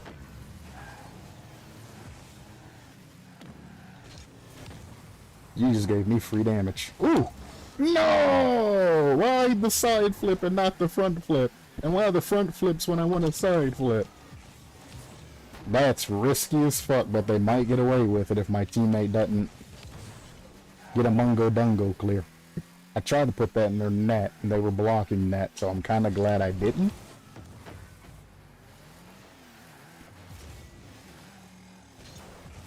Fake this around. Tried to push it straight down. Make it. Damn. Oh, that's dangerous. Fake. What a save! I thought I had him dead to rights off of that fake, because he knew I was challenging that. My bad, dog. Okay, now that's your bad. I don't feel bad anymore.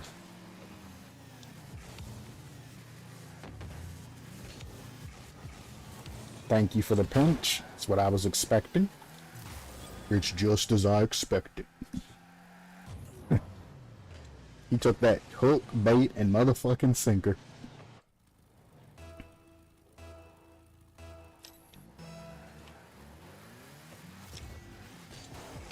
Gotta put this awkward for him. So even if they do save it, it's so awkward that they don't get much. Oh my, why couldn't you just touch that down? Oh, hell no. We ain't about to immediately lose a goal, you know what I'm saying? Good fake. Nope. Nope. Nope. Oh, he's in the way!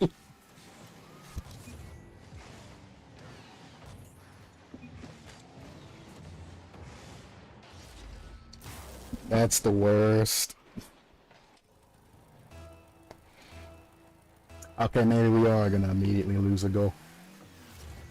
That is terrible. Thank you for taking that from me, because your teammate was about to dunk the shit out of me because I didn't have full control like I would like. You panic hit that away. Sadness.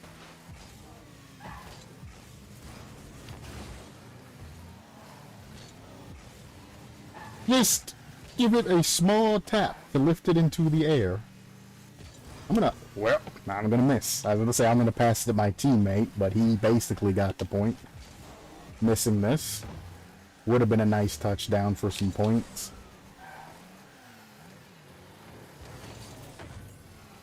Don't let him double touch that down. Thank you. Never mind, we're losing.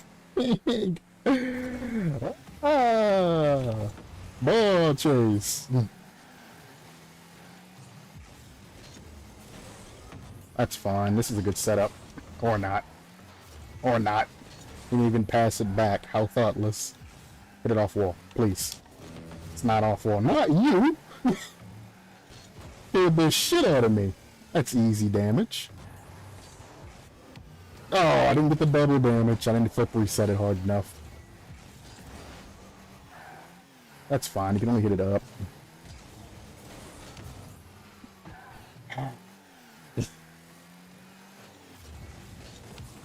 No. I should follow that, but I don't have boost, so I put trust in you, teammate. As I immediately jump after that shit. Please challenge that. Bumped him. You could have put that in their net, though, bro. You know what I'm saying? Just right in their net. Dunk that right down.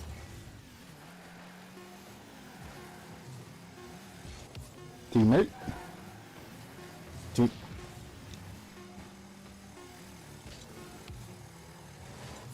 Why would you keep that up? Oh, boy. I'm glad you covered that. That was ridiculous. Why would you keep that up? They weren't gonna get there in time. That's bad, that's bad, that's bad, that's bad, that's bad. That's even worse. Teammate's not challenging, so I'm gonna fake this, I guess? I'm not close enough to really do anything. He should have thought about what he was doing before he sent that.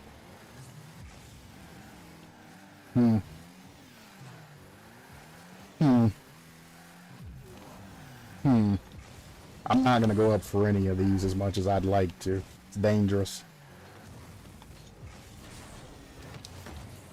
I'm not gonna play it super defensive, but that shit's dangerous as fuck to go for.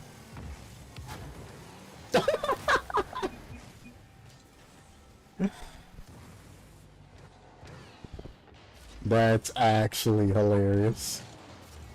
He touched it up. I touched it gently on the wall and shit to pick it back up after it bounced. And then he fucking stole it from me and put it into our net. That's actually hilarious as shit. Goes to show you, don't interfere with somebody else's fucking play if you don't know what you're doing. You'll end up fucking doing some dumb shit. Like bowling. Alright, that's it for the stream. Oh yeah, I forgot I did the Q1 off before this. We're at 5 fucking hours. God damn, it is midnight. Q needs to get some motherfucker. I ain't going to sleep. That's a fucking lie.